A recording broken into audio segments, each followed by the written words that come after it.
Use wits, it gets it, step into the mic, bro. Talking flat earth, get ready for the hype, bro.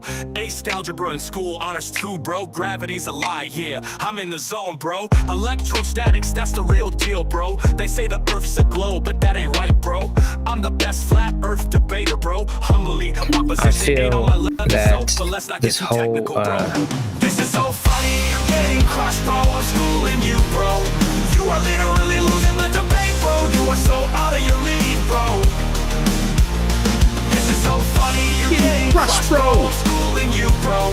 You are literally losing the debate, bro. You are so out of your league, bro.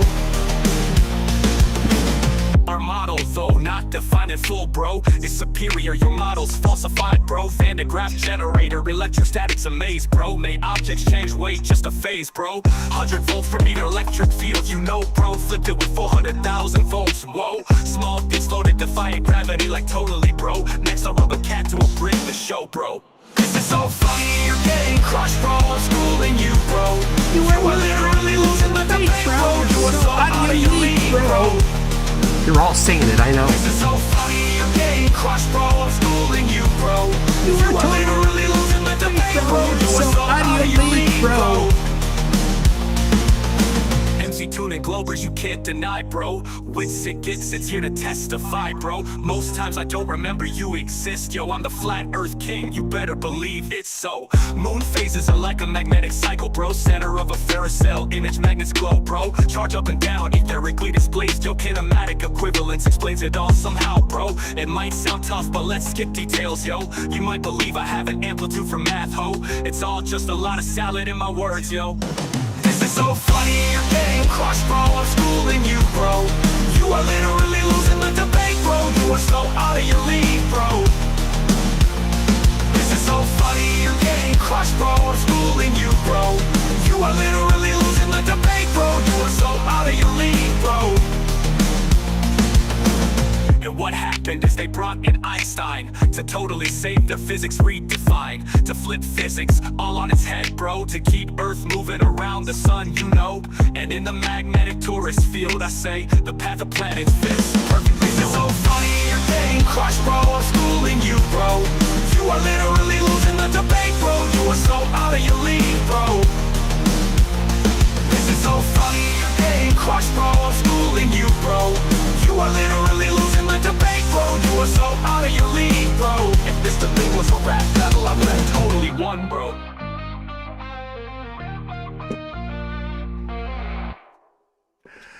Welcome everybody to Toonsday on a Moonsday.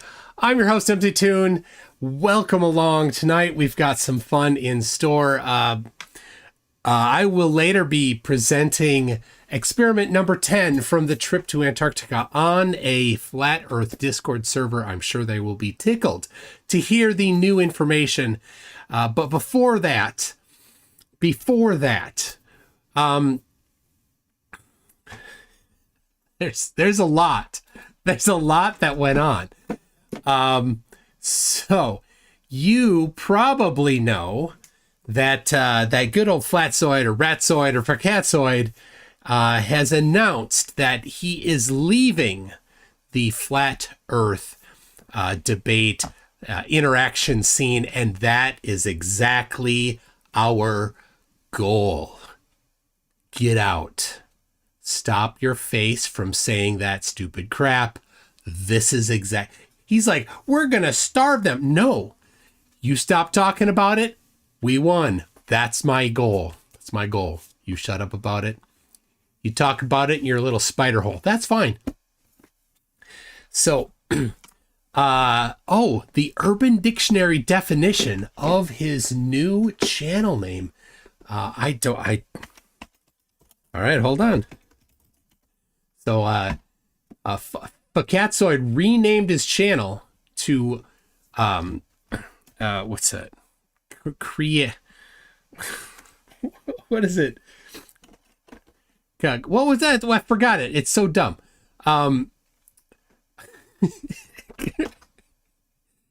Creality. Yeah. Thank you. Creality. Yeah. All right. Here it is. Here it is. Creality. The concept that one's reality is or can be created or shaped by oneself through purposeful, active involvement in doing so. The created reality of a delusional person. Absolutely. Anyway, it is a 3D printer company, and somebody has already contacted them to let them know that a disgusting person is trying to use their name. Feel free to do the same if you have similar feelings about it. Anyway, so now, what about Fakatso? What did he say? Well, you may have seen it. This is, in fact, his apology. Well, I've sprinkled in a couple other things here. So let's have a little watch. I mean, he went on for 4 minutes, and you can see here it's 1 minute and 48 seconds. So, all right, here, enjoy. Flat Earth environment is a bit toxic, but not based from flat earthers itself. No. Mostly from the anti-flat earth side. Sure. I wonder if it's Lisbeth.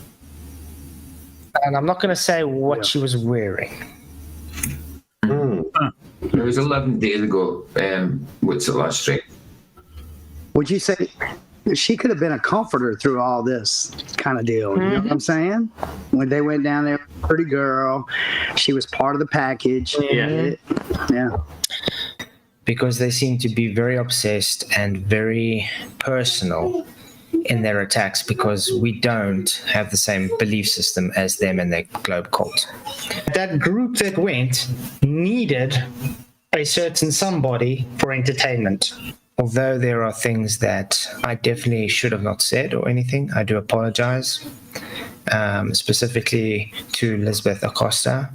I did not mean to drag you into anything. I made an off-cuff remark based on context that was totally misrepresented See if the audio syncs now that I pause it. by the likes of McToon and the other company. We all know why she was chosen for the trip. A little eye candy, maybe? Or a little more. Exactly. Anyway, Lisbeth, my apologies. Did not mean to drag you into anything. Just know it wasn't my intentions, and they are misrepresenting what was said and how it was said. You see the difference between Lisbeth and my wife. Lisbeth sends nude pictures to Jaren.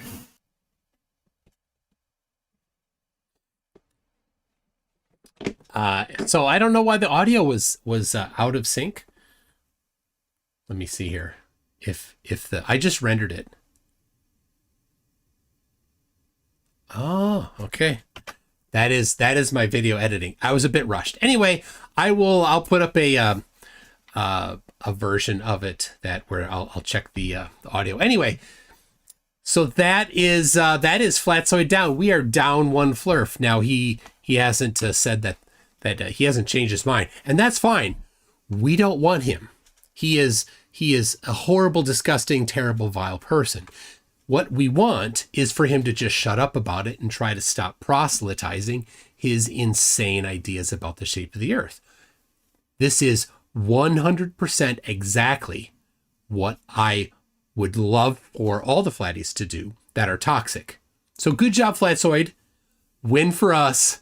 That's exactly what I want. Anyway, so we're down one flat earther, and we're up one flat earther. Just today, I saw this. Somebody sent it to me. Austin Whitsitt says on Ko-fi, ko-fi.com/Whitsitt. If you want to go there, it says, have a serious, private, personal emergency situation ongoing at the moment and have to come up with a pretty large sum of money very quickly. Really no choice but to ask for help. 2 periods. Can reach out to me privately, but I cannot divulge more publicly at the moment. As most of you know, I stepped away a while back. I considered stepping away for good, which was a win. Exactly right. Again, it's very similar to Fakatsoid. Some of them we're happy to bring back. Jaren. for example, and a lot of the others. It really just been a great response since TFE. But I think the general idea was I'm not super excited for Austin to come back. Just want him to shut up and stop proselytizing, because he's full of crap. Anyway, I stepped away a while back. I considered stepping away for good, but have decided to come back online this week. Prayers appreciated. So here he is, begging for $10,000. Very, very bold of him, considering what video came to light just well, it wasn't that long ago, was it? Let me grab just a little bit. We can watch a bit of what bold move he did to what's following. So let's see here. I mean, you're the hardest crazy shit bitch right now. The difference is you're smiling, and like I'm gonna cry, and you like it, bro. And you don't understand the one thing that made it through all this, and yet, no matter what you say, you have a little me and say I'm not nasty because you're fucking bored. I hate you, dude. I hate you. I literally. So, after that came out, you gotta give credit where it's due. This is a brave move for somebody who less than a month from when his own wife posted that video on Discord to come in and ask for $10,000. Quite something. Oh, what's Austin have to say? Well, that's okay. That's okay. So if by that you mean a person that's just interested in the females, well, yeah, you bet. Anyway, anyway,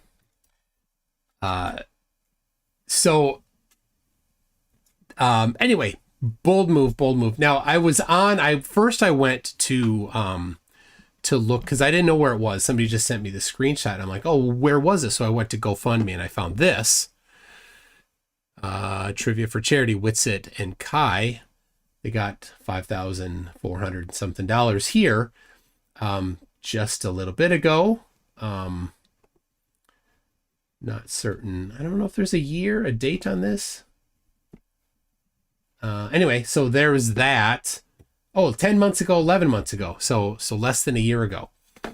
And then there's this one too, also 2 years ago, it looks like. Another one, and 5,000. So he's gotten, right? He's done well. And then just before he went to Antarctica, he did a GoFundMe.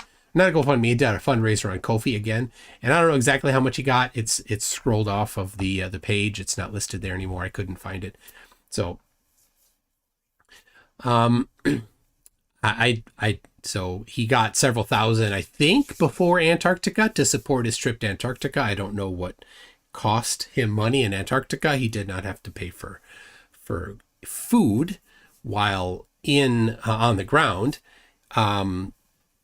He didn't have to pay for, he did pay for some, like he Ubered around a little bit.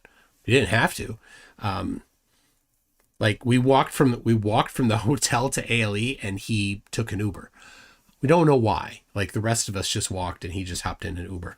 So anyway, why this is happening, it is unknown. Only speculation at this point.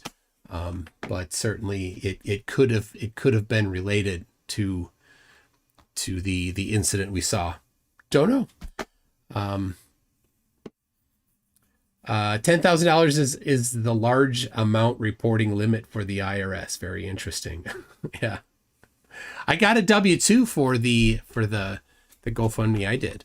So, I haven't done my taxes yet. That's coming up in the next couple days for myself, and I'll be putting in all that information.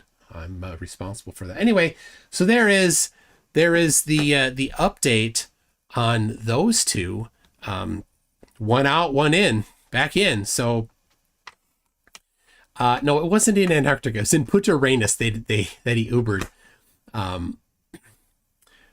So let's see. The camera's a little to the side. There we go. Okay, so I will be on in about 45 minutes, I think. Let's check here. Alan's gonna wait until next week. Oh, but okay, so at 9. 9. Just a second. 9 Central Time will be when I go over to the Discord server there and do the presentation. So let me just double check here.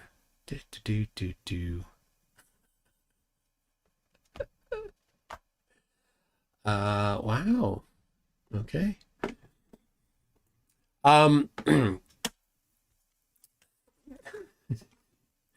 People send me messages all the time. I got a lot of people sent me not Witsit, Facatzoid's non-apology video. So thank you to everybody who sent those. Anyway, let's see what the audience has here. Icy Spin. Such spicy words there.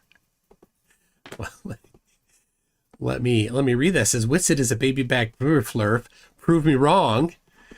You know, I've gotten so, like, whenever I hear prove me wrong, I'm like, I'm like, no, that's not the right way to do it.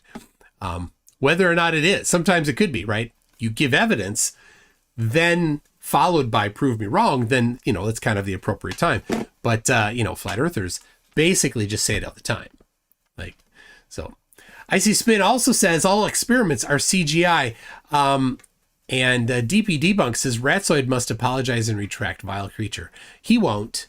He certainly won't. He doubled down in his fake apology. But you do notice right here. This is Witsit the Platypus. Like, everything's reversed. So I go this way. It's wrong. There.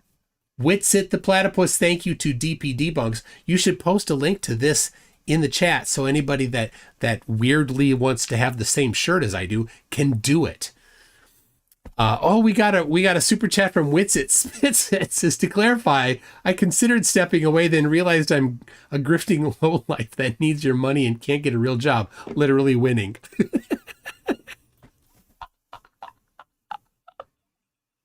Oh my gosh.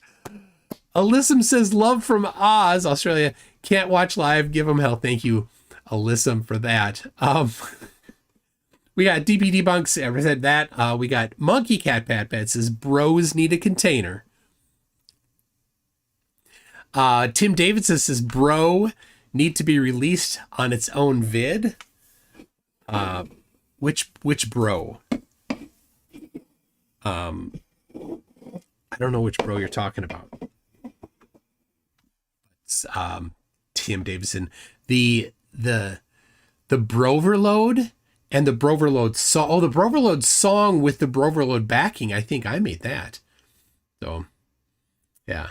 Emergency, aka Bills. I don't know. Some people could speculate that it's for living expenses because he suddenly has need for that. Some have speculated that it's for legal costs. I don't know. Don't know what it is, but it is very interesting that just weeks after that video was posted to the Discord server, there it is. Hold on, let me pin that for DP Debunks here. Pin message. There it is. With DP Debunks he's got a great t-shirt shop and fourth wall shop, and my absolute favorite is the Witsit the Platypus backpack, the bottomless bag.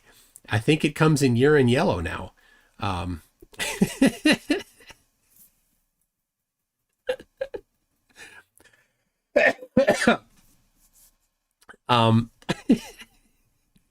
Maybe his spit coin isn't doing too good right now. Oh my gosh. Oh, Spitcoin. Penguin J says, bro, are you even real, bro? We got Rossi says, so funny, Ratzoid only gets in trouble when Globers are not interacting with him. Echo chambers give him too much freedom. That was it. Yeah, because nobody was in the chat there when and nothing prompted him in February. It's April now. In February, none of us prompted him to say those disgusting things he did about Lisbeth. None of us prompted him to do that. He did that on his own. It's not, he's like, well, they bring out the worst in us. No, nobody was there. It was just you, Flatzoid, and your crew, your Jerkle crew was the echo chamber that was doing it. So RG says, I can't do super chats, but if I do gift memberships, will you read out my I'll read out your comments. Yes. Just tag me. Appreciate that. RG.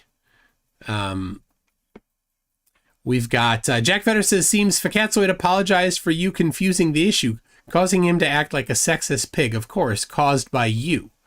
So, yeah. I mean, he made very, very non-questionable statements. No interpretation to it at all. Very clear. And he's like, well, it was misinterpreted. There's no misinterpreting it. You made it very clear. Philip Beretta says, if MC Toon, or no, he said, if McToon doesn't win top left, Minnie McKeegan is going to cry. McToon, if you rig the vote so you don't win, you personally will be responsible.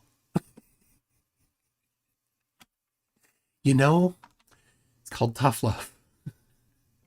Oh, and somebody had said, I don't know, Stig had said, it's been decided, I don't know who decided this, but that Fakats is too vile to win anything, he's disqualified. So I'm like, that's a something that the judging panel should discuss. We shall bring it up on Wednesday. The official judges of this completely rigged and absolutely ridiculous competition will have a discussion on the merits and demerits of demoting him from top left to toppest left. I don't know how that works. Tim Davis says, you're totally losing the debate, bro. Songs needs to be its own video. Yeah, I know. But he did that for, there's like the phases. The phases that he went through where he's like, for a while he was saying, different things at different times. I think that probably needs to be documented on the Flurf Wiki. Like, when did he, his, what's it called when an artist goes through a certain thing? I don't know. But yeah, that whatever, like the etherically displaced stuff, the you're totally losing the debate, bro stuff. All those need to be put in there. That anyway, we got RG gifted 20 memberships. Wow, very generous. Thank you so much. We've got, let's see. Icy Spince's Dingo ate Witsit's brain but left his ego intact. Yes. We got Brandon Crate says, Fakatzoid is sorry Globers made him say all those horrible things. It's so ridiculous what we're just watching him try to do that. Arwen, what do you think about that? Flat earthers are stupid and retarded, and they never pay attention to anything, and they always get things wrong, and they're lazy, and literally all that. Absolutely. RG says, since TFE, the flat earthers have done more damage to their own community than anyone else. It is hilarious. It absolutely is. That attacking people that are like, hey, I want to peace out, and they're like, ravage them, like, oh, that's not good.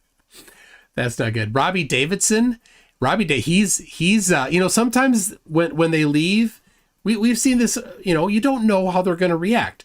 Like, are they going to just try to peace out and then silently go away? Some do.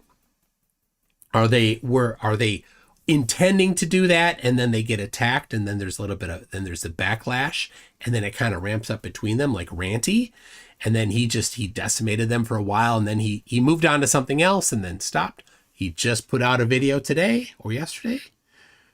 He's coming back. Other stuff, but look for Auditing the Absurd channel on YouTube. So I don't know. Paul on the Plane, he was silent for several years. He seems to not be saying anything now. I don't know. Maybe he will. But Robbie Davidson, he's not taking it sitting down. He fired up his 24-hour live stream that he had going for years, and it's all Glober content. It is. He got the 8-hour Veritasium documentary. It's in there. A whole bunch of the TFE videos. It's in there. Now his focus is on Bible type stuff. So he's also got a bunch of the different people that I don't know. You don't know. Like we don't interact with much, but people talking about the globe from that perspective more. So anyway, I'm like, and Robbie sent me a message. He's like, "Hey, it's up." I'm like, "Oh, let me have a look." So he's been posting it on Facebook, and the people in Facebook, they're just terrible. These people that are Christians are just savage on him. It's disgusting. So not cool. And yeah, they're not helping themselves, and continue not helping yourself. Dick Wayne, how did you obtain Sum's wife's email? Well, it's called, what you do is you go to your web browser and you type in google.com. All right, and you start there. So very stalker-like behavior. Will you denounce someone from the community for posting a generic picture of Sum's daughter and calling her a whore? I already did. I did that already. Now, Dick Wayne, the question goes to you, Dick Wayne. Since Flatzoid blatantly accused Lisbeth of being a prostitute herself, will you denounce Flatzoid? That's the question to you. If you won't, then none of this posturing that you're doing, Dick Wayne, is anything other than being a dick. All right? Icy Spin says, did you see Sav teach Flat Earth to daughter and teacher friend?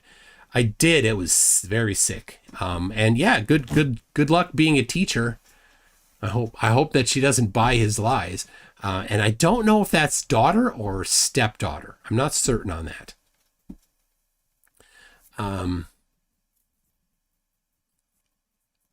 Okay.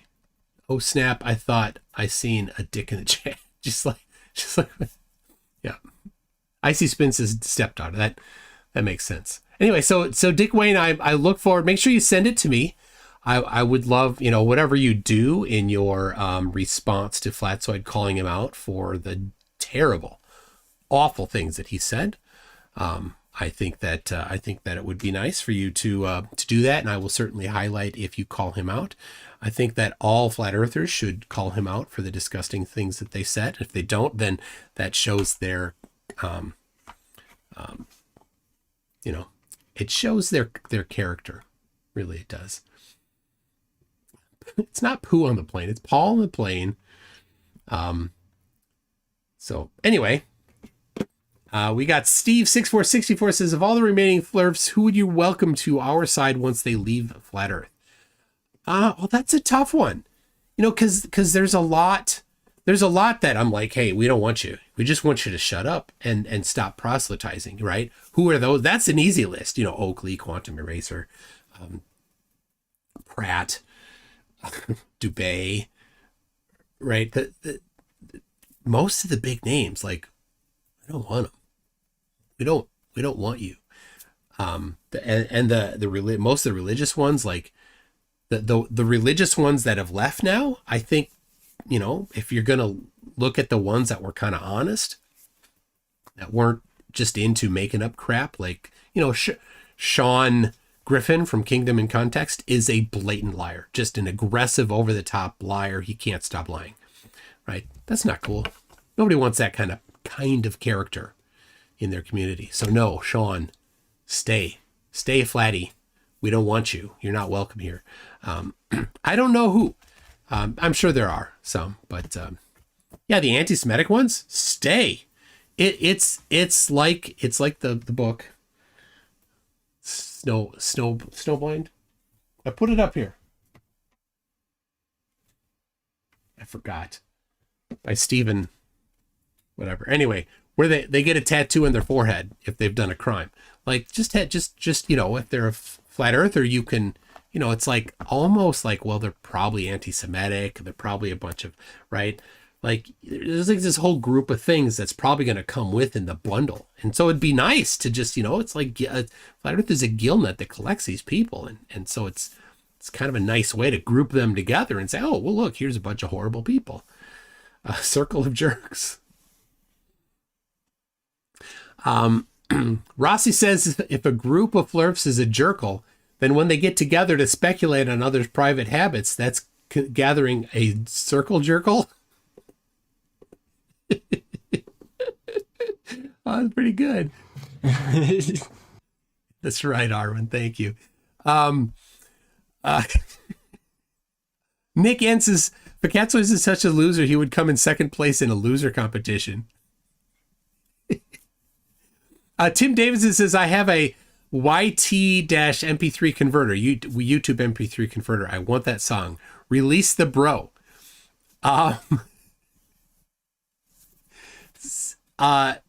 Send me a message. I can get it to you. I can get it to you.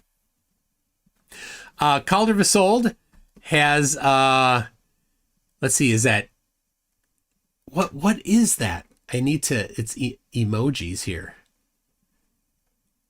Where'd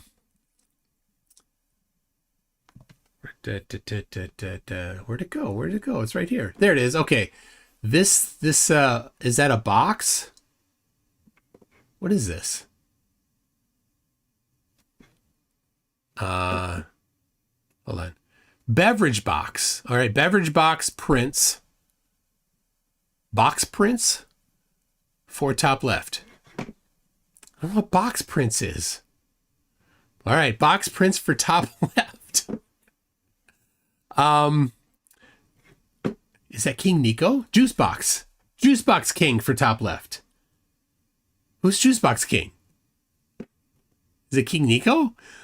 Tim Davis is I read that already. Icy Spin says, did you see Saab teaching his daughter and teacher friend? Yep. Rossi says that. Witsit Spitsit says, Witsit, the early years, featuring etherically displaced epoch. I live in your head, dude. You're literally losing the debate, bro. Okay, Nico is the juice box hero. Oh, is this a DP Debunks thing? DP Debunks is he carries the torch while I'm unconscious. Like he's streaming while I'm asleep for the most part. So, we're basically just 24 hours just, debunking flirts. So Borg Emporia says, rumor has it that MC Toon has the shoe-in for winning top left this year. What is Borg Emporia says MC Toon for top left? Seriously, yeah, go to the video and then just give it a thumbs up. Make sure you give it a thumbs up on my channel and a thumbs up on FTFE's channel. There you go. That's the way to do it. So I didn't explain why I'm live tonight and not tomorrow. So Ultimate Frisbee has started, and because of it, there's games on Tuesdays and Thursdays.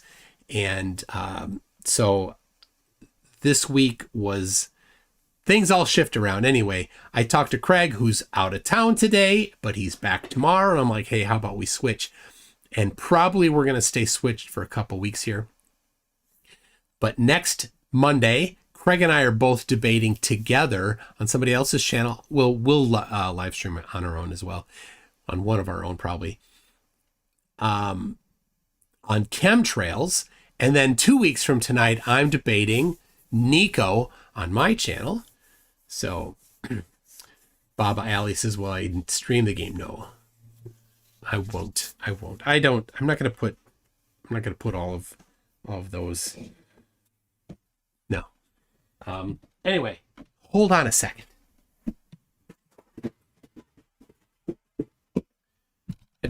Had to get another can here. So, right.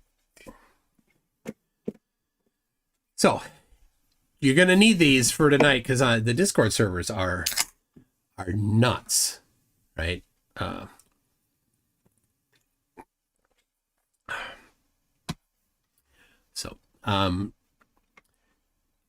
Hugh Jar says, Toon is a shoe-in, more of a thong-in.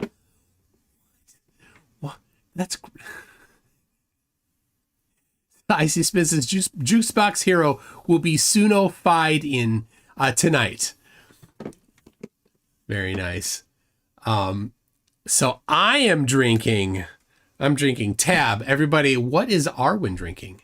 Some fresh lemon juice with the lemon that's been sitting there for a while and was like going bad.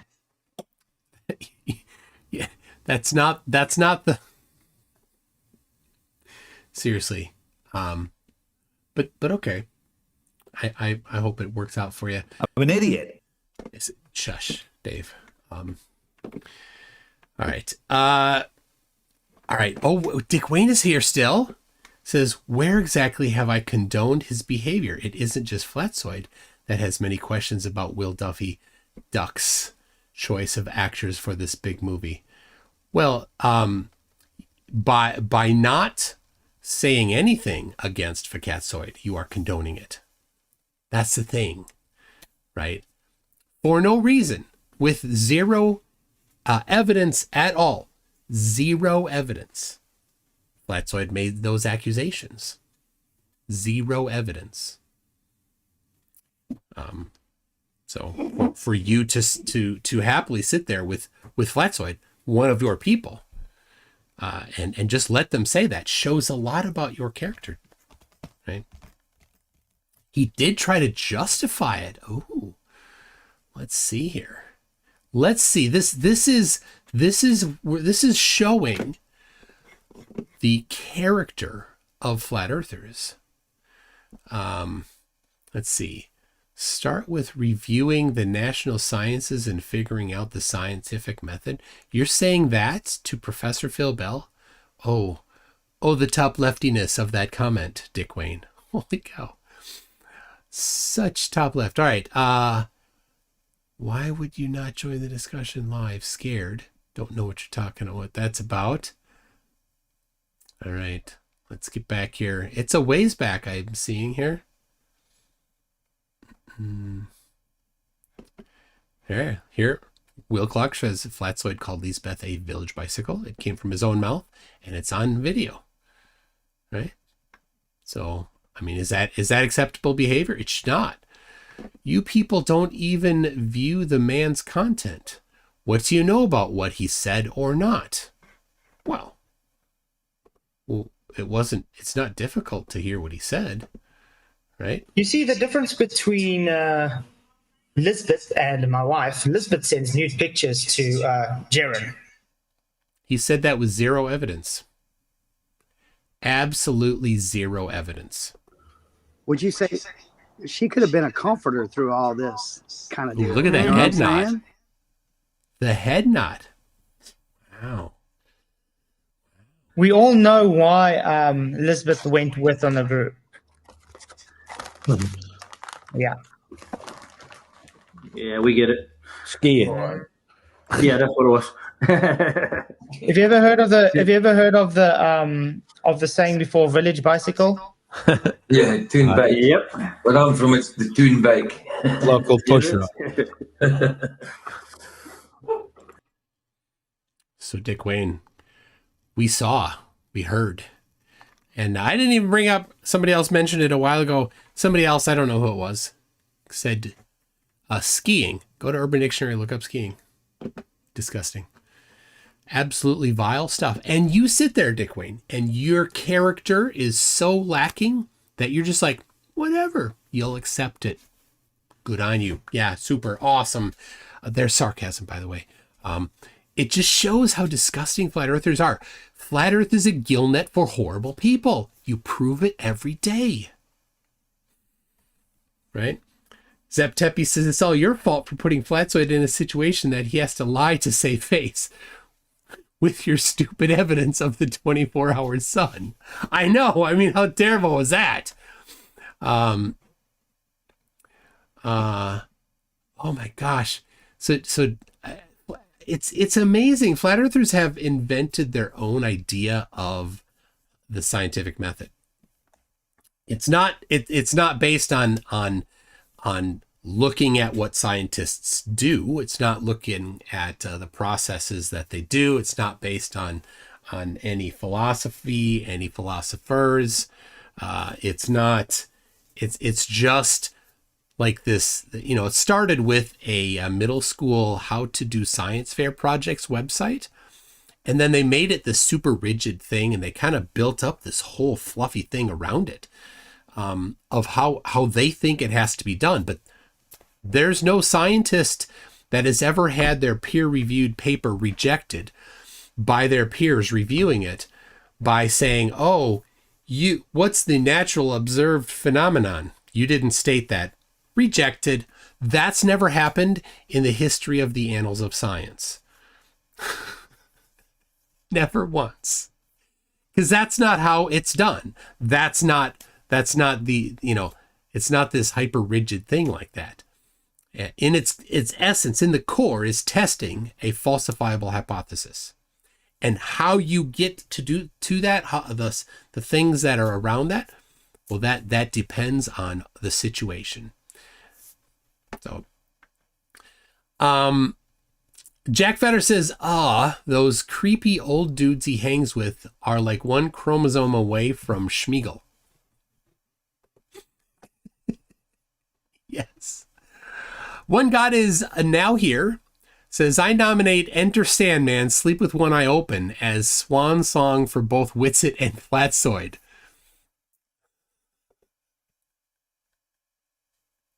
I did not know, One God is now here, that you were that much of a Metallica fan. I am impressed.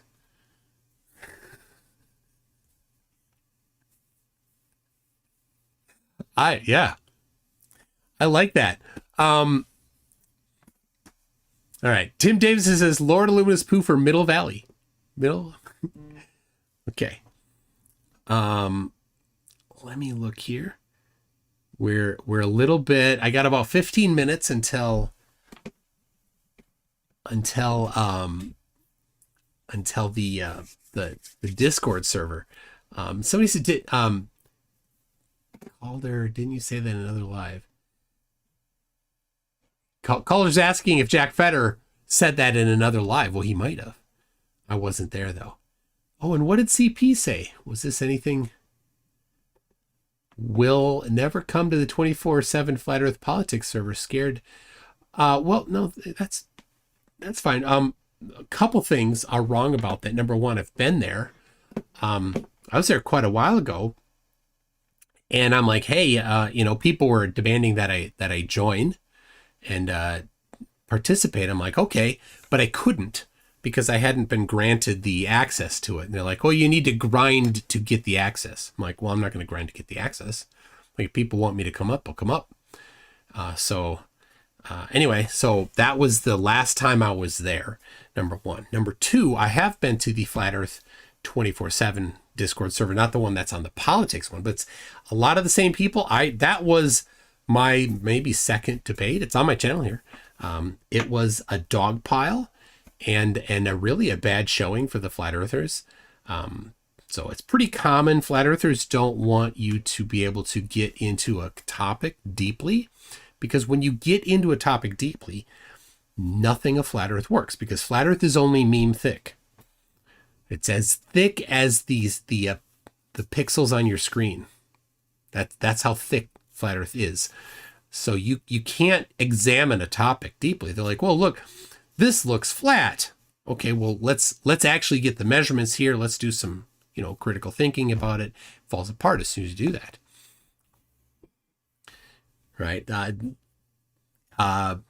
Speaking of the 24/7 Flat Earth Discord server, Indio, who is the owner of that server, a couple, like 2 weeks ago on X, was talking about the water on the surface of the salt flats, and saying, well, if the Earth is a globe, then there you must see distortion in the reflection of the mountains in the background and on the surface of the water. I'm like, oh, well, how did you measure that? He didn't, right? That's how thick it is, meme thick. He posted a picture of it, got a couple memes in there, and that was it. And I'm like, oh, well, let's do some analysis. So I actually did a, I took the clouds. Those were clouds, not mountains. Took the clouds at the top, the non-reflected clouds, and I took the reflected clouds and I inverted them, put them next to the reflected clouds, or the non-reflected clouds, right? And then drew a line from the top to the top, and bottom to the the bottom didn't match. The bottom was stretched, which is what you would expect on the globe. Now, here's the problem. I had previously done the analysis of how much, given the resolution of that particular photograph, how much deflection you should see on a globe. 1/4 of 1 pixel. 1/4 of 1 pixel. So whatever was causing that stretching was more significant than the globe predicted distortion. That's what they never do. How much does the globe predict?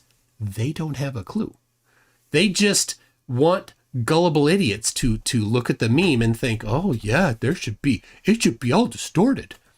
How much? Don't know. My very favorite of these is, here's these buildings. If the Earth was a globe, they should be tilting back. Oh, how far should they be tilting back? I don't know. They never know. Well, how far away is it? It's like 20 miles away. Well, that's 1/3 of a degree. How would you identify 1/3 of a degree of tilt back? I don't know. There you go. You failed at thinking. Hujar says, check your Discord. Checking my Discord. Geo says,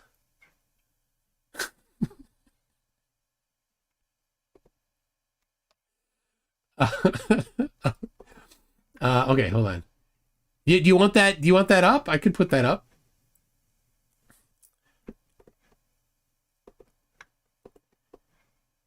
All right, we've got in the chat, we've got Hugh, and we've got the person we're about to see is in the chat too. Who recognizes who that is right there?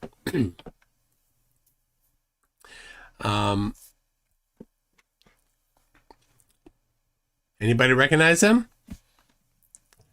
That is a Professor Phil Bell right there in person. Look at that. And plus huge R's. Obviously significantly smaller. There's no camera built that could photograph all of huge R's in one photo.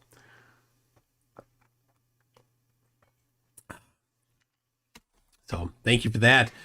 All right. Make sure you get your Flurf Tears bug.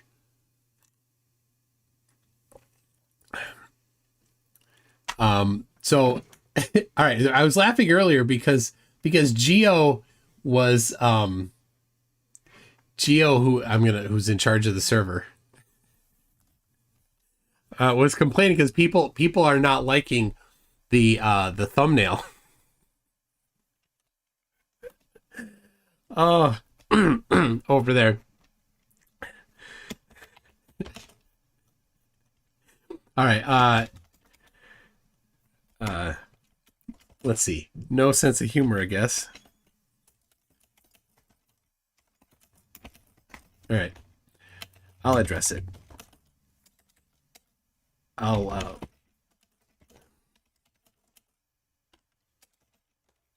Okay.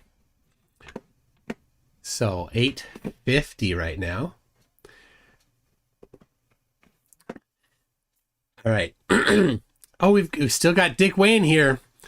I've seen the pig. Flatzoid showed it again. MC Tool said it didn't exist. You know what doesn't exist is a picture of Lisbeth that was sent by Lisbeth to Jaren. That did not ever happen. That it's scantily clad. That did not happen. That is a blatant lie. Right? And so, go ahead, get the video of the live stream. The original does exist, the anon blurred version. I have a copy of it. And I know all the details of that. And I know what is shown, right? It's Jaren's wife, and she's wearing a bikini, and it's on Jaren's phone. A photograph of Jaren's wife wearing a bikini on Jaren's phone, perfectly fine for him to have on his own phone, right?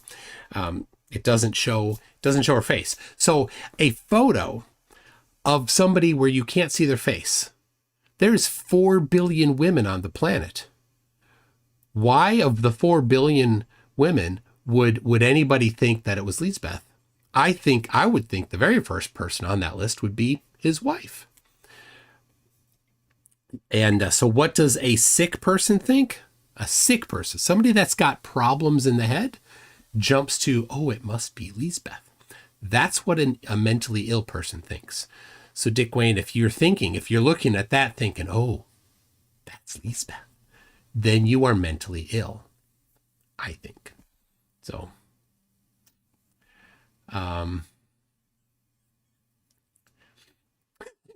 contemplating everything. They were Will was showing a working model months before they went to Antarctica. Well, I've seen all of those that Will was on, and there's no working models that were ever presented to him. So here, let me give you an example. Contemplate everything for a working model. A working model would produce a prediction for the maximum angular elevation and the minimum angular elevation, and the specific azimuth angles and horizontal angles and vertical angles for a full day, for any of the days there. In fact, I brought one that was printed out on paper. I brought it, I had it in hand in Antarctica, and I laid out my sundial based on those numbers, and then I let a Insta360 record the sun casting shadows on that for 24 hours, and it matched. Now, what flat Earth working model produced those particular predictions? Let's just start with angular elevation of 13 to 34 degrees. There is no flat Earth model that predicted that one thing, right? One thing, just one thing. I'm not asking for 1,000 things, asking for one. All right, Dick Wayne says, McTool, I am wrong. Fine, really don't care about being wrong. I ask questions based on what I see and hear. I make statements I can usually back up. Well, you'd completely failed in this instance, and here you are. Now, here's your chance. Based on the absolute zero information about who Flatzoid thought it was, will you call him out for being a disgusting, horrible monster? Or will you just let it ride? You good with that?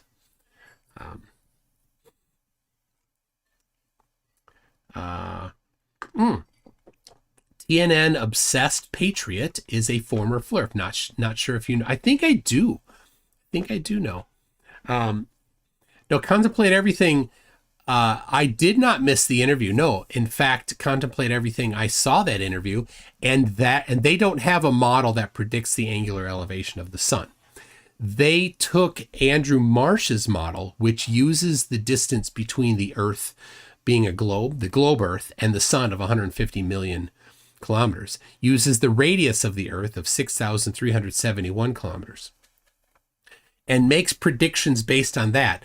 The app that they use is a JavaScript app. I've looked at the source code. It has 6,371 kilometers in the source code. It has 150 million kilometers in the source code. It's the globe. They use the globe model. So it's kind of embarrassing for them, right? It's an absolute joke that they think, oh, our model predicts it. No, that's the globe model. You just stole the globe model and did nothing but call it flat Earth. That's how incredibly dumb you are. That's not true. Go ahead, contemplate everything, grab the source code, go look at the source code. Anybody can do it.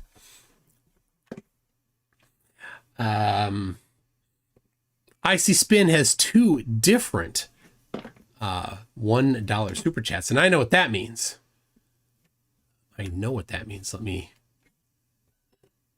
Let me get that.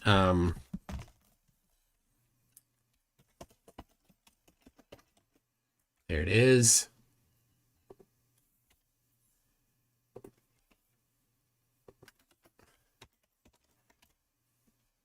Oh my gosh, my fingers. There it is. Okay. And never in your dissecting of the observations do you even account for refraction that we know for a fact to be present. You have the burden of proof to substantiate all of those specific positive claims. There you go. Contemplate everything. I've already accepted a debate challenge from Ronnie James Dio, whatever his name is. And he is saying that I have to first publish all of my data from the trip. I'm like, all right, whatever. I don't care. He's like, well, you're going to have to face us eventually. I'm like, I don't care. You're literally nothing to me. So if that's his stipulation, then whatever. I don't care. It'll be when I get done, if he needs that.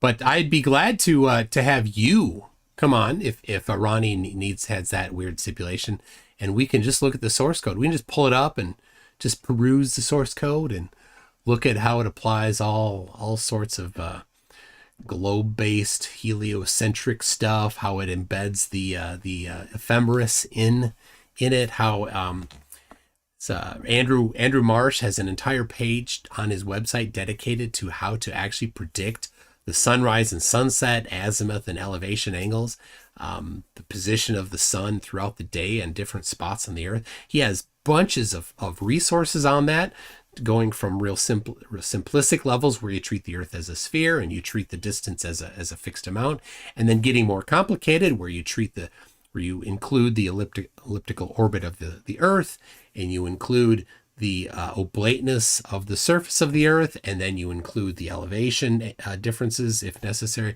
all sorts of stuff. He's got some great resources on his website for that. None of it is how to do it for flat earth. So obviously you're not aware of what agreements I have with Ron and Jason. Yeah, obviously. But you can, if you got to have them hold your tallywhacker for you when you wee, that's fine. I get it. But if you want to face me, you can, that's fine. Send me an email, mctoon@mctoon.net, or find me on Discord or Facebook. So it isn't my model. I'm not running away. I'm saying I can relate to their model and predictions. Well, it's not their model again, remember. It's Andrew Marsh's model, which is the globe. So, okay, Lord of Luminous Poo says, they call me Coffee because my grind is fine. They call me Coffee, I keep you up at night. They call me Coffee because most people don't like me unless they fundamentally change one aspect of me. It's true. Coffee and alcohol are pretty similar because the art of producing a coffee-bearing beverage and the art of producing an alcohol-bearing beverage is all about adding things to it. Right? Now, very few people have coffee just, with nothing added to it. Much less people have ethanol with nothing added to it. In fact, they seem to think that you have a problem. I'm not me. it seems to be the accusation of people that have just pure ethanol or the closest to it, that if that's what they have, just straight up, that they have a problem. That's nuts. Icy Spin says, that's a huge tea bursting out of a super speedo. It is. Okay, I am going to prepare myself. I hope you prepare yourself for this Discord.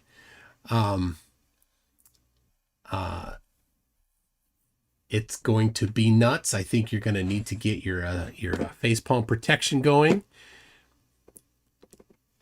You've been warned.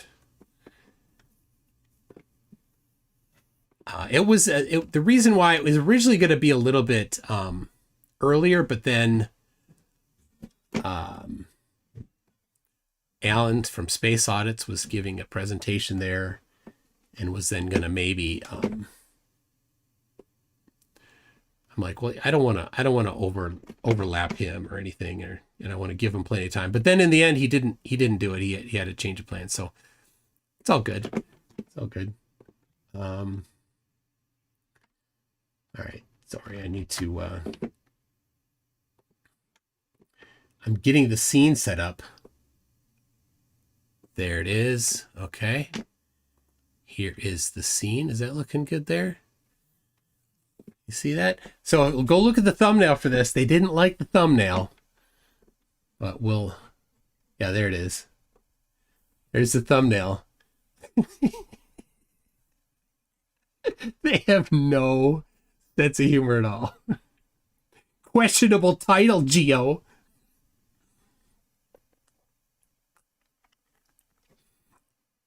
Okay. All right. So let's get in there. It's a goddamn play. It's a goddamn play is what you're seeing. You know, it's WWF. It's just wrestling. And we're all invested in watching it. You got to see what the new bad guy's doing. You know, it's crazy. It's right in front of our faces.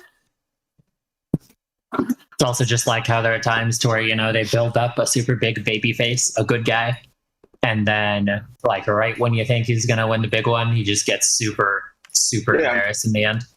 Imagine like making that WWE ring where level is horizontal and all elevation changes from a horizontal baseline, and then pointing at the sun and claiming that's the final experiment. I think your guy McToon is here. Hey there. How you doing? What's up, bud? Yo. Hey. How you doing, McToon? I'm great. MC2. I'm great. All hail Right on, Minnesota. Bro. Yeah, man. So hey, we can see you. Yeah, how's it going? Are you ready to roll? Because I think actually if we move to the stage channel it would be better because yeah, that way we can kind of bring people on the stage and then do it that way. So yeah, idea. If you're good with that. Yeah. Anything to say preliminary in this room before we, because it'll just take a minute to move everyone. It'll just take a few seconds and then. No, it's all good. All right, I'll do that now then. All right. I'll mute myself over there. So anyway, this will be good. I'll see. I told them that I told them that they can take some pokes at me about the title and the picture if they want.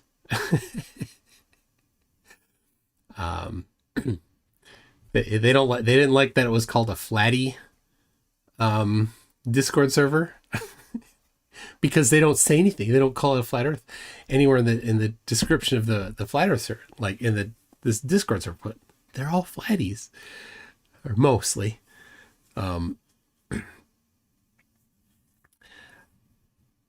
Let's see. It takes a bit of time to move everybody. I don't know what. Accept. All right.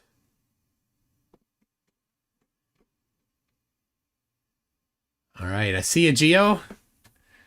Just the two of us here so far. He's probably working to get some stuff moving. There we go. Pat in the chat's in there. Look at that. Hi, Pat. We got Northern Rebellion. I keep accepting. This is the third time I've accepted speaking. I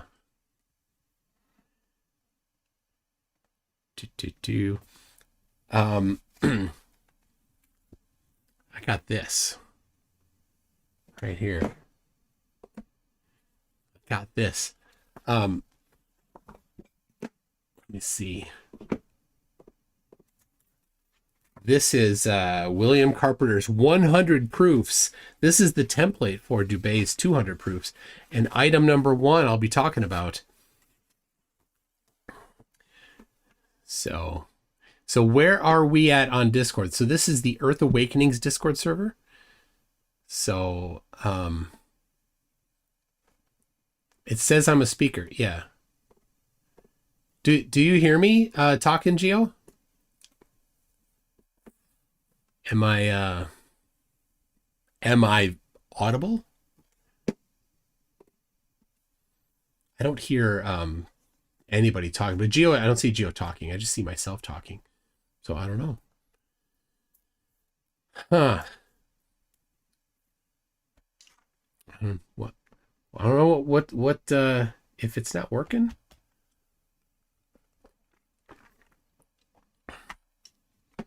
We're hearing you good there, Toon. All right, Jesse. I suppose Gio is probably busy, moving stuff around. So glad to hear you, Jesse. Are you gonna redo that reciprocal zenith angle thing that you did?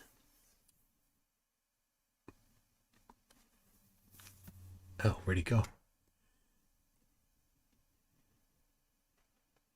Where did everybody go? Where am I? I can't even sit myself in here.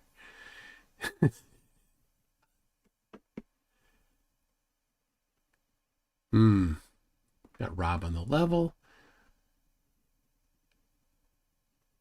Server died. Oh. We can't hear you. Oh my goodness.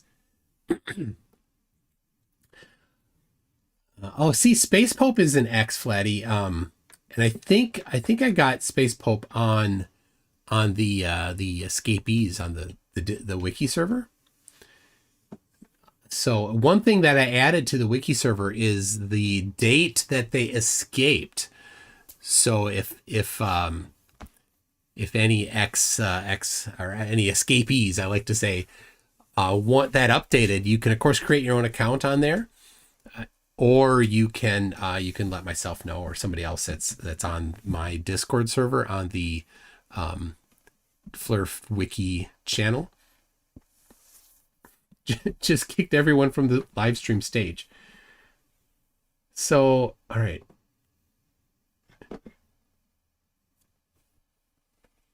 Am I okay? I'm suppressed. There you go. It looks like.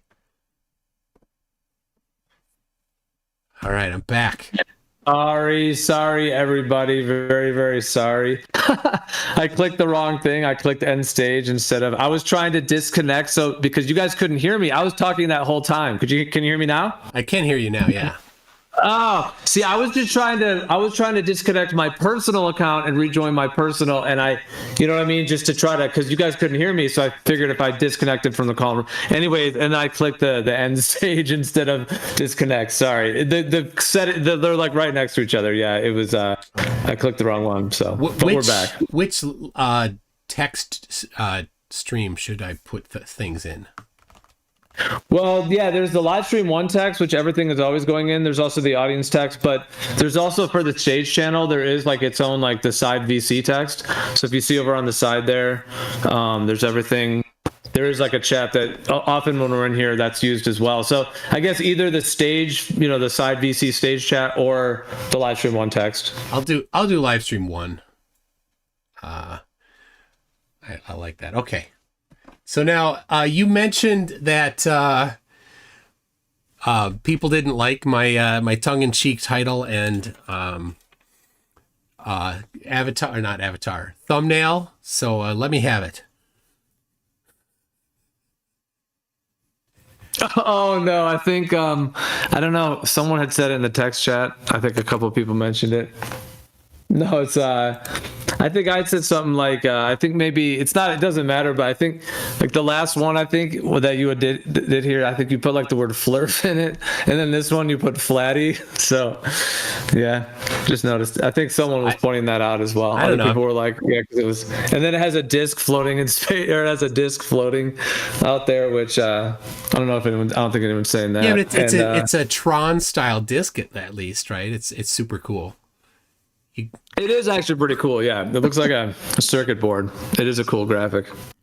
Somebody sent me that there is like a trailer for the new Tron movie. Like they escaped into the real world.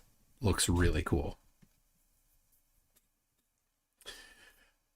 So. Oh, really? Yeah. I saw that one. It was pretty cool. I've always liked Tron, so it's really cool. Anyway, so are you ready? Are you ready for the presentation here? Yeah. Yep. I was just gonna do. I can do a tag. A tag. Just out to everyone. Yeah. Actually, I think though, because I technically ended the stage and then we recreated it, it doesn't have a event page. It's just let me see if there's a way to. All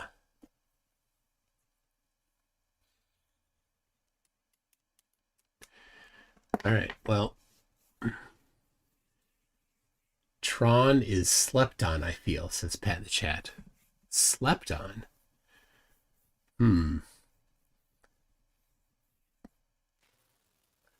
Well, that works.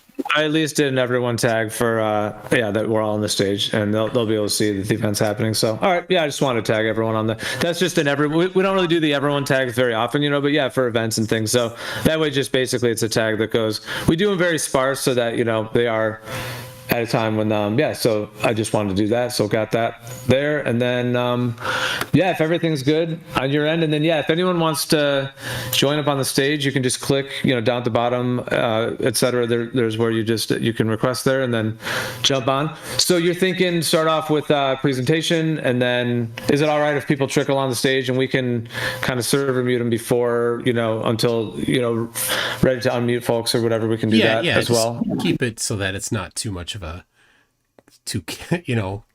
cats in a box kind of thing. Yeah. Trying to herd cats. People say that phrase. Exactly. Okay. So 175 years ago,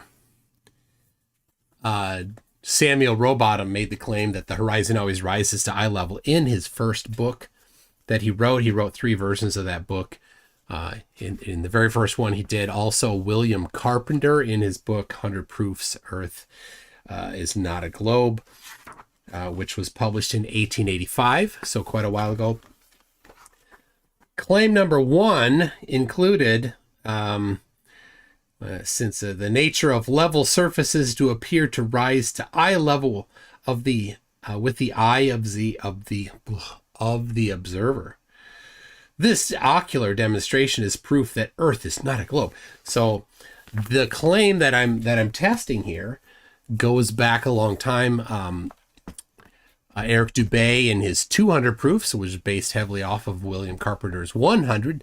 He demoted it to number 2, and so he made the claim that it is number 2. I have no shortage of flat earthers on in the last 10 years making that very same claim. In fact, it's made often, very often, and it's with good reason, because if you apply the geometry, it actually does suggest that you need to have that. In fact, Shane St. Pierre just last week, I think, posted that very famous animation of the balloon going up, where you see the flat side and the globe side, and where the horizon is staying right there, without moving. On the globe side, it's dipping down. He just posted that, I think, last week. So it is not at all anything out of touch or unusual. And I've not seen any geometry, optics, or physics suggesting otherwise. I was on this server before I went to Antarctica, I don't think I specifically spoke about this topic. I think I may have mentioned it in passing, but I did link the list of experiments and asking for people if they had input on it. And there it is, linked there in the chat there. If anybody had any my question to everybody was, if you have any disagreements, if I've done anything wrong, if you think I'm strawmanning flat Earth, then let me know. I don't want to do that. I want to get it right. So that's what I'm doing now. I'm going to start with that particular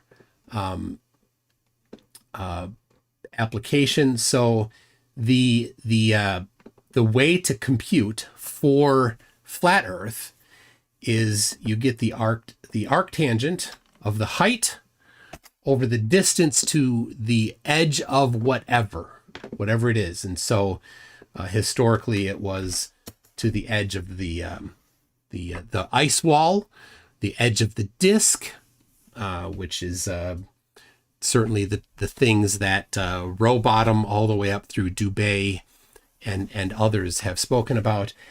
And if those that claim that the Earth is an infinite plane, then you apply that particular geometry. The distance part, the part in the denominator there, goes to infinity, which of course causes that angle to go to 0.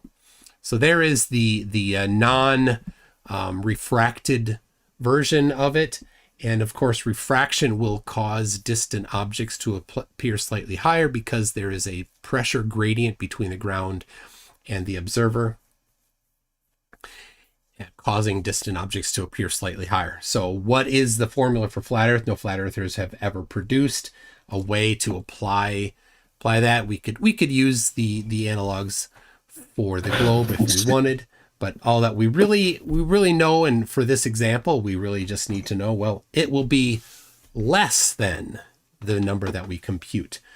So I actually have computed them for different latitudes. And that's because on a disk, which is the current predominant model, the distance. Wait, so I'm sharing it on the screen real quick. So wait, which number is it? I can pull it up. It's number 10, but there's a chart if you scroll down to the bottom that has different latitudes. It's after the whole list of the numbered list. So keep going. There you go. Yeah, but before the or all the way. Yeah, just above the Gleason map. So, nope, scroll down. It's that chart. It's that chart. Yeah. So if you look at the chart, you'll see that I have 40 degrees north at the top, down to 0, which is the equator, down to 80 degrees south. And so this I didn't do for the trip. None of us were going to be north of 45 or 50. I think Dave McKeegan was going to be, but I start at 45. So rounding to the nearest even 10, that's what I would be at. So, and then for flat Earth, if you look north across the North Pole, then it's farther to get to the edge than if you look south to get to the south, the edge. It's the shortest route to the edge. Now remember, if you think it's an infinite plane, then the answer is 0 degrees because the distance goes to 0. So anyway, this is the chart. I produced this chart back before I went to Antarctica. It was part of the presentation I gave when I was, November maybe. So, and then the numbers in here, we've got the latitudes and we've got the elevations. And so like, if you look at 35,000 feet at the equator, if you look north across the pole, the North Pole all the way to the edge, you got a dip of the horizon of 0.02 degrees. And if you look due south, you get a dip of the horizon of 0.06 degrees.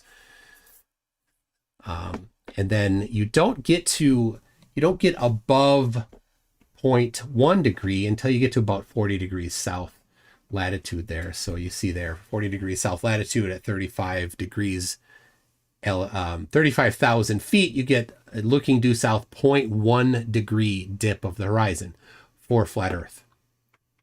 So I'd like to pause right now and see if there's any feedback, any corrections on how I did that. If there's a different formula that I should be using, or if anybody disagrees with my methodology. So open to anybody that wants to have any feedback to it. And if there's nothing, that's fine. I don't need, you don't have to say anything. I'll just take that you don't have any disagreement and that I'm not strawmanning you. If there isn't anybody. Well, yeah. So anyone who wants to, the stage channel works a little bit differently than the regular. So basically, you just have to click on the thing where it says request to speak, and then once you're on it's the same. Once you're in the VC, it's the same way as it is the other way. But this way, it just has the stage. So yeah, if anyone wants to jump up just to say anything, just click through on that. Because yeah, I think Jesse and I are up here. I mean, I'm kind of multitasking myself right now. I'm interested in watching the presentation. I don't know that if I'm not. I mean, I don't know if I'm gonna. You want to take on a full rebuttal? if I'm gonna take on a full rebuttal position on this whole thing right now, or I was just kind of gonna take it in at the moment. But I mean, if I'm the only one up here right now, unless Jesse wants to comment, or unless anyone else wants to jump up. Just that my question is, what is the correct way to predict things according to Flat Earth? Because if we look at the famous quote from Feynman. You get your hypothesis, you compute the consequences. That's what I did here. And then you compare them to reality. But if I'm computing the consequences wrong, I want to know it. I don't want to be misrepresenting Flat Earth.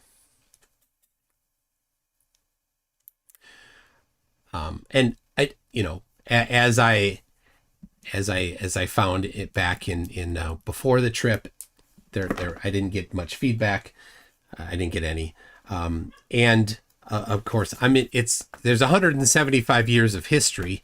I've applied 175 years of history of Flat Earth documentation and literature to this. So I'm definitely not trying to strawman anything. I've got Rowbottom's book here in with me. I've got Carpenter. I've got books by Blunt and Gleason. I have Gleason's book. So all these things I have here, and I've reviewed different things. So let me ask you this, from the perspective, even if you want to view it as a hypothetical that the Earth isn't a globe, do you think any of those you just mentioned would have everything correct? Even if it's not a globe, do you think those ones you just mentioned would or would not? The correct method to determine the dip of the horizon? I don't know. I'm not the one making the claim about the shape of the Earth being flat. I can apply the geometry based on their claims. And so if I'm doing it wrong, then I just want to know. Well, that's what I'm saying. So if there's like I said, even if you take it as a hypothetical and just using if there's not a sphere, do you think that we would all right now that we would know the exact nature of it if we've been lied to that degree, where the main model, as it were, is false? And do you think those people back then would or would not have had either some of the truth or part of the truth, etc.? We already know Gleason's map is incorrect in terms of claiming there's darkness at 80 degrees south at that time of year. So yep, that's false. Yep. So, I mean, that means that's misinformation. It's either misinformation or a lack of information. I mean, if they didn't go there, maybe he just assumed that. But yeah, I mean, the whole way that he claims of how the sun moves over that type of projection is faulty. That's why some people leaped on it. Some people didn't. Some people were kind of, I mean, it is useful in a way, though. It does show the zenith, like the zenith position of the sun over the continents pretty accurately, especially in the northern hemisphere, as it were, the northern region. That is one thing it gets right, is the zenith position is correct, the GP, right? Which really isn't that big of a challenge. So yeah, but then when you go in the south, yeah, that's where a lot of questions come in terms of okay. Well, based on I mean, so far nobody, and I'm looking at the chat here. I don't see anybody saying that I'm strawmanning them. So I'll go with that. So okay. So there is the prediction for Flat Earth. And if you scroll up to where it says number 10, Yeah, but that's the thing. So this is for like a Gleason's? No. Well, yeah, this is for Gleason, and like I said, if it's an infinite plane, which is also a more recent thing, but it's popular, the formula becomes 0. The predicted dip is 0 because that when you have that tangent of the height over the distance, that distance goes toward approaches infinity, and as you do that, then the entire value approaches 0 because it's in the denominator, and the tangent of 0 is 0. So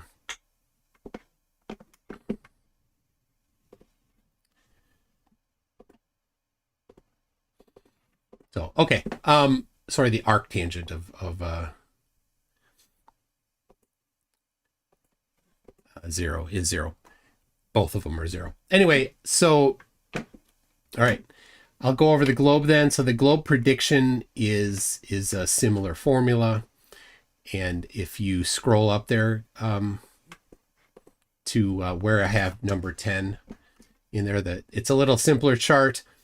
The math is also, it's just an application of the Pythagorean theorem, but it doesn't matter which latitude you're at, so it's a little simpler. So at 35,000 feet, for example, no refraction predicts 3.3 degree dip, and refraction predicts 3 degree dip.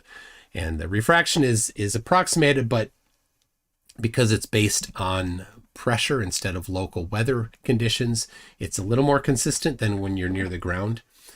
And then I did just, every couple thousand feet, including up to 40,000 feet, no refraction 3.5, refraction 3.2 degrees. So this is the globe prediction. And I've asked other globers to look at that, and nobody has identified any errors. And I've used online calculators to also do it. So anyway, so there we've done the first part. We've computed the consequences. And so next is to compare to observation. Now I had an opportunity because I had 8 flights total, 4 down and 4 back. I had, I intentionally booked my seats in spots where I would have the best chance to see the horizon. So I booked them toward the back of the plane so the wing wasn't in the way. Window seats. And then I looked on which side of the plane I was more likely to have a clearer view. And so the first flight out of the United States, the one from Miami to Santiago, was the one that I had a good view just as the sun was cresting the horizon. It was perfect because the sun, just as it crests the horizon, gives a really clear view of where the horizon is. And of course, it's super bright in comparison to the rest of the surroundings. So what you do is you just go right in the middle of the glare because the sun is an angular size of 0.5 degrees. And so this was just moments after I first saw the sun, and I grabbed my phone. I have the Theodolite app on my phone. And this is the measurement I took right there. You can see the crosshair is right going across the middle of the sun. And the position, the date is correct. The position is wrong because the plane is RF shielded. So it didn't get GPS coordinates. So if you actually look up the position there, it's not correct. It says the altitude is 14 feet, which is very much wrong. I think if you look that up, you'll find that it's Miami is where that location is. And this is many hours later. So anyway, if you look at the angular elevation angle is negative 3.4 degrees. And if you remember, now we go to our charts where we computed the consequences, and we look at the flat Earth prediction. Now this was, for reference, this is just north of Sydney. Sorry, not Sydney, Santiago. It was just north of Santiago. I have a video of it, but I can't easily play it in there, and I think it's too big for it on your server there. So anyway, anybody wants it, I can give you the video of just moments after I took this photo, but it was right at 30 degrees south latitude. So the Flat Earth predicts, and this was at 40,000 feet. Flat Earth predicts a looking south, a 0.02 degree dip, and looking north. Looking south, a 0.1 degree dip. So there's the Flat Earth prediction falsified. And as Feynman says, if it's not correct, then it's wrong. Your hypothesis is wrong. And then we look at the globe prediction, and remember that there was a refraction and a no refraction one. At 40,000 feet, no refraction is 3.5, refraction is 3.2. I measured 3.4, right there in between the margins of the globe prediction. So globe confirmed in this particular measurement. So we falsified Flat Earth and confirmed the globe. Now you notice I didn't say prove. So science doesn't prove things. It can falsify things, and it can find confirming evidence for things. That's as strong as it can do. So there is the presentation, the photo I gave you. You can it's right there in the chat. I can put it in again if you want. And if you're interested in the video, what I'll do is I will upload it to my YouTube channel right now. And then I'll put a link to it while we're talking. So anybody on the server there have any feedback to that? I would love to hear it. So, and I see Jesse, you're here. Anything you want to say while we're waiting?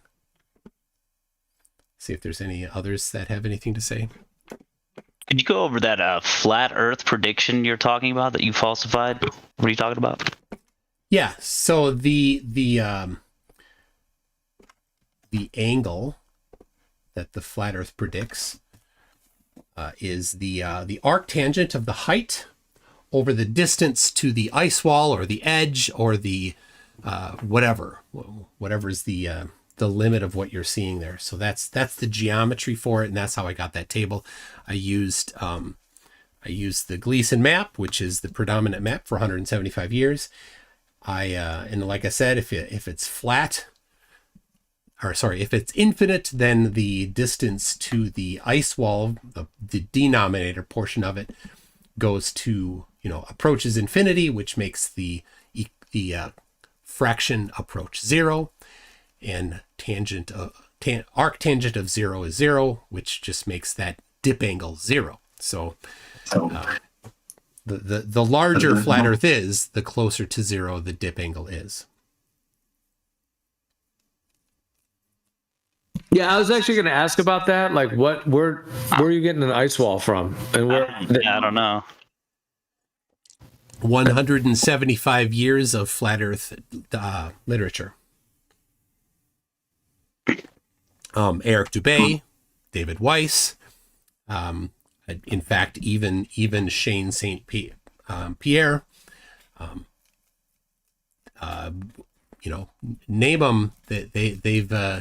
They talk either infinite plane or Gleason map for the most part, but there are a few others that have like a rectangle or a diamond shaped map. But in any of those cases, it's still the edge or whatever is super far away. So what about the people that don't know if there's an edge? You mean the people that have no idea about anything? Well, the ignorant earthers? Okay, I don't. I'm not doing this to. I'm not presenting this to ignorant earthers. This is a flat Earth conversation. Is the intent here? So you're basically building up a straw man of any flat earther who believes in the Gleason map or the edge or the ice wall, and you're basically saying, "Hey, I disproved that." Okay, cool. So yeah, so then that's why I asked earlier if anybody has any corrections for me, and nobody spoke up. But if you have a correction for me, please, I just got here. Please let me know how to compute the dip for your idea of what the Earth shape is. Since unless you're an ignorant earther, in which case, again, I'm not. This isn't for you. Who's this for? It's for Flat Earth. This is a test for Flat Earth. Okay, Gio, what do you think about this so-called dip angle that he's calculating here? Like, I don't even understand if the arctan of the tangent is 0 for an infinite plane. Like, you could say it's ignorant Earth, but like, we don't know. I don't know. Yeah, thank you. I don't know what the parameters of Earth are. Like, you guys have a defining shape. Yep. Yeah, I mean, yeah. So this boils down, like, I mean, how far do you think you can see? Because like when I said when you said an ice wall, now if you were, I mean, as far as I know, there is a massive icy shore, down in that region. I have been to the southern region, but I have not been to the Antarctica region. But I don't really have any reason to think that there's not at least some icy regions, whether it's all the way, I mean, on a globe, it is like any direction south, on a globe does reach you to an icy shelf or an icy, shoreline. I guess some people do claim that like Antarctica, like on that AE projection, that Antarctica is stretched around the outside, but that's only one type of projection with an azimuthal equidistant like that. Like there's other types of, I mean, that's just a projection of a coordinate system. And when you do it that way, it basically wraps the Antarctica region around the outside. And maybe some have thought of that. But the thing is that even if you could see that, if you were within a few hundred miles, let's say you could see that, that's one thing. But I mean, that's the question. Like, how far do you think you can see? Because if you're expecting to see the ice area from too far away, then that's just going to be, in my viewpoint, would just not be an accurate foundation as to what I think is taking place. If somebody else said that, I guess they'd have to defend that position. Yeah, well, not me. So then like I question. said, I come here with open hands, asking if I'm wrong, please correct me. And if you, well, how far do you think you can see? Like in those. When you said you're taking it all the way to the ice wall or infinity, that assumes you can see for infinitely. Well, that's true. Yeah. That's where we disagree. Unless something blocks it. You don't think there's a limit to your eyes or the optics that you're using? But there is nothing in physics that has described anything like that I know of. Well, so that's if you have evidence for it, then bring forth the evidence. Okay, how about a vision test? I used the eye doctor. I used a camera, so. Okay, so that has a limit too, then. Oh, what's the limit? It depends on what camera you're using or what optics you're using, but they all have limits. Otherwise, you would use a telescope and be able to see forever, but that's not how it works. Like, there's things in between you and whatever object you're seeing. Well, yeah, and I talked about that. Excluding being blocked by something, right? If there's nothing between you and the distant object, nothing stopping the light from getting from the distant object to you, then. So real quick, I predict we're going to see a movement between we can't see forever because of atmospheric attenuation due to dust versus there is some actual limit on how far light can travel and reach our eyes. And it's kind of a Mott and Bailey, so hopefully not, but that's what I suspect. I think the Mott and Bailey is going to show up here. Well, I mean, this is just a philosophical difference, I guess. Like, you guys think there's no limit to light. I'm looking for an evidence-based difference here, please. Yeah. Well, there's a limit to your vision. Like, how do you not agree with that? A limit to your vision. I was using a camera. Forever. I was using a camera, not my eyeballs. Okay, even a camera has a limit to how much it can resolute. What's the limit? It depends. It depends on how, like, what camera. And what are the factors? What do you mean? What are the factors? You said it depends. It depends on what? Depends how powerful a camera you have. How powerful the camera is. What how do you define power for a camera? Okay, so what you're saying is if I use a P900 or whatever, and then I can look into the sky, then I can resolute pretty much anything in the sky. For example, a distant planet, like Jupiter or something like that. Yes. Or do I need to have a more powerful camera to resolute it, or a more powerful telescope? Like, there's different levels to how far you can see. Okay. Well, what are the factors in that? You're deigning to instruct me on this topic. Go ahead. No, you just said there's no limit. We have no limit. Light can travel forever. If nothing is blocking it, right. then light from its source to the receiver will get there. So there is attenuation then. Okay, so attenuation. I'm writing out right there. There we go. All right, I knew it. Attenuation. Okay. Yeah, but the whole thing is how the globe model has been. It's an interpretation of actual how we see in our vision, the sphere of vision, as it were. Gio, we're talking about flat Earth. There's going to be overlap. Gio, we're talking about flat Earth right now. We're talking about because he's calling me up on my flat Earth computing of the consequences for flat Earth, and so I want to make sure that I'm not straw manning it. So we don't need to talk about the globe. I talked to Globers already, and we're in agreement that the computation that I did was correct. So I just want to make sure that I get the flat Earth computation correct. So attenuation is the one thing. Okay, are there other factors then? And I'm sorry, is this your name here? I can't quite read it. It's a little goofy letters. What do people call you? What's that? Biasticles. Yeah, Biasticles. I'm the guy that helped Eratosthenes out by walking the 500 stadia to Syene. Awesome. Okay. Yeah. Okay. So attenuate. You've got attenuation. Okay. So if something is dude, there's a limit. There's limits to optics, man. Got it. So that's why they use different wavelengths of light to see further. Like infrared, for example, you put on an IR filter, you see further. You see through more shit. Yeah. Okay. So all right. So we've got attenuation, but the thing is, if it's attenuation, then we would just see blackness if something's too far away, right? Because whatever it is that's too far away, the light has attenuated too much, and we see nothing, and we just see blackness then, right? No. Well, what do we see if light is attenuated too much to see? So I don't even understand where your line of questioning is going. I'm just trying to figure out if you think there's a limit to your vision or not. I think there's a limit. There are limits to optics to your vision. Yeah, and I'm just waiting for you to instruct me on these things. How do you not? But how is there not a limit? Like that's why you have different types of cameras. Some more powerful than others. More powerful telescopes. They can only resolute so much, so far away, because of all the stuff between you and the camera. Yeah. So and whatever you're looking at. So dealing with attenuation, one way to deal with attenuation for example, when you're looking at stars, would be to have a longer shutter speed, so that you have more opportunity for more light to get in, so you can get more brighter pixels essentially.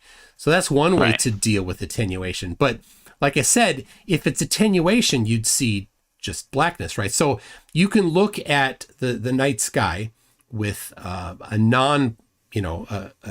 take a picture with a fast shutter speed, and you might see a couple bright stars, right? You might see Sirius, for example.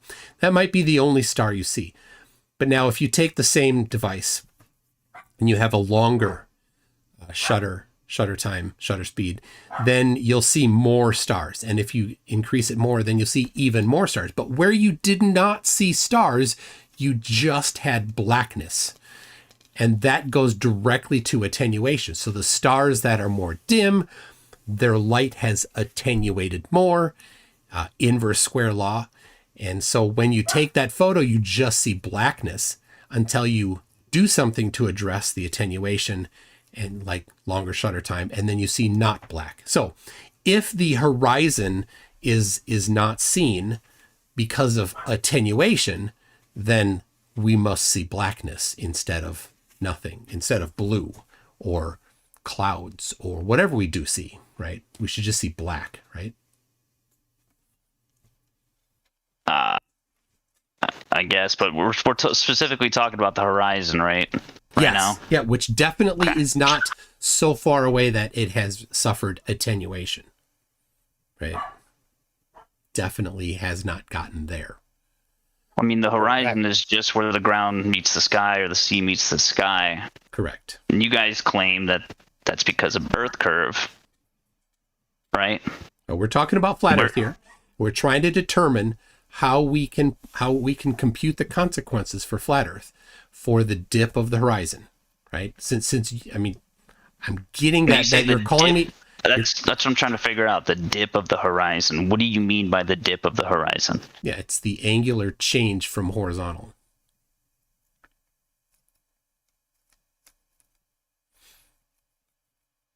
Right? Okay, so you've got straight up is zenith or vertical. Yeah.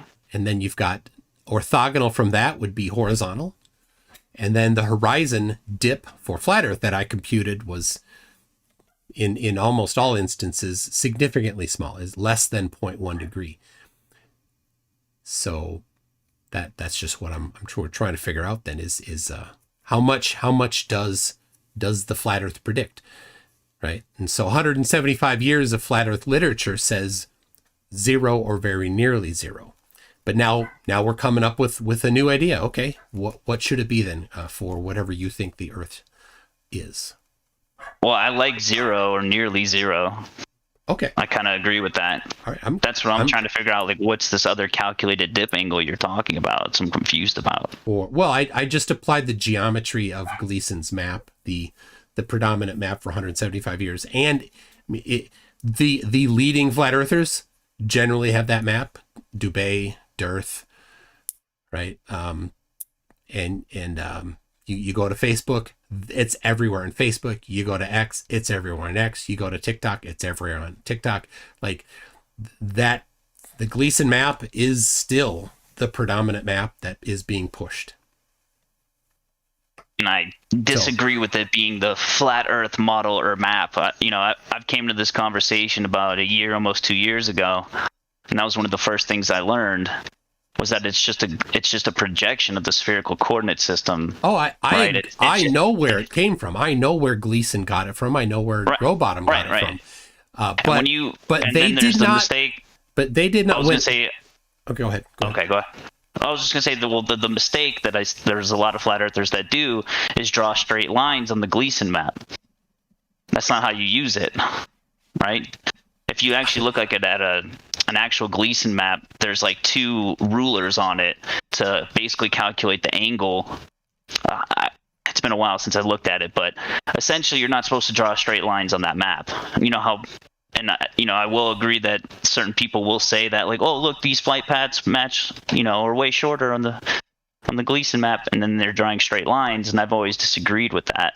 But well, I mean, you're in the significant minority. And so I'm anxious to hear the right way to do it then. Actually, Shane has a pretty good video on it. Shane uses the AE map too, so. But he actually has a video on how to actually use the Gleason's map. So when people try to draw straight lines on it, they're actually not using it correctly. Well, a flat map of a flat surface would use straight lines. So, and a flat map of a flat surface is the easiest map to make. You just use, you don't have to do anything fancy. That's the thing about the globe is, if you're going to use a flat map, you have to use a projection, but you don't need a projection if the actual surface is flat, as flat earthers claim. Then just do the simple map, right? So Real Flat Earther just posted one here, which is a hexagon map, which isn't a whole lot different in distances than what I have already done there. So there you go. If we use, are you posting something? Yeah, I put it if you look in the side chat live stream text, not the actual live stream. I don't know how to even see that. I see live stream text and audience text. So when you hover over like where we're at, you'll see a little chat bubble that pops up. Click on that. Okay. Oh, it's over on the side. Oh, I'm not sure what it shows on your format for Discord, but yeah. Yeah, it is. In the stage area, yeah. Yeah. It's like a little bubble. Let me see where I could skip to. On the Gleason map. Yeah, if you go it's a 16-minute video. 16, but here we go. If you go to, I'll give you a timestamp. Here you go. They're known for the determination of the So figure of basically the using the arms. So you measure the angle between the arms in degrees, multiplying each 15 degree by 1 hour, multiplying each degree by 4 minutes. Yeah, that's how to do the time. That's how you do the time calculation. That's not distance. It's not linear distance. It keeps going into the longitude calculations, etc. Okay, and where's that? Yeah, I gave a timestamp. Okay, sorry, not looking at. I don't see the timestamp. But it's important, though. It's important that people understand this, flat earthers included, that you're not, using a Gleason's map as you're supposed to. It's just a projection of the spherical coordinate system, and you're not supposed to be drawing straight lines on it. Well, why not? Why not have a flat map that's just straight lines on a flat map? That would make sense. But all right. So I don't know what flat map. Oh, that's the truth. What's that? I said there is no quote unquote flat map. Well, that's a problem. That's your whole problem, isn't it? I'm cool with it. I'm okay with not having a model for reality quite yet. I'm okay with that. Nobody else is. Nobody else is. In fact, you actually aren't, because if you got on an airplane and the pilot had no clue how the Earth was, you wouldn't get on that plane. What do you mean? They use the lat long system. That's all based off the stars. All maps are based off the stars, man. Hello. That's the only actual true reference point that we have. Like if you were in the middle of nowhere and you had no landmarkers and you had to travel 100 miles, right? You would use the sun and the stars to navigate, because I can do celestial navigation. I can get my lat long position in three-dimensional space. And that just corresponds to a ground position, and regardless of the shape of the Earth. That's how you would just navigate. Completely reliant on the shape of the Earth, because you can't get your position without knowing the radius, and you need to get the distance between you and the GP, and that requires knowing the distance across the surface of the Earth. And that varies based on the shape of the Earth. If it's flat, it's different than if it's a sphere. I don't know. I mean, I know how celestial navigation is done. I've done celestial navigation. I use the radius of the Earth in that, and one of the steps is computing the distance between the GP and your position across the surface of a sphere. So there is no known way to do it using flat Earth geometry. I had a $10,000 challenge for 2 years and nobody did it. If anybody could do it, they would have done it. But the people that tried all used the What's your $10,000 challenge? I want to know about that. There you go. Northern Rebellion just posted it. Thank you for that, Northern Rebellion.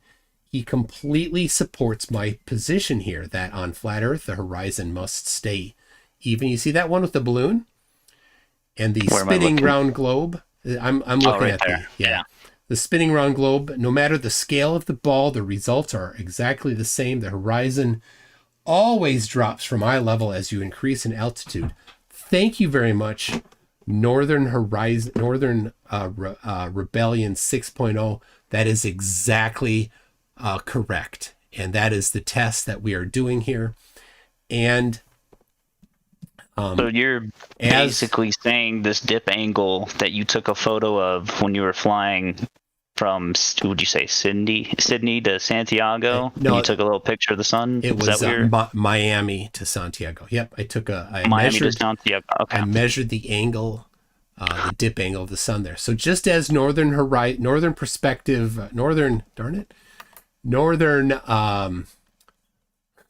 Rebellion said the flat Earth must stay at eye level. I love how he's totally such a good glober. Like he always has it ready to help. Anyway, no matter the scale of the ball, the results are exactly the same. The horizon always drops from eye level as you increase in altitude. And of course, as the graphic there shows, on flat Earth, the horizon must not drop. It must stay at eye level with very slight, as I showed, very slight drop. So thank you very much for that, Northern Rebellion. So I'm looking at your photo. Where's the drop at? So if you look at the and these crosshairs, these tick marks. Yep, the crosshair there, the horizontal crosshair there, that's going right across the middle of the sun. That is the angle that I'm measuring there. The elevation angle is negative 3.4 degrees. So it's a dip of 3.4 degrees below eye level. So just like Northern Rebellion showed, the globe must dip as you increase in elevation. And in fact, this dipped the correct amount. This was 40,000 feet. The prediction is between 3.3 and 3.5 degrees. It was 3.4, right there within the range. So totally nailed it. So there you go. See your bearing. Okay.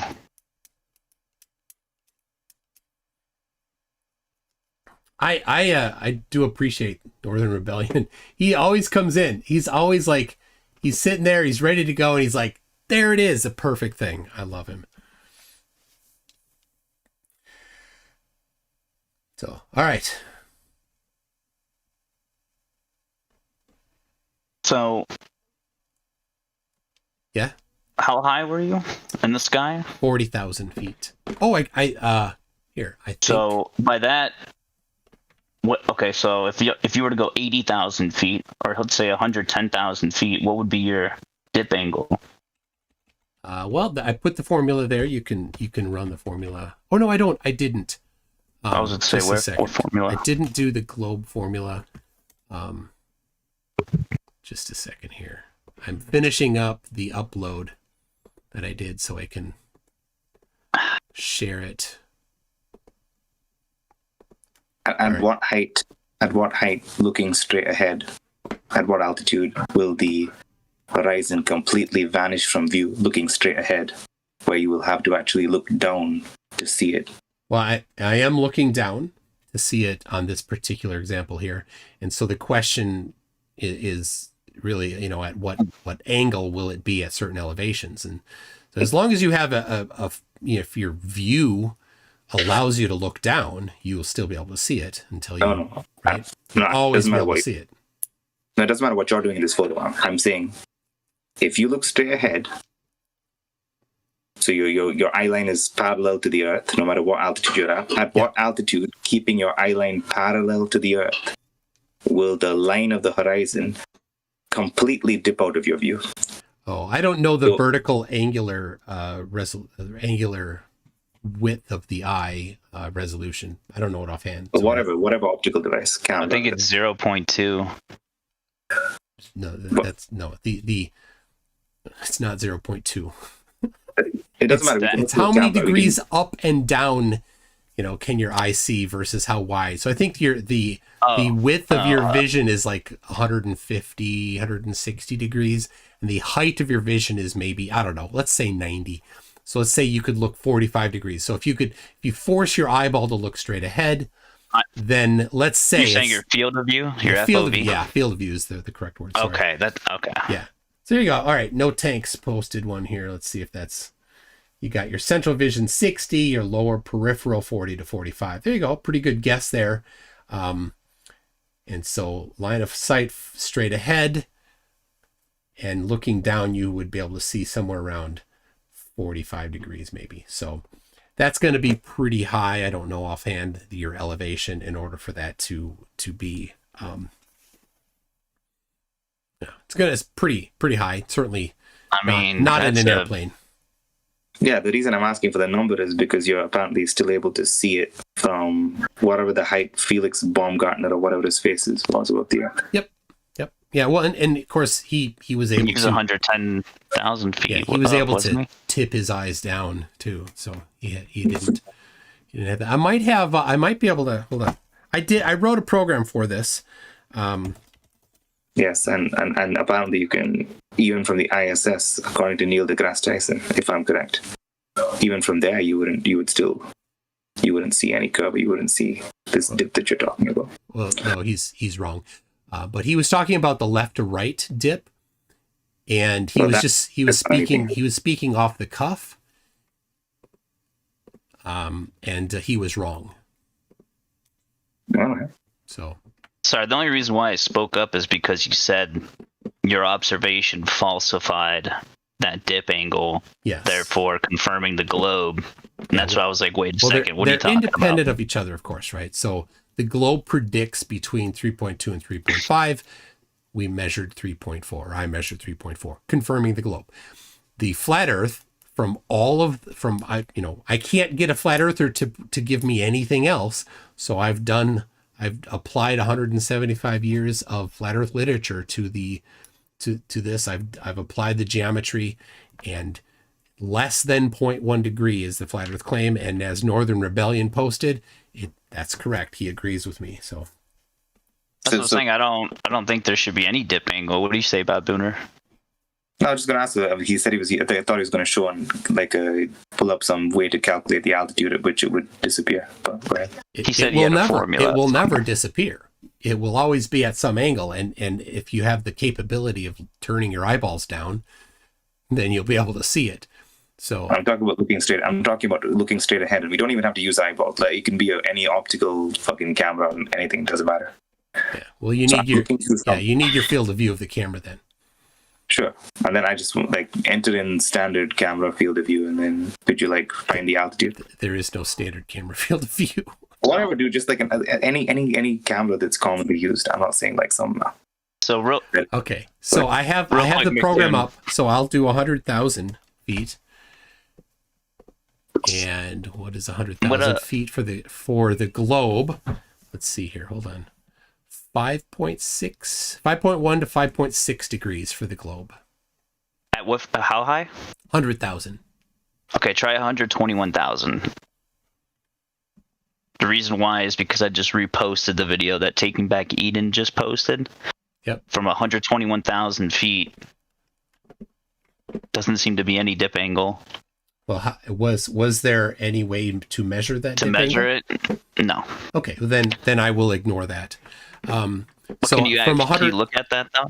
No, 121,000 feet. The globe prediction is 5.6 to 6.2 degrees.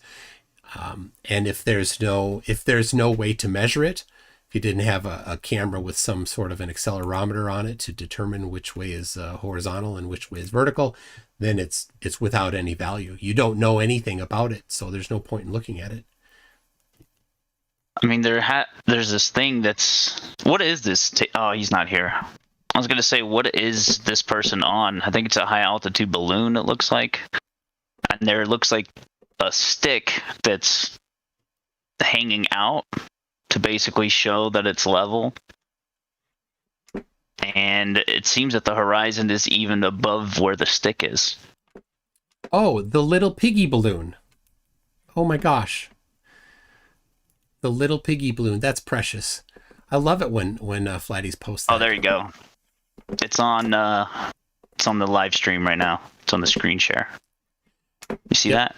Yep. Yeah, and we don't. There's no indication on there where eye level is. So, being an honest person, I will not look at that and say that you can have any indication of where eye level is, because there's nothing in there telling us where eye level is. That stick there doesn't tell us where eye level is either. Can you repost the formula? I was gonna say I plugged it into GeoGebra, and it says for looking straight ahead for the Earth to be completely out of view, you'd need to be about 15,300 miles above the surface. Wow. That's about 100-something thousand feet. 15 times 5. See. No. Oh my gosh. So what's the number? What's the answer again? 15,000 miles. Yeah, about 15,300 miles. 15,000 miles. Oh, yeah, that'd be way higher. Never mind. And what height is the ISS at?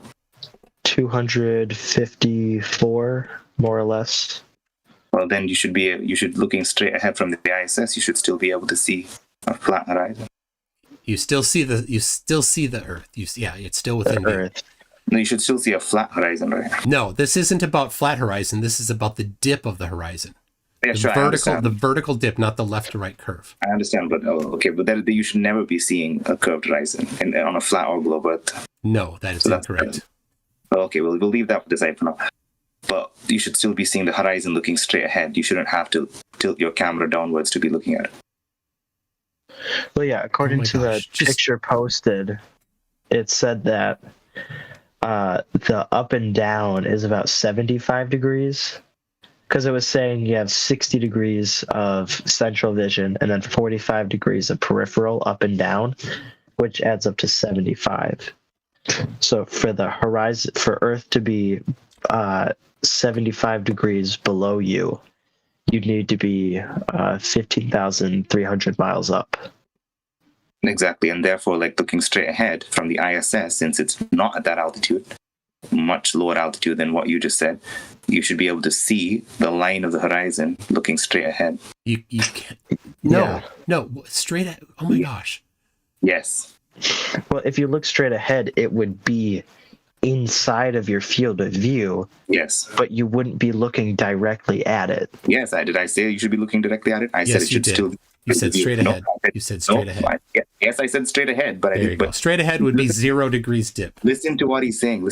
He said it should still be within your field of view. You just wouldn't be looking directly at it, aka the center of your vision. I agree that you wouldn't be seeing it at the center of your vision on a globe, at the height of the ISS.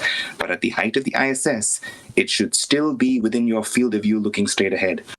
Yeah, and it is. Cool. No, all of the ISS footage is panning the camera tilted downwards.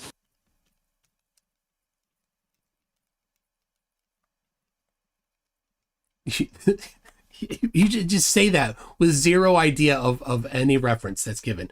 Anyway, I posted Geo. I posted. Hold on, I'm talking to I'm talking to Geo. Talking to Geo. Pull up. You're just trying to fucking sidestep, bro. Pull up ISS footage. You pull it up, Geo. I posted the little piggy cam analysis there. One, you might want to grab that one there. So flat earthers love the little piggy cam, which you can see in the one you're showing right now, Geo, is concave. It's curving up on the left and right side. You can see that it's not a rectilinear lens. And for some reason, flat earthers love to post that one.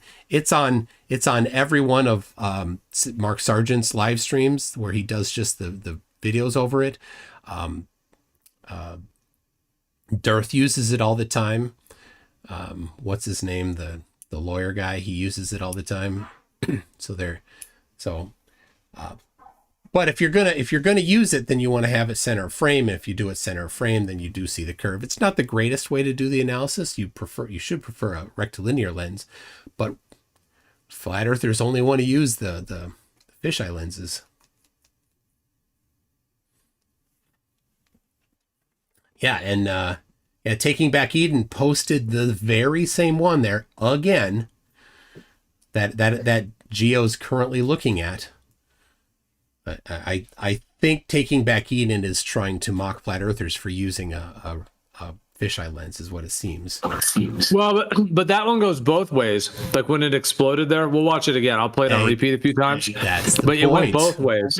That's the point. Yeah. The only time that you could ever consider using it is when the horizon crosses the center of the frame, and that's why I pause the frame as it's right in the center of frame. See, right? There's still something to be said for the midpoint of that, though. Yep. For what it is. I mean, when the midpoint shows the horizon is curved. I agree. Well, I don't know. I mean, the thing is, over a planar surface, you would see in a circle. So there is that factor as well, like, especially with the light pattern as well. With the light pattern? So over, you mean like a disc floating in space, you'd see a circle? No, you'd see in a circle just in general of how you would see over a planar surface. Like if you were to imagine, like if you put a hula hoop on the ground, but then you're up above that, you would see the extents of that hula hoop. Now, I'm not saying that that's a physical limit per se, but it would be the extent of how far you can see. And then when you add in where the sun is, and because the sun is obviously only illuminating a certain region as well, you have to factor that in terms of what you can see, you know, because if you're right near the terminator line, obviously you're not going to see a full 360-degree circle of light, for example. So yeah, so then you'd see a different amount of curve looking different directions. I would love to see that. Never seen That's it. curved visual space, basically. That's an interesting. You got claim. like Lunenburg. That's an interesting. Have you ever heard of Lunenburg? Lunenburg's pretty cool. Especially for a camera. I'll have to show you Lunenburg's work. There's a bunch of papers on curved visual space and how the eye sees. Well, we're not talking. These videos were not taken. These videos were not taken with human eyes. They were taken with cameras. So the human eye isn't important in it. It's cameras. I posted a couple right there in the chat, but that's essentially the difference. What you guys say is Earth curve, we say is curved visual space. Well, you said human eye, and I didn't. None of these videos that we're looking at were taken with the human eye. They were recorded with cameras. So no, I get that. I'm just saying to expound upon the subject that we're talking about. We're basically diving into curved visual space in that argument. Where did you post? Again, in the side chat of the stage channel. These are papers that you posted? No, I'm trying to find the papers right now. Okay. I posted a couple videos for visuals. So, all right. I mean, I'll just keep playing what you guys are posting. Yeah, I'm playing that one now. No, there you go. I don't know if you've seen that, but yeah, I mean, you have to incorporate how we see because that's what they inverted for the glow model in the first place. So it is pretty key, but to get into all the specifics. That's all lies. That's all lies that Shane likes to post. Don't they say that the dome of vision actually applies to cameras too? Yeah. Right. No. Just to kind of help you defend what you're saying. No. No. Yeah, dude. Even in video games and virtual reality. We're not talking about virtual reality. We're talking about reality, not virtual reality. So in reality, a camera receives light that gets to it, no matter how far it is away. So, do all cameras have any curve? Like, I'm not familiar with the anatomy of cameras, but just to like kind of question this point, like, do cameras all have curved lenses as well? They do at varying amounts, of course. In meat space, nothing is perfect. There are as things get further away from you due to it would also just be like, even with it, like assuming all flat lenses, just due to perspective, like the further things get away, the further they're going to shrink, and that would kind of like that distance proportion would be around you in like a circular manner. So like if you say something's 2 meters away from you and in every direction, that would be in totality a circle. And then as you get further away, perspective is going to like drop, right? Correct. Absolutely correct. And that's why I posted that formula. I just posted it again. That formula is an application of perspective. So that's where you got the dip angle from? Yeah, I'm applying perspective, the arctangent of the height over the distance to the whatever, the edge of what you can see.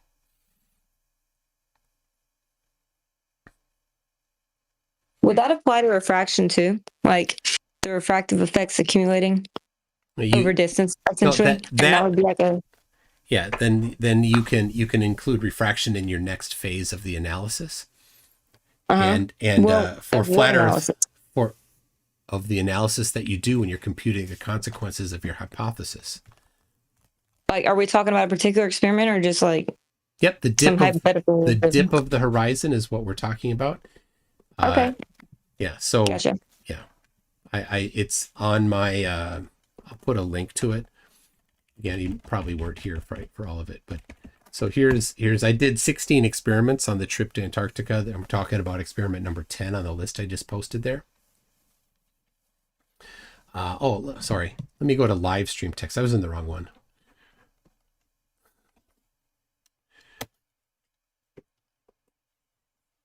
So there you go.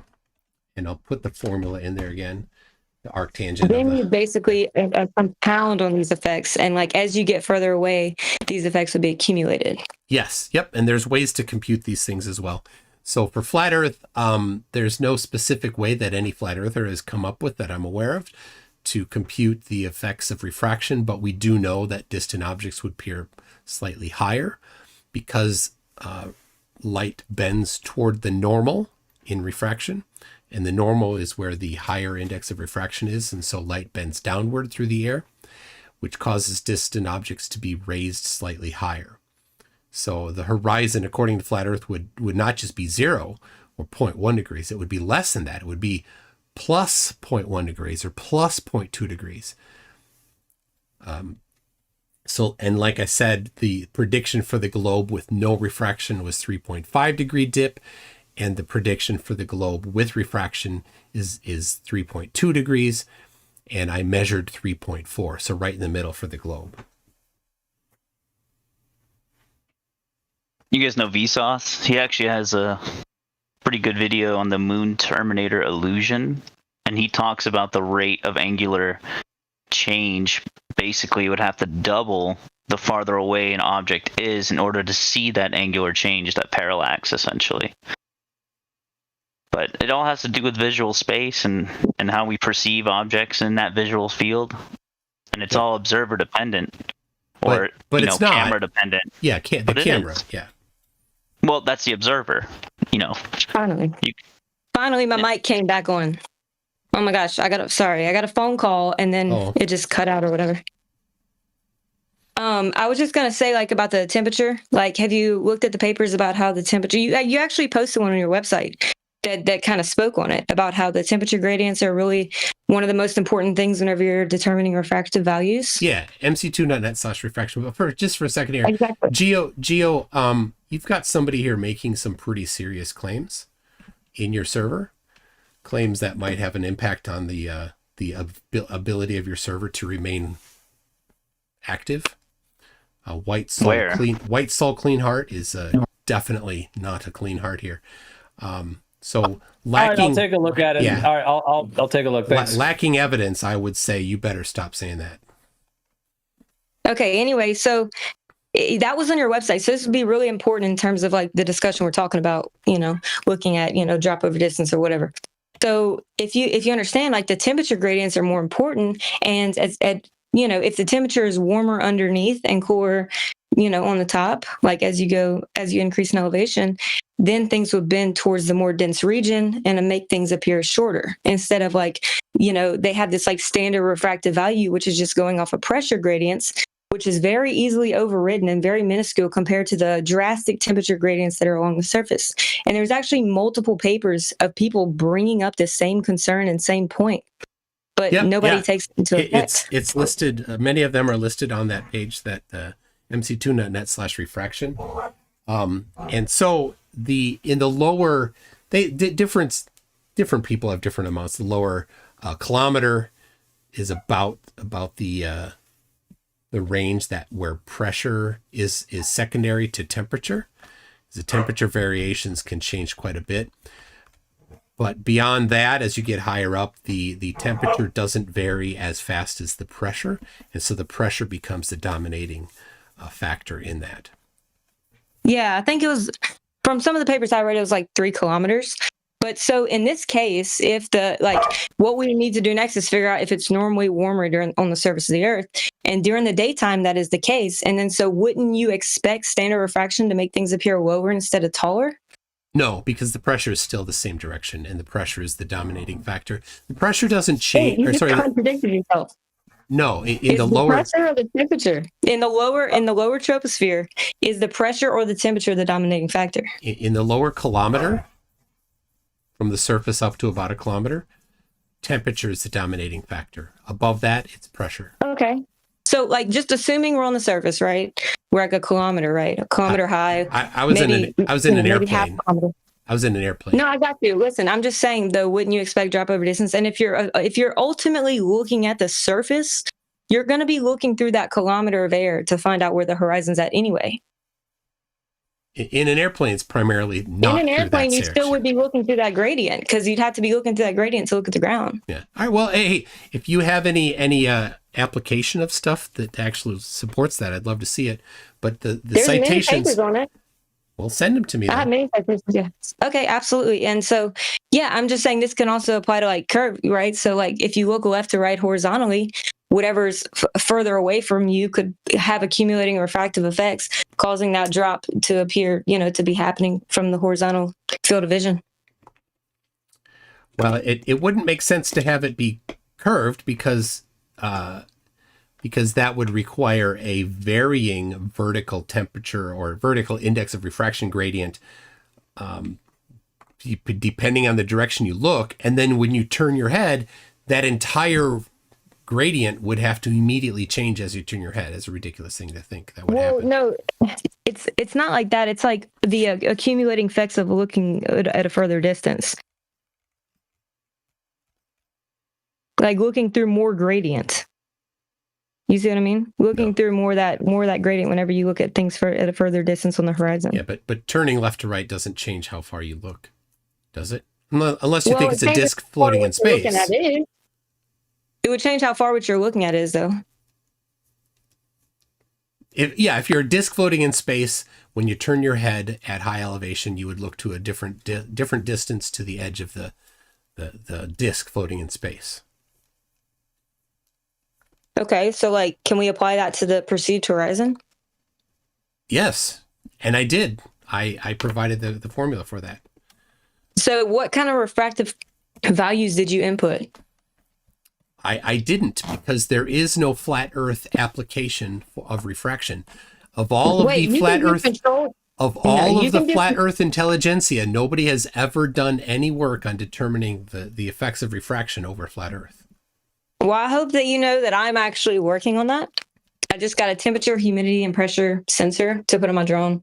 I'm gonna do some line of vision, but it's not gonna be that far above the surface because my drone can only go so high. So, I want you to know I am trying to do that. And I think that refraction, like this quote unquote standard refraction, is gonna also, back up what these scientists are saying about how the temperature is more important, and therefore like predicting to view drop over distance just because of atmospheric conditions. But anyway, you can just do like controlled refractive experiments, like at different humidity levels, like not assuming curvature. You can do like a laboratory environment experiment. And I think that some people have done this where they actually have made like temperature gradients, humidity gradients and stuff like that. And then looked at how the light bends just in these different gradients. And then you can calculate, okay, well, if the light's bending this much in a gradient, this is how much we would expect it to bend. And that would be assuming a flat plane. Yep. Well, you'll be the first one to do that if you do actually do the analysis.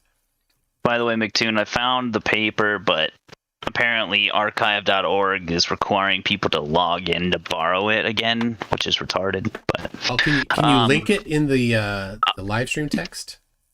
Yeah, I'll link it. It's the Mathematical Analysis of Binocular Vision by Lunenburg, or Rudolf Karl Lunenburg. Oh, well, yeah, really interesting dude. So I used a camera, a cell phone camera that has just one lens, so it doesn't apply. But I'll. But it's either way, it's very interesting if you would like to go into it. He has another one called The Theory of Optics, and how he describes a near field, a far field, and extremely far field. Yeah, I read that one too. Distance. Yep. Yeah. And that one is again humans' inability to accurately decipher distances. That's what it's about. Which isn't what this is about at all, because number one, I wasn't using a human to determine the angle. Number two, I wasn't determining distance, I was determining angle. So it doesn't apply at all to this example. I mean, it still follows the same geometry, though, no matter what. No, it's still optics. In fact, in that second one there, we were talking about near field, far field. In that one, they use a theodolite to measure the distances and angles. So it completely supports my use of a device to measure angles, because the methodology in that exact paper used a device measuring angles as the standard of the standard against which the human's ability were being judged. It's amazing how that completely supports exactly what I was doing. It's almost like the first law strikes again. Okay. I wasn't posting it in refutation to your picture. I was posting it because you asked about curved visual space. Well, curved visual space is just humans' inability to determine things very well. That's what curved visual space is. I've read all those papers. That's what it is. I know Gleam. I've seen his papers. I've been through them all. Okay, it's not Gleam. This is Lunenburg, but all right, whatever. No, Gleam is the one that introduced these to the conversation. Yeah, he's introduced a lot of things. Yes, and sure. And I appreciate that he especially this one on the near field, far field, because it completely validates the use of theodolites and other angle measuring devices as the standard for how to do things. And they're not using curved visual space to do that. They're using actual Euclidean space, and the curved visual space is just based on human perception, which is not what we're testing here. But even with the best optics or optical device you could use, like the best theodolite, the best telescope, you would still see the near field, the far field, and the extreme distance field, or whatever it's called, the last one. I mean, you would still see the same effects because it would just scale. Just because it's not the human eye doesn't mean it doesn't have the same scaling. No, the point of the study is that humans incorrectly determine distance one direction when they're, the near field, right? When they're closer than something, I don't remember if it is they underestimate or overestimate, doesn't matter, within a certain range, and then over that range they overestimate or underestimate the other direction incorrectly, right? That's just humans' ability to do things.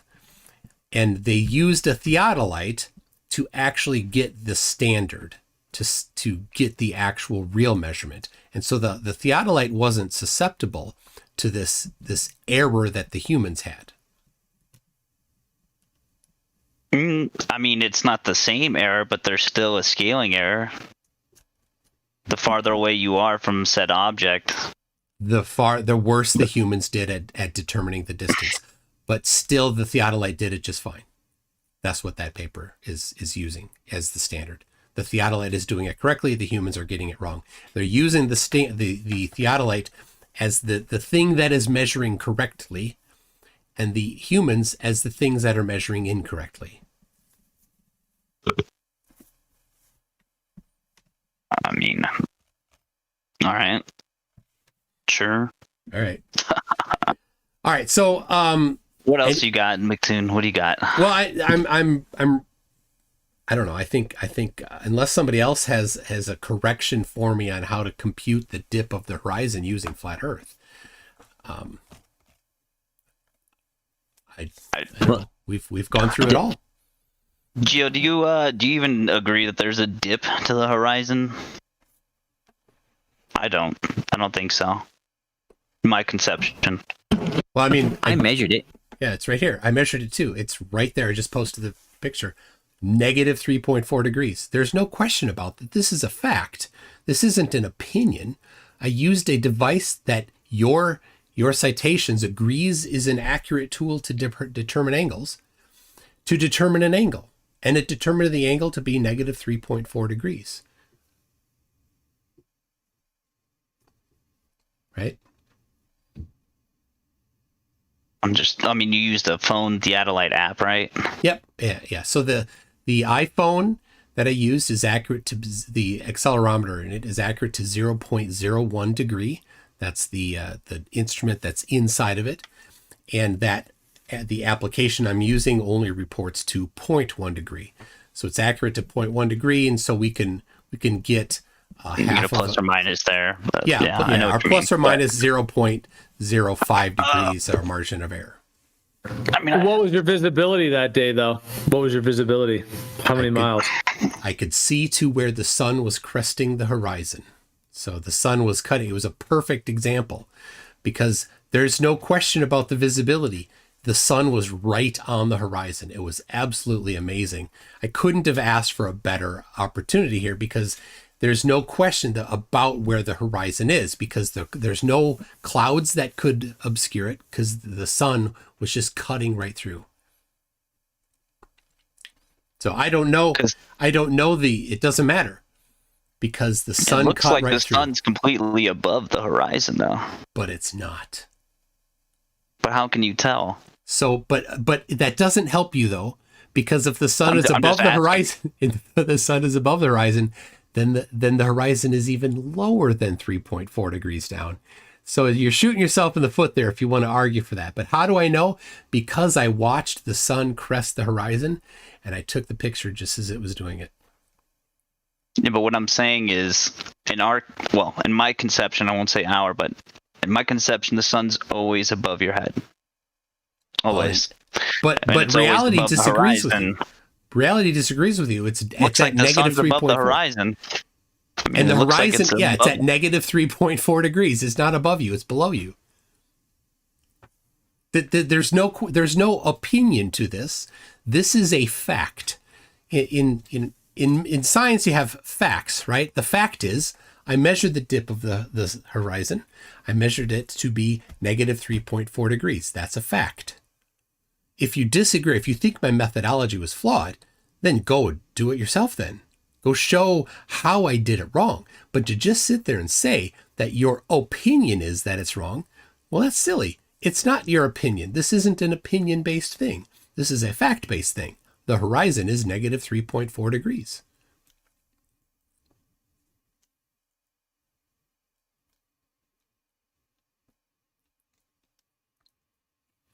Yeah, and this is something anybody can check with a cell phone next time they go flying, too. If it's, clear and they can see the horizon. And I had 8 flights, and some were at night and some were cloudy. So this was the one that was a good opportunity to measure a really great angle. And the fact that the sun was just rising made it all that much better. It was so perfect. So I like when Earth is Life said, "Who's Gleam?" Did he say who or where? He said, "Who is Gleam?" Oh. He's kidding. All right, let's see. Manufactotum. I haven't spoken with yet. It's up on the stage here. Hi. Hello. How goes? Anything on this? I was looking at the let me pull it up again. I was looking at your table there. Give me a second. Wait, I think I still have it up in the window. I just pulled it up. This one, or is this the one you're talking about? Yes, that one. I was kind of doing a couple of things. What are the elevation feet? What is the table? Sorry, I don't know if it's a long explanation. I'll try and catch up, but if you can do it quickly. So the elevation feet is how high the plane is, and so planes fly at different elevations. 35,000 is pretty common, but several of the flights I was on were 40,000. So this particular flight was 40,000 feet. Okay, so this is from the plane, and the degrees, I suppose, are down to the ground. That's the latitude. Oh, so yeah, because on flat Earth, the Gleason map, the distance that you are from the edge varies with your latitude. Right. So if you're right at the North Pole, it's equal in all directions, and if you're at the equator, if you look north across the North Pole all the way to the opposite side. That's pretty far. Or if you look due south, then it's just it's a much shorter path to the edge. So that's why there's a range in those computed angles. Oh, yeah, but you can't see past the equator from the one. Well, you can't see past Polaris, so you're not gonna be able to see from the equator all the way to the other side of on the other side of Polaris. Yeah, so then you just see blackness then and nothing at all, right? We see you something. wouldn't really have it in your resolution.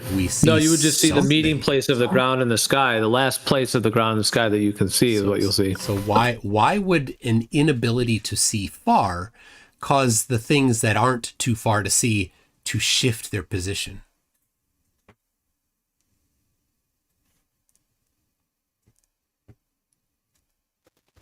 You're just talking about as you moved on a different position on the ground, they shift their position? No. Why would All I was saying is that Polaris will set, I mean, that 6,210 number. Generally, that's where Polaris sets from the equator in terms of the 1 degree per 69 miles through 90 degrees. Yeah. So why would it do that? Perspective requires that it shouldn't. Yeah, it would vanish at that maximum point of what you can observe, which seems to be when you're right at the equator. It's the Polaris on the one side and Sigma Octantis on the other. But here's the really interesting thing for that. Just a second, I need to grab a screenshot here.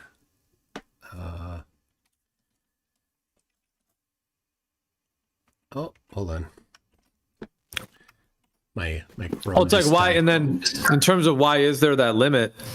It's a radius of vision, not a radius of a sphere that we're living on. Yeah, but it's the radius of vision that exists. Yeah. Now here's the interesting thing. I was in Punta Arenas, and I got video of the stars at night, and so I got stars that were near the South Celestial Pole. And looking at the Gleason map, the stars that I saw were on the very far side of Polaris when I saw them. So they are farther away than Polaris on the Gleason map, yet I saw them. But Polaris I couldn't see. I tried. Why is that?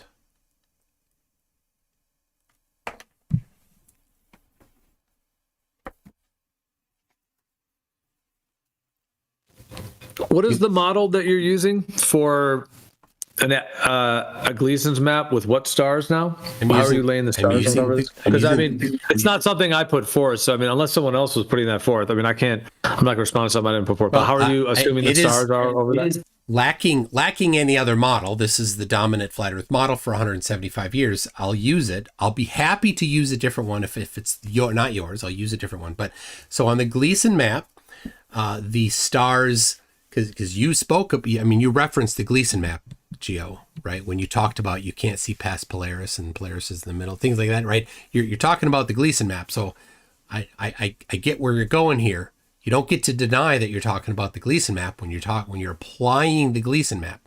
So how does looking at Polaris mean you're using the Gleason map? Oh, it's how you described. I was just saying Polaris. It's how you described where it is.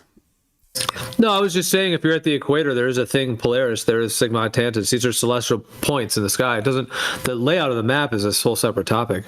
I'm just talking about what happens as you move further and further from Polaris, and once you get to the equator, it will set and no longer be visible. Yeah. And that 6,000 miles is interesting, that 6,000 mile distance, because then when you double that, 12,000, that's half of the circumference. And in general, you're going to see half the Earth at once. Earth at once. So, I mean, seeing in a 6210 radius circle seems to correlate in a lot of ways. Where's the 6,000 miles? 6210? Well, it's 69 degrees through 90 miles. Or 90 degrees, I mean. Yeah, okay. 69, but you just end up with the 6210, which is that distance that Polaris sets. So if Polaris sets there and Sigma Octantis starts to rise there, and vice versa, if you move north, Sigma Octantis will set and then Polaris starts to rise, then that 6,000, that 6210 is roughly, a quarter of the circumference, because if you do half of that, now you're at 12,000. So half of that 24, roughly 25,000. Now you're at roughly about 12.5 of what you can see east and west and all around you, which then is about half of. Now, if you take the globe model, it would be half of the globe. If you take a planar Earth, it would be half of the plane that's lit up at any time. But only it's half the plane looking north and south only. Right.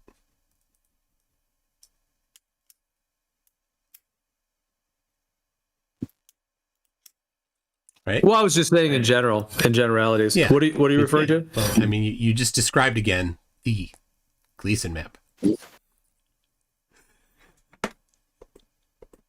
You didn't quite. I mean, you think Gleason map, Geo.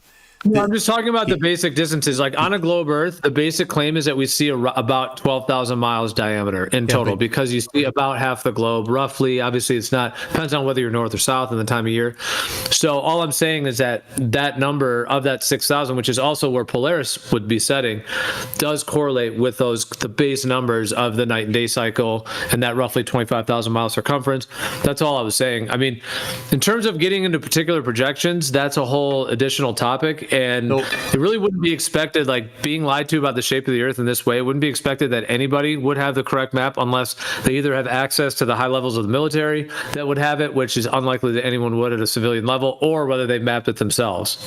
Well, there's just do it yourself. That's how people did it.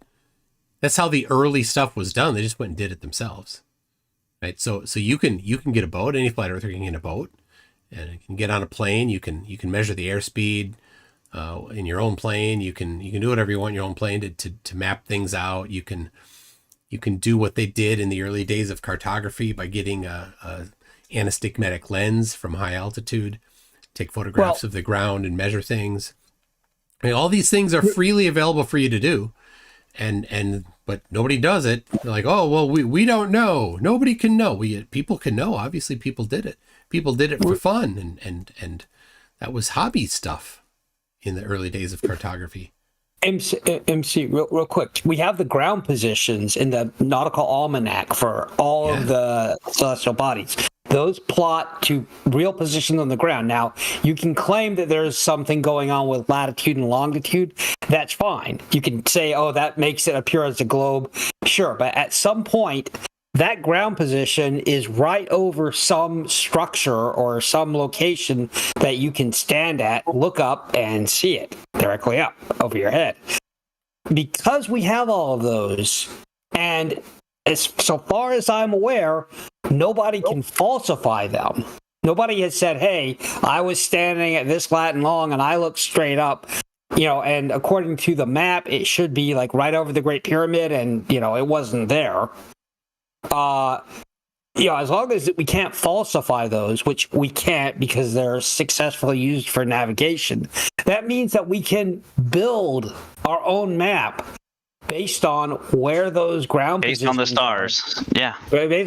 All maps are made from the stars. Yes. Well, just a second. So what that means is, unless you're going to claim that there's some disconnect where, I can't find a lat long for that ground position. It doesn't actually show the celestial body above it. Then you're pretty much stuck with a projection of the maps or the globe. If you dude, you can have there's a million projections. That's literally your preference. Yes. Well, but the projections are all from the globe. So the projections, when we're talking about flat Earth, exactly. When we're talking about flat Earth, which is what we're talking about, are from the spherical coordinate system. The globe is one of those projections. It's called the orthographic view. That's it. No, it's not. Yes. No. Yeah, I'll show you. Look at an orthographic projection and see what it looks like. And you'll see that, hey, that's the globe. Show a citation for that if you could. So, yeah, I will. So when you say projection, the point of a projection is that you're taking one shape and putting it to another shape. So for example, you take a photograph of your dog. Your dog is 3-dimensional. You take your photograph, the photograph is 2-dimensional. You've now projected your dog to a 2-dimensional space. Right? Now if you start with something that's flat and keep it flat, then you don't need a projection. There's no projection needed. So for example, if I go outside and I draw some shape in sand, right? And then I take and I transpose that, to a smaller scale on paper. Well, there's no projection there necessary. I'll just do a 1-to-n scale of that. So that's the easy way to do things. It's not a projection. So for flat Earth, and that's what we're talking about here. We're not talking about the globe. We're talking about flat Earth. The flat Earth should have a non-projection map. As soon as you say projection, you're not talking about flat Earth anymore.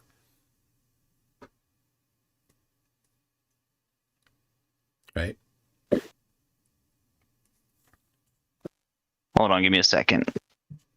All I know is that all maps are based off the spherical coordinate system. That's it. And it just depends on what projection you want to use to Mercator. Welcome to the No, globe. dude.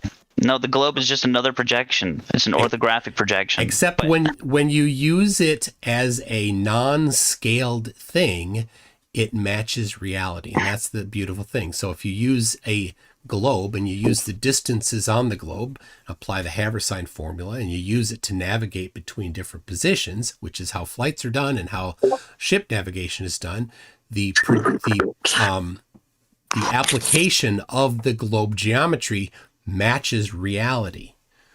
So when you want to fly from Santiago to Sydney, you say, well, what's the distance and what's the route we should take? Well, let's use the actual globe and use that as our way to compute the correct route. And then we fly that route, the distances match. Now, if you use any other projection and then say, this isn't a projection, this is a non-projection, let's use these linear distances, it doesn't work. The question comes down, which came first? What do you mean what came first? Well, the stars, dude. We've always seen the stars for millennia. Are the projections, are the map projections a projection from the globe? Or is the globe projected from flat? No, the globe is projected from the stars. No, it's not. Yes, it is. Oh. Not at all. What do you mean how? It's literally It's literally a spherical coordinate system. It's called the celestial sphere. You transpose the GPs of the stars to whatever said map you want, like an orthographic projection. That's the globe projection. So where did WGS84 come into this then? What do you mean where it came from? What are you talking about? Well, you're making very specific claims. Yeah. WGS84. It's a geoid. Right? Yeah, WGS84. Yeah, WGS84 is not a projection of the stars. WGS84 is the dimensions of the planet. Right. No, it's a reference ellipsoid. Yeah. Yes. Okay. All right. And how was that ellipsoid created? By measuring mathematical. No. It's a mathematical. It's a mathematical creation based off the stars. That's how it was a reference to ellipsoid. Let me show you. Hold on, I'm doing like 3 things at once here. Let me get out of my game. You were playing a game at the same time. It's almost as bad as when I come in here and everybody was blasted drunk. I got you. Here's a great paper on datums, projections, and coordinate systems. Oh, I smell first law coming here.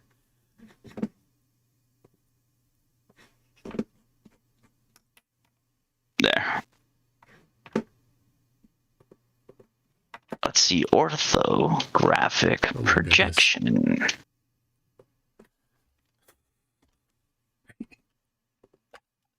Oh my gosh. So orthographic projection is an azimuthal perspective projection projecting the Earth's surface from an infinite distance to a plane.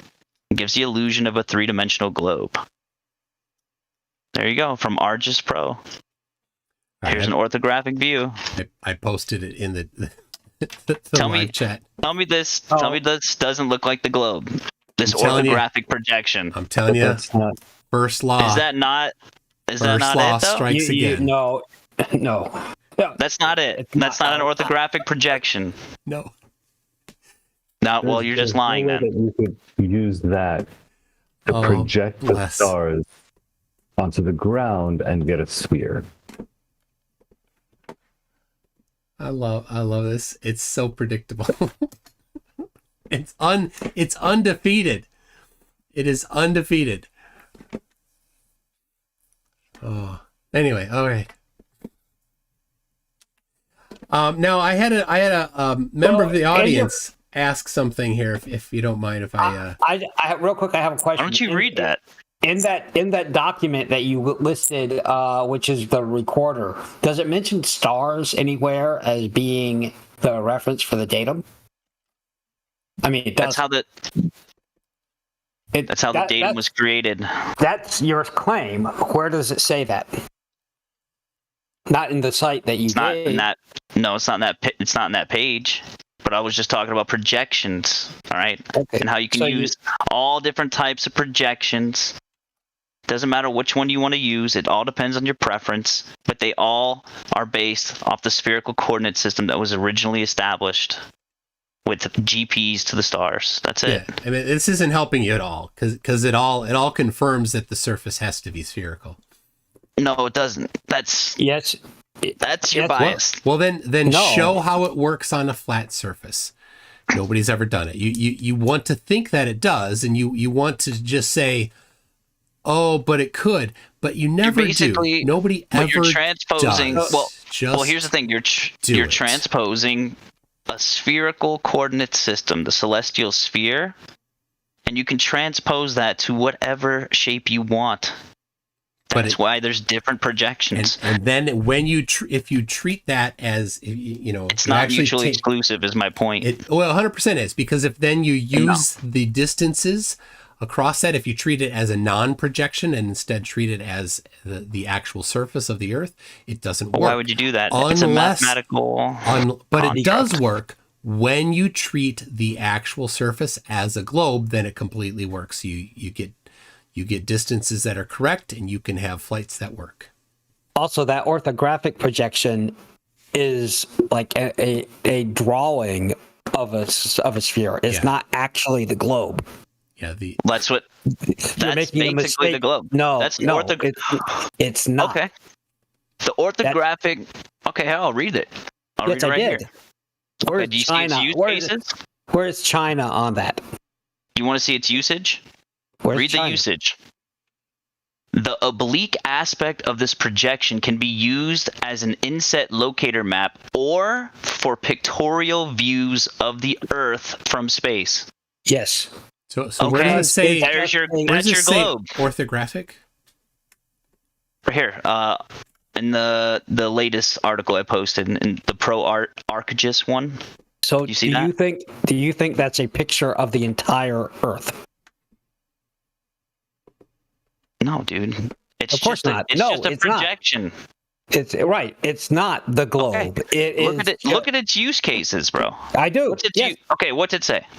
It says the oblique aspect of this projection can be used as an inset locator map or for pictorial views of the Earth. Pictorial views of the Earth from space. There's your globe. But that's not the globe. That's not the globe. That's a pictorial view. That's like saying this is what you guys want Earth to be. You guys want it to be this orthographic projection. No. The Earth does be a globe. If it's a globe, you can spin it and see China. The orthographic view, you can't do that. That's why China doesn't appear on that picture. Yeah. This is the orthographic map projection. So this was the globe projected to the flat surface that we're looking at right now, where the shown centered on the Caribbean. So like he said, was it Omnivore? Yes. So, said you can't see all of it. That's not the globe. That's an orthographic projection of the globe for this particular demonstration here. Read down to where it says false easting and false westing and look up what those are. That may help you understand better that it's not actually the globe. It's just a drawing of what a globe would look like. It's just a projection. It's a drawing of what a globe would look like from one side. Yes, it is a projection. It's like a photograph. It's a photograph of what if you took a photograph of the globe. You're proving my point. The globe is also just a projection. No. So the globe is actually a three-dimensional object. This is not a three-dimensional object. That's a two-dimensional object. It's two-dimensional because it's on the screen. Do you understand? I don't think he gets the difference. What the difference is? Okay. Okay. We can only see part of it in this. We can't it's only two-dimensional. So look at why they call it false. False northing, false easting. You'll see it further down under parameters. Hey, McToon, can we come back to your claim of the curvature of the Earth? if Beastocles.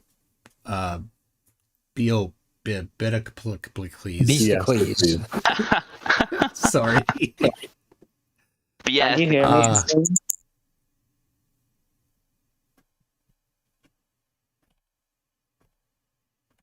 Yes. I can't even remember where the argument was going. We were arguing about projections. So you're saying that the globe is just another projection. That was your claim. Yes. So the maps are all projections. And when you take the latitude and longitude locations of the ground positions of celestial bodies, and you take the known distances between them, and you plot those on a flat map, they don't work. They will not work. That's why those projections. But what do you mean a flat map? That's what I want you to describe. What do you mean a flat map? The Gleason map. The Gleason map. The Gleason map is also a projection. Yeah, you need a non-projection. That's what you need for flat Earth. Right. You need a non-projection of the Earth. Now, on the bottom of every map, a good proper map, it'll tell you the projection used. Now, on the globe, on a classroom globe or the very expensive Bellerby globes, right?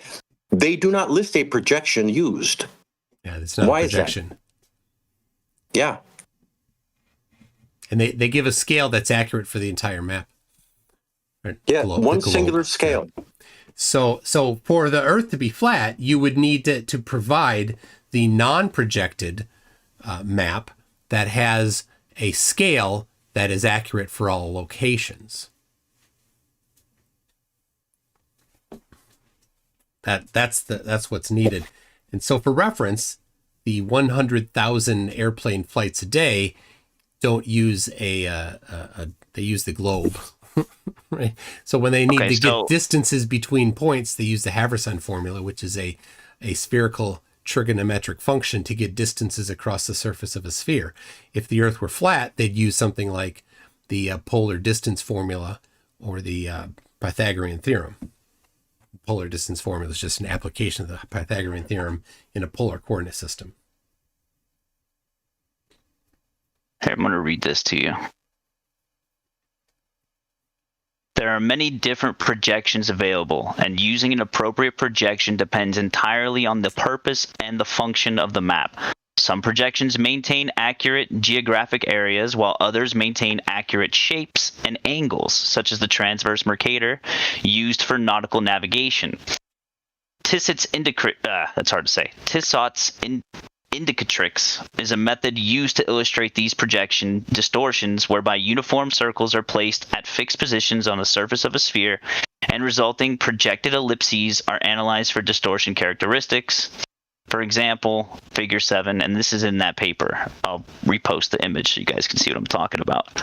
So you could take a Bellerby globe and you could draw a series. You could take a Bellerby globe, draw a series of absolute perfect circles, and then project that onto whatever projection system you're using, and see how elliptical they are. But you drew circles. Yeah, but it doesn't project to circles. That's what this thing that you're showing here. The point of me bringing this up is that it's not mutually exclusive. Oh, but it is. So if you did those same circles on a globe, they'd all be the same size. So what you need is saying it looks better on a globe. You're just saying it looks better. No, I'm saying there aren't distortions on a globe. They actually use a three-dimensional globe. You took all those circles. They'd be the same size. Every single circle would be the same size on the entirety of the globe. All right, right now, I want you to post which globe that you're talking about that has no distortions. All of them. Okay, post one. We'll go through it. All of them. Every one. But they're physical globes. Oh. I can't post a physical globe. They all have distortions. Doesn't matter. Doesn't matter which one you use. If they're two-dimensional, they do, but the globe does not. So three-dimensional globe I think he's drawing a distinction between some kind of level of inaccuracy. So, for example, on this globe, Mount Everest isn't exactly as proportionally high as we say it is. Well, yeah, so you don't get a topographical globe. That those are just just the idea that they're for novelty, right? A distortion in this case is a mathematical transformation of the surface. So a globe does not have mathematical transformations of a surface. It is a surface. Yeah. So it doesn't have those. You guys claim it's the surface, without actually having any drop over distance measurements. We have all that. Yeah. But just a second. No, you don't. Just a second. I just want to point out that there may be a Mott and Bailey here, where we go from mathematical distortions, which the globe does not have, to some form of real life inaccuracy where the globe cannot get the precise measurement of the coastline of the continent or whatever. The fractal nature of a coastline, that's whatever. ridiculous. I mean, just some coastline paradox. That's an interesting paradox. No, it's not a problem at all. It's not part of this conversation. It's not. I'm just pointing out that if you Bailey to, this globe is not a perfect model of the Earth, therefore I'm calling it a distortion. Well, you guys are saying that there's no distortions. That's not a distortion.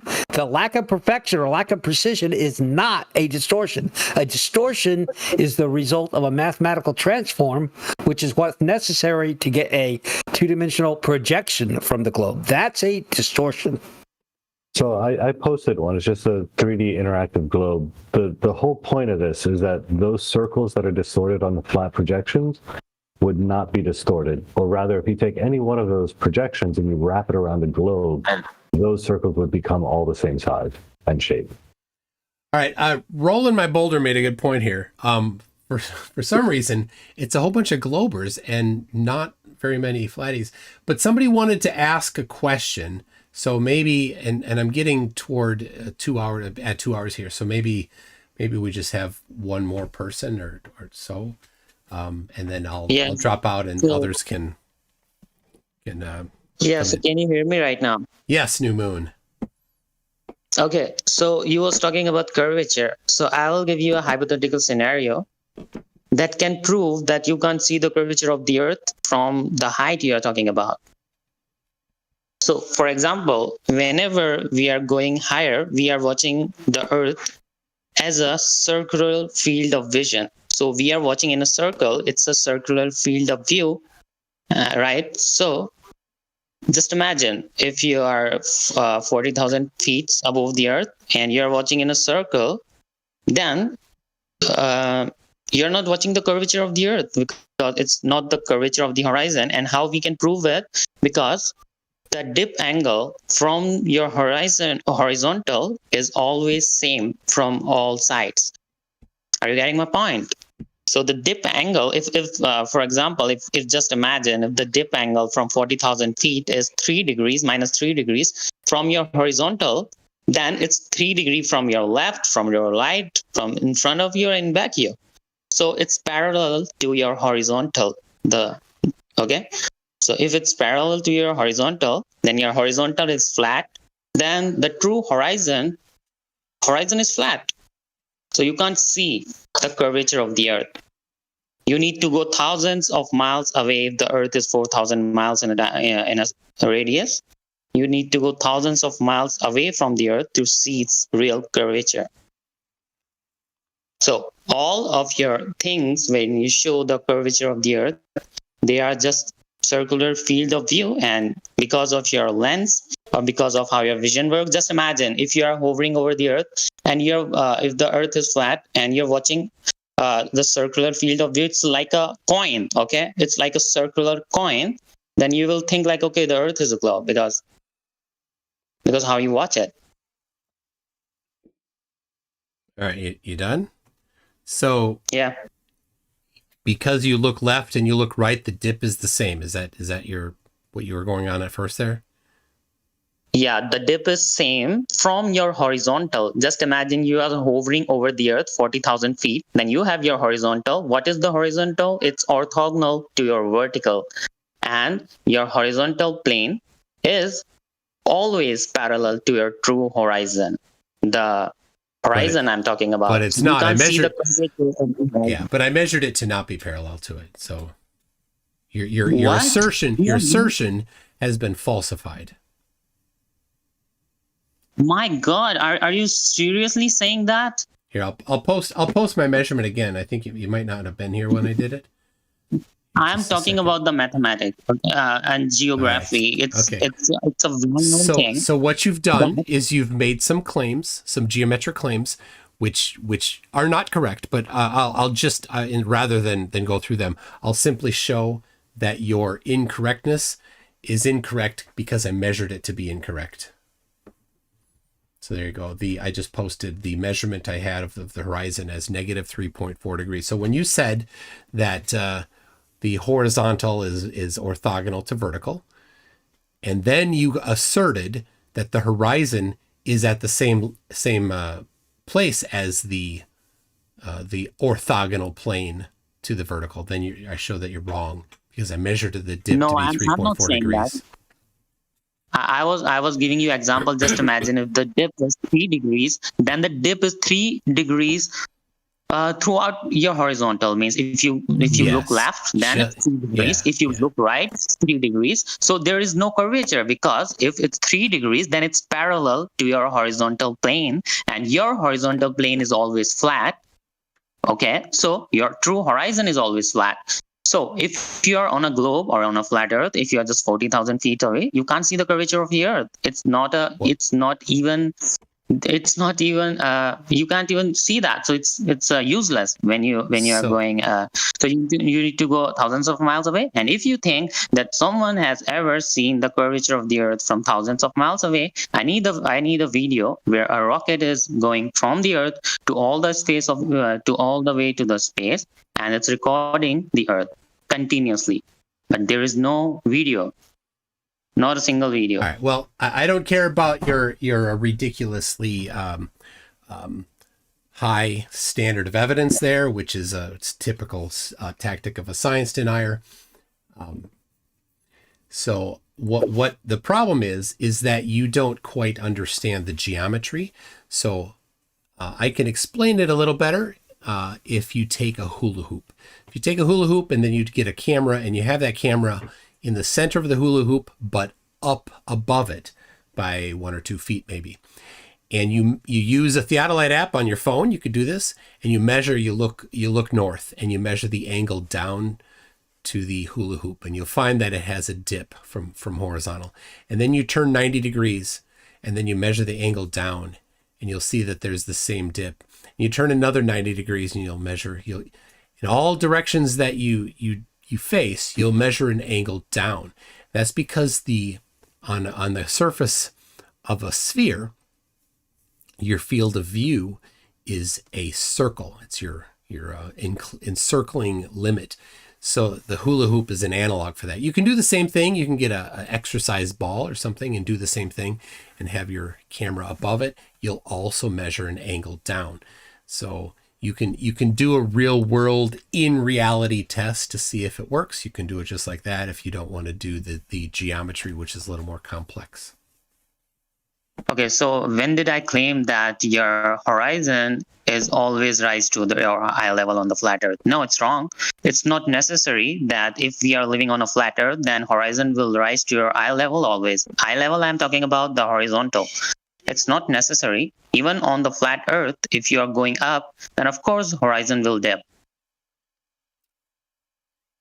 What, by how much on flat earth? How do you compute the prediction for flat earth of the dip of the horizon? What's the formula for that? Oh, you're talking about the formula. No, it's the observation. You just go and observe it. And well, you've made an assertion that on flat earth it should be something. And so I'm wondering how you computed that to be the case so that you could conclude that that was right. So you wouldn't have just said, oh, it must be this. You must have had some way that you came about getting to that conclusion. So what was that conclusion? How did you get there? What was the process that you used? Yeah. Okay. So the thing is, when we are on the ground, we are watching in a circle. Okay. So it's our circle of view, but it's on the eye level. But when we are going up, so then at the time we are watching a bigger part of the earth. So when you are starting watching a bigger part of the earth, of course you need to look. Of course, it will be because of some kind of perspective that I don't know about that. It will go below your horizontal. And wait. You don't know about that? So this is something that you don't know about, but you've drawn conclusions even though you don't know. Is that right? Yeah, so it's a fact that horizon goes below your eye level. The true horizon I'm talking about, but it's not falsifying the flat Earth. Okay, it doesn't mean like when we were on the ground, then horizon was at the eye level, but when we are going up, then it's it's dipping a little bit. It doesn't mean that it's because of the curvature of the Earth. It can be some other thing. Okay.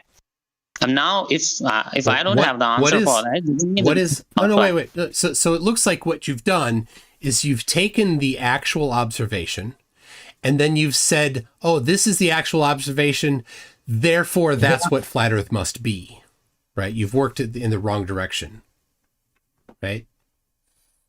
So what you need to do though is you need to let me explain. What you need to do is you need to take your claim of flatness, and then you must compute the consequences from it, and then compare to reality. What were trying to do is you're trying to take reality and then just say, I don't know how it works, but it matches flat Earth.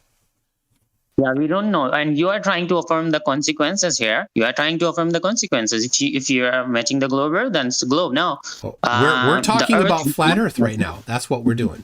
I'm waiting for you to support your claim that flat Earth predicts the horizon will dip by whatever we've seen. Well, how is that done? What's the method? Flat Earth doesn't predict it, but it no doesn't kidding. falsify. There you go. Flat Earth doesn't have any predictions. Flat Earth doesn't have a model. Flat Earth can't do anything. Flat Earth is not useful. Yeah, it's the observation, but it doesn't prove the Earth is not flat. Okay, if the horizon is dipping, but the fact is, like whatever you show that there is a curvature of the Earth because the horizon is curving, that's the true horizon. That's not the curvature of the Earth because you are just 40,000 feet away from the Earth and you're watching in a circle of view that is always parallel to your horizontal, and your horizontal is always a flat circle. Then if it's parallel, then it's also a flat circle, provably. So you lose. So if it's a flat circle, so you're saying that the flat Earth is a disk floating in space then? No, it's not a disk. It can be very large, but we are watching a limited view. Okay, we have a circular field of view.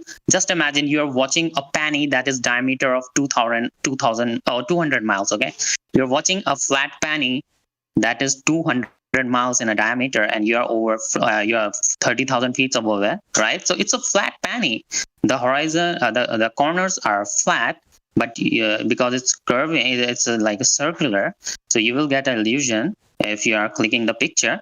But the corners are always same dip angle from your horizontal. If you're watching it and it turning 90 degrees, 180 degrees, whatever, it's always same. If I give you a hypothetical scenario, just imagine a planet that is 5,000 miles diameter, okay, or 5,000 miles in a radius. It's a water planet, and the water is still. You are looking to the horizon from the ground level, and now you're going up and up and up. Then your field of view is increasing and increasing and increasing, but still your field of view is a circle.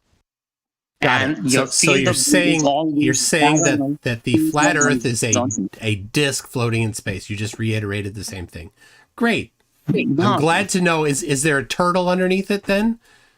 And is the Earth sitting on top of elephants, and then the elephants are on top of the turtle, or are there no elephants? Just curious about that. And then what gender is the turtle? Have you figured that out yet? Maybe you could drop some sort of a carrier down with some scientists over the edge to go and look to see what gender the turtle is. Where is this conversation going? What are you guys talking about? Reflecting from the topic. No, the topic was if your dip angle is always same from your horizontal, then it's parallel to your horizontal, and horizontal provably always a flat circle. Okay, so your horizontal is always flat. All right. You're dominating this conversation here by re-explaining the same thing. And we've gone in circles here a few times. So thanks a lot, New Moon. Piss off. You're a scammer. You're a scammer, New Moon. I can't believe you. Go to hell, you lying scum. Well, that got a little feisty. Yeah. He can go to hell. He can go to hell. He's the one that lied about sending people to Antarctica. But it worked out. It worked out. Even though New Moon is a scammer, it worked out for the best. Lisbeth got to go, so it was a good thing. Yeah, it got more flat earthers to Antarctica, so it's good. Yeah, good for that, I guess. I mean, you did it through a scummy way, but yeah. All right. Okay, so you were willing to engage with him, right? Rather friendly, right up until he wasn't playing your game, and then you started lashing out. Is there any particular reason for that? I was being patient with him, and then yeah, he just you started. Lost your patience. Sorry, I was talking. You need to regather that, sir. All right, sorry, I was talking. You won't let me talk, then we're done too. You talk over me. You ask me a question, and then you talk over my answer. We're done. Anybody else? I got a couple people here trying to speak. Okay, so Mithun, I challenged you 2 years back that piss off, New Moon. Piss off. There we go. Blocked New Moon for now. Thank you. New Moon, you brought up some great questions there. Thank you, Ricksky, for trying to bring some civil order to this conversation. Appreciate you.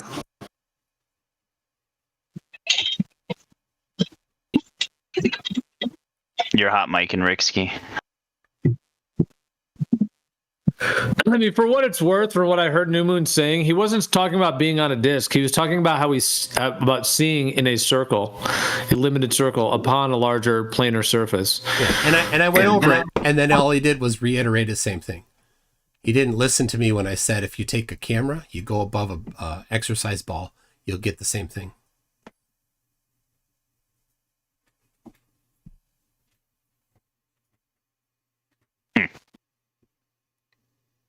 Right? He didn't hear me. He wasn't listening. He was too busy interrupting me.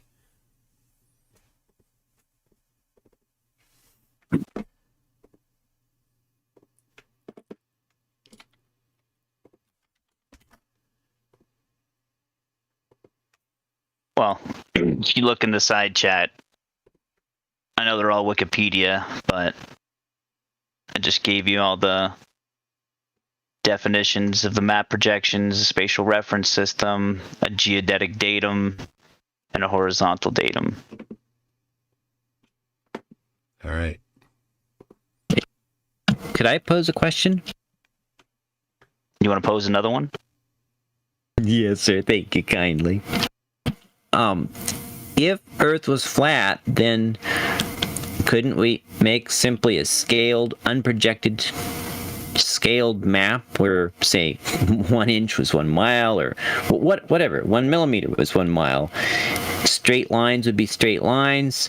Distances would be simple scaled distances. Isn't that true that if Earth were flat, then we could have such a flat Earth map that would be a perfect scale of that, right?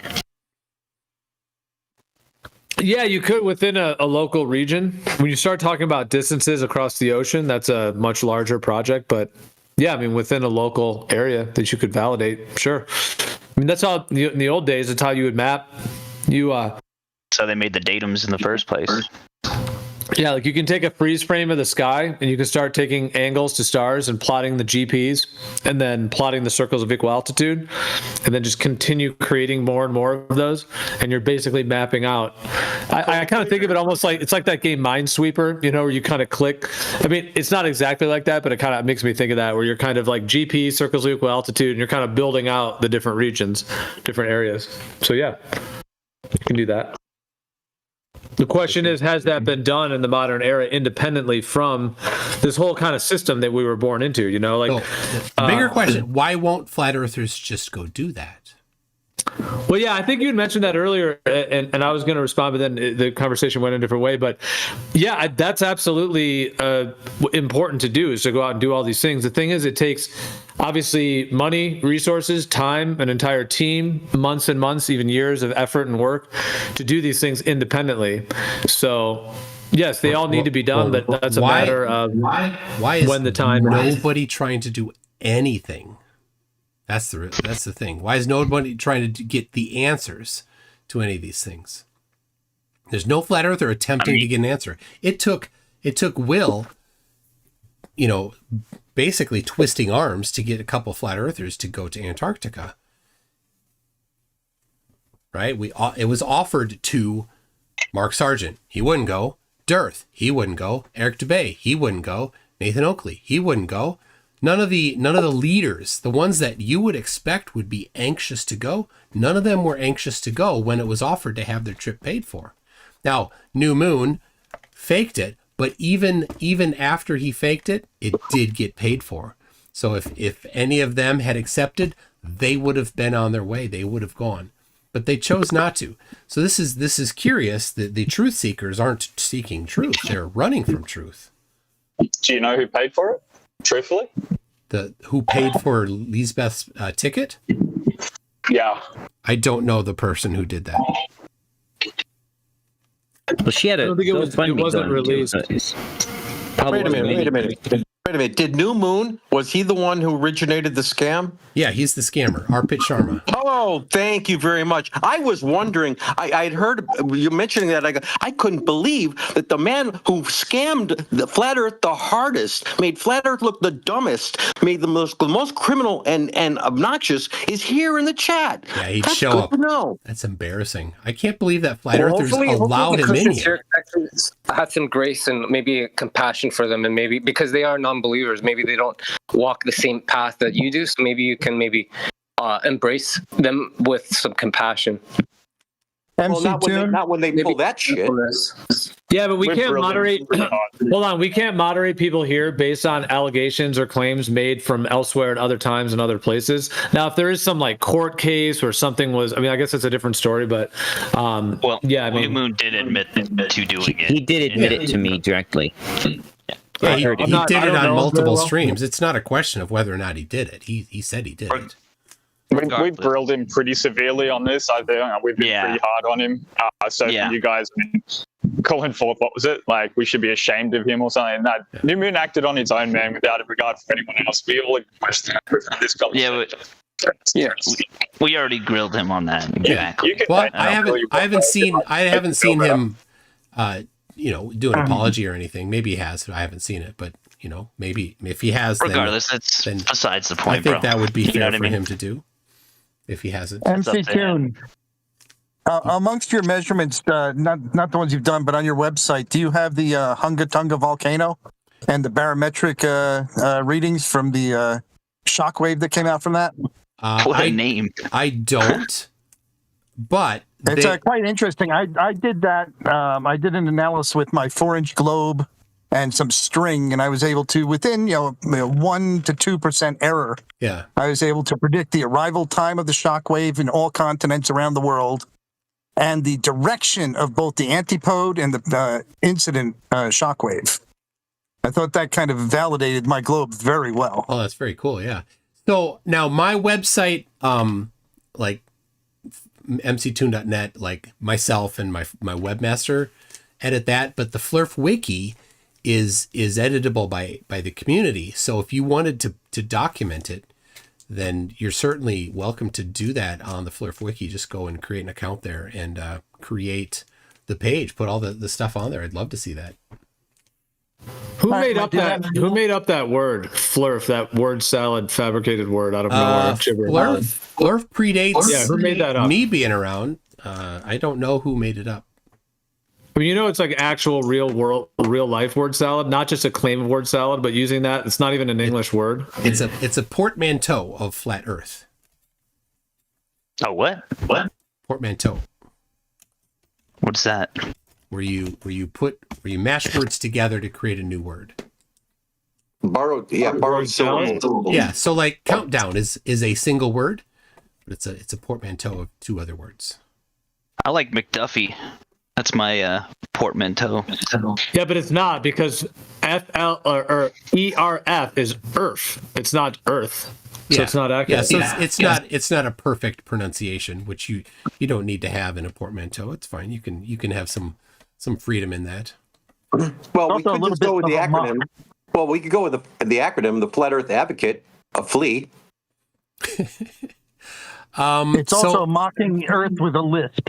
So, well, that's I mean, it seems like you guys are the ones that are using that term and trying to come up with all kinds of things around it. Well, there are some that use it themselves. They have embraced it. So, I mean, instead of going into results. Like childish name calling, I like to say Globe Friends now instead of Globetard. You know, I'm trying to. Oh, cool. So we're friends. I like it. So yeah, you can say super friends.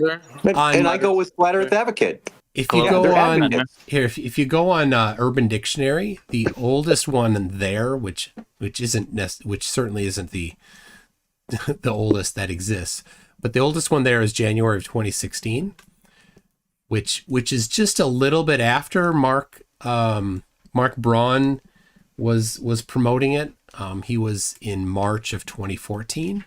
So less than 2 years from when Mark Braun was talking about it. But back to some other dimensional questions. If the distance between 1 degree of longitude at 60 degrees north is 35 statute miles, what is the distance between 1 degree of longitude at 35 degrees or 60 degrees south latitude? Is it greater or less than 35 miles? A good question. That's a different one of my experiments here. That was actually Jesse who gave me the idea to do that. You remember that, Jesse? But in reality, like on on land, maybe at a different latitude, different latitude in Australia, yes, and a complement latitude in the northern hemisphere. Why is the distance between 1 degree of longitude the same in the northern hemisphere and the southern hemisphere? And that's a physical measurement. I mean, that's like on the ground. You could do that with your odometer. That's a fact. Yeah. All right. Well, this I don't want to keep going too much longer here. Let me just say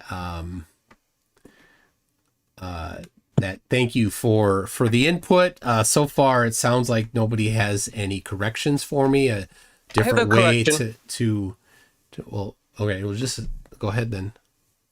Okay, thank you. So just in the future, maybe if you do disagree with someone that maybe you thought brought shame, instead of telling them to go to hell, that actually just may reveal your lack of love for the person's soul. So maybe you just want to find another way to communicate. Thank you. Well, I mean, you saw right through me. Yeah, it is a flaw. I have a lack of love for his soul. No, Would that mean it's a flaw. A couple of questions it's a flaw. Yeah. I'd like clarification on a couple of things. You do have a soul. You just gotta learn how to how to find it. Yeah. All right. So angling. I'm trying to wrap up. I mean, if you have something on topic, then yes. Definitely. Yeah, for sure. I heard you say earlier that you said the globe was not derived from the stars. Is that correct? That is not correct. Oh, okay. So what was your take on that then? So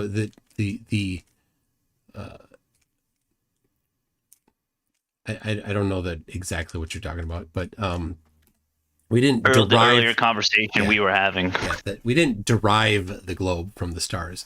We determined things using the stars. So, for example, if you want, you can determine the shape of the Earth using the stars. Okay, so to be a little bit more specific, like our angles to the stars are, in your paradigm, are not due to perspective. They are. What was a determining factor that they said? Yep. Hold on, Taylor. Hold on, you're interrupting. Oh, I don't hear anybody talking. Angling is talking. He's asking a question. Okay, well, I need to drop down. Do you understand what I'm saying, Toon, though, about applying perspective to the stars? Yeah. I say that my Okay, you understand what I'm saying? Where I'm going with this? So applying perspective is simply just doing the geometry. So yeah, when determining the shape of the Earth using the stars, we are applying the correct geometry. Okay, so very specifically, you don't think that it's perspective that we see the sky in a apparent curve? No, perspective wouldn't predict that. Perspective would predict different. So, for example, if the sky were a dome, then we can apply perspective to figure things out. If the sky were a flat surface, as I've heard some flat earthers say, like Mitchell from Australia said that rather than a curving dome, that it's a flat surface parallel to the flat surface of the Earth, he thinks. In either case, you can apply perspective to determine, for example, how high angularly Polaris should be from any position.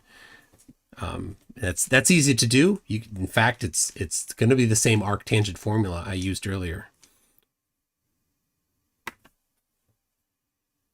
Yeah, there are some globers that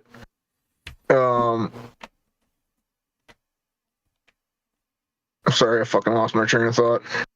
I guess I got my question out. Okay.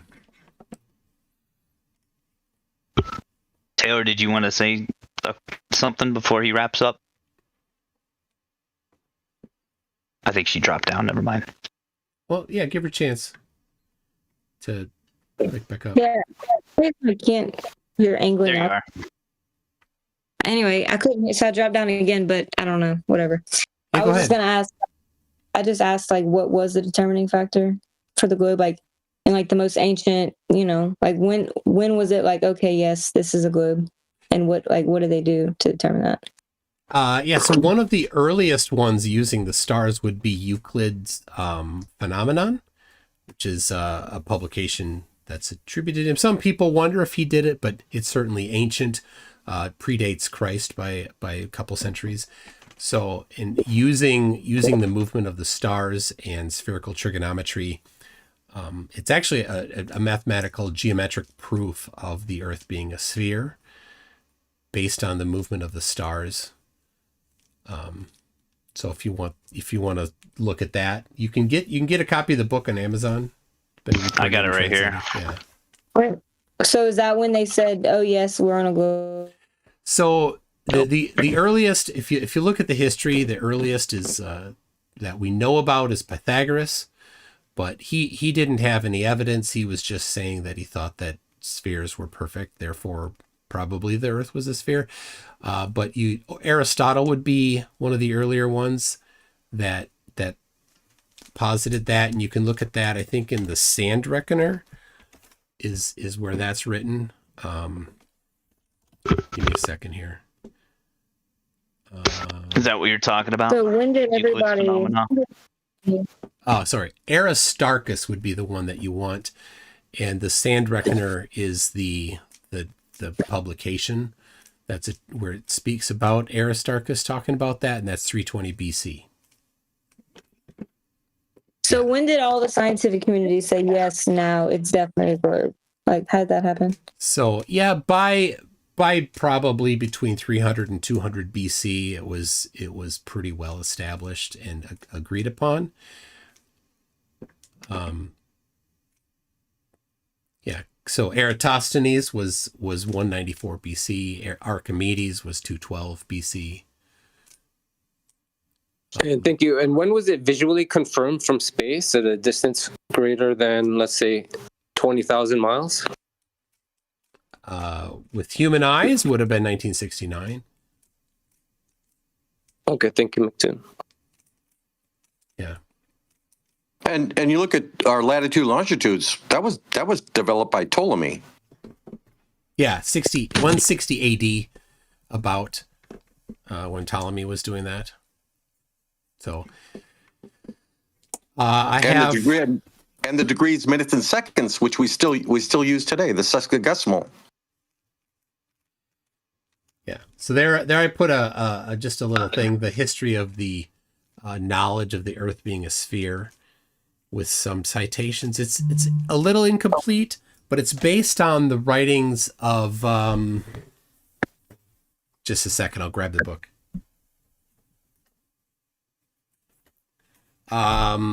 Jeffrey Burton Russell. The book is Inventing the Flat Earth, Columbus and Modern Historians, and he gives a little crap to Washington Irving, is it? Who invented the story about the people of Columbus's time who didn't actually think that the Earth was flat, but wrote a story about it, and then it got into popular culture. So normally in the scientific community, whenever they have some huge breakthrough, there'll be some natural pushback and questioning. Do you know if that ever happened, or was it just kind of everybody's on board? Yeah, that would have probably been in the 300 to 200 and BC era, back in that time. So by the time you get to Eratosthenes, it was not do you know anybody too much who of a did push question. back? I don't know in particular. No, not at the time, but there were. And this book, again, if you look at it's a great book. It's not very big. I'll grab a link to it and put it in the chat. He talks about some of the pushback, and a lot of the pushback was actually after Christ, and not so much the Greeks. I don't remember offhand, but. And the academics of the day, they did collaborate with each other. So these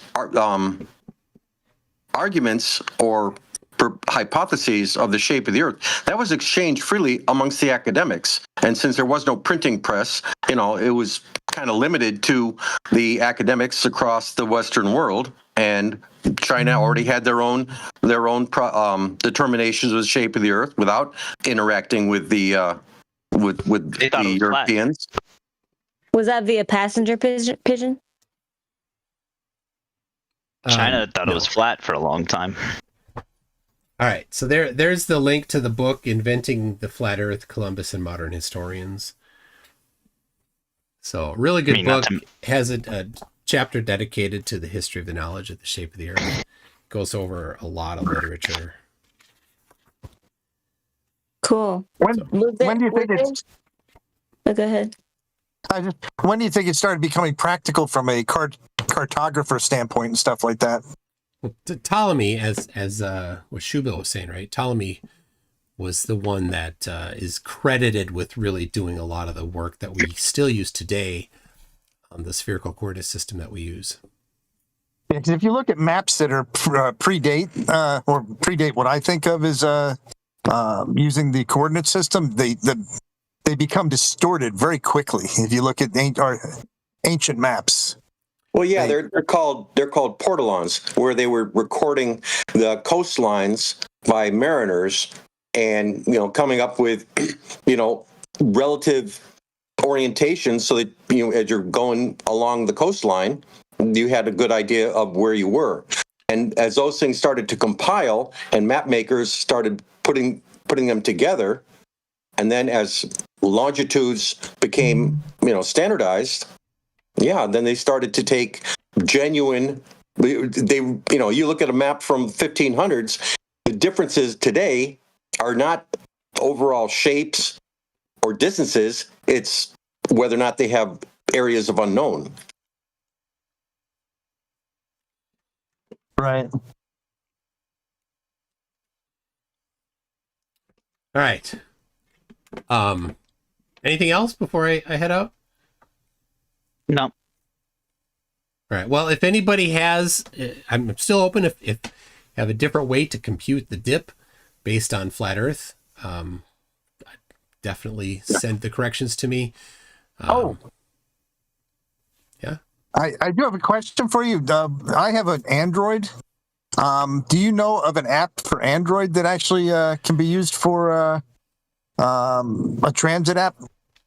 So Dioptra is no longer available. That's the one. Right. But there's probably people in the live chat that will be punching it in just a second here because they always do. I just use the Theodolite app on the iPhone.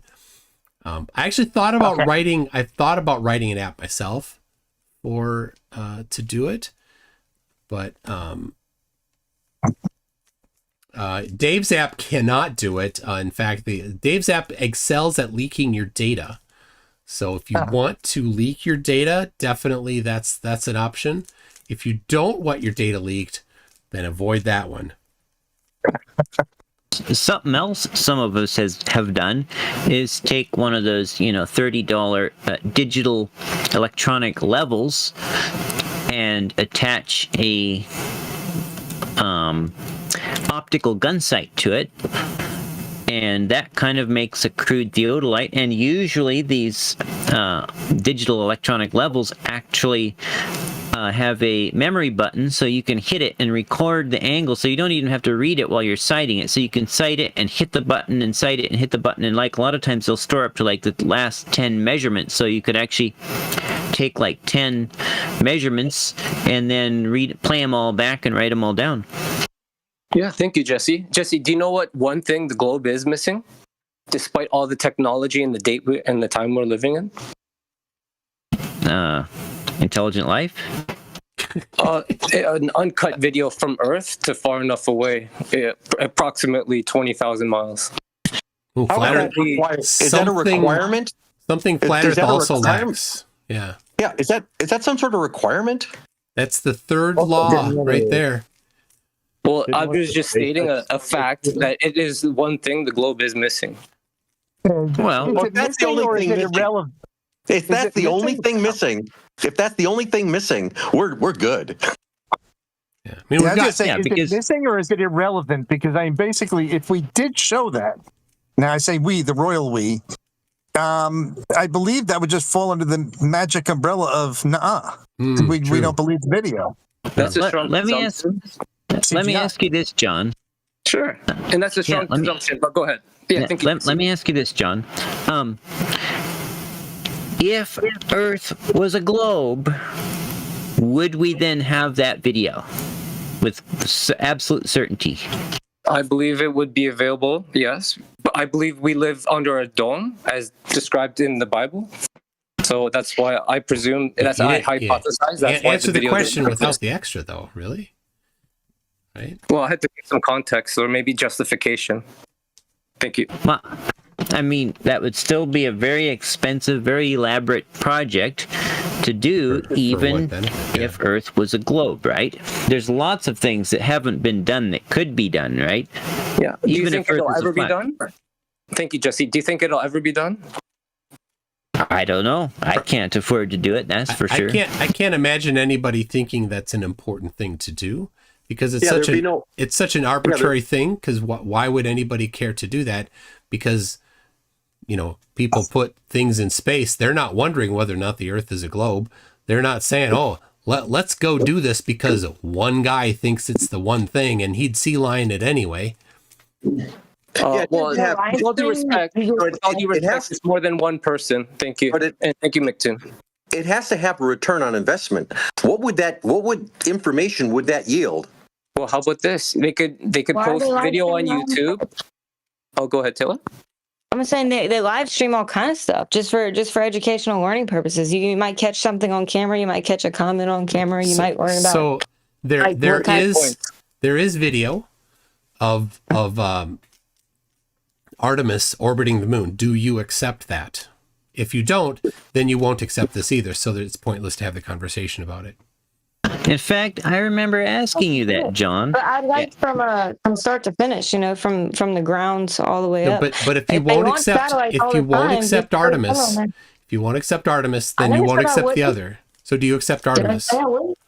I don't know what Artemis is. I've never seen it. So how can I tell you whether I accept it or not?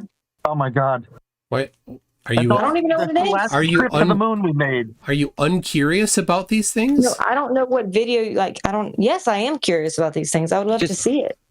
Explain Artemis to us. But whenever they did Artemis, the mission to the moon, did they live stream it from takeoff? That would be that's what we're asking. No, but will you accept the videos that they did send back? Do you accept them?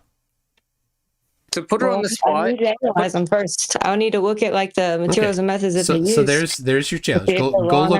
Go look at them, and then if you come back and say yes, I accept them as legitimate, then we could have a conversation at the next step. But if you won't accept those as legitimate, then you certainly wouldn't accept any of the other things from the same organization as legitimate.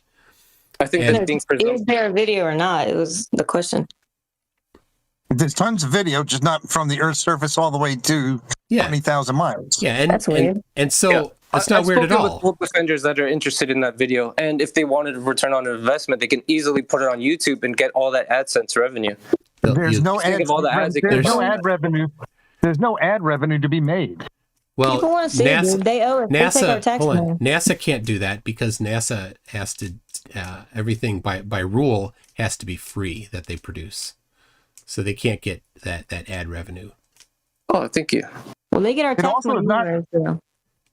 Although there was a lot of viewership, I didn't see that much viewership. I mean, it was a paltry couple of million people looking at Artemis. It wasn't like all of Earth was enthralled by this. It wasn't much bigger than a lot of flat Earth videos. Okay. Yeah. Thank you for your feedback. Interestingly enough, there are globe defenders that do want to see that video. Well, there is the photograph to get 20,000 miles away from the. Yeah, well, there's the photograph of Earthrise as the Apollo command module was orbiting the moon with this Earth in the background. Why is that not good enough? They launch satellites all the time. Just put a camera on there. Film the whole thing. They don't launch satellites that do that route very often that you're talking about. Just any route. Most of the satellites that they launch are low Earth orbit. Some are medium or high, but none of them are as far away. The satellites are generally not far away as you're talking about. So. Well, I get what you're saying, but yeah. So do you? University will try. Do you accept? Do you accept the Apollo 8 Earthrise photograph as legitimate? It was on film. It's taken on analog film. The film is still in a museum in Houston. If you're really curious, you can go there and look at the film yourself. You could bring along with you a photographic forensics expert to make sure that it wasn't, forged in any way. All of these things are available for you right now. If you want, you can just get the high resolution TIFF file that's uncompressed and look at that one for free. Don't even need to go anywhere. Will you accept that one?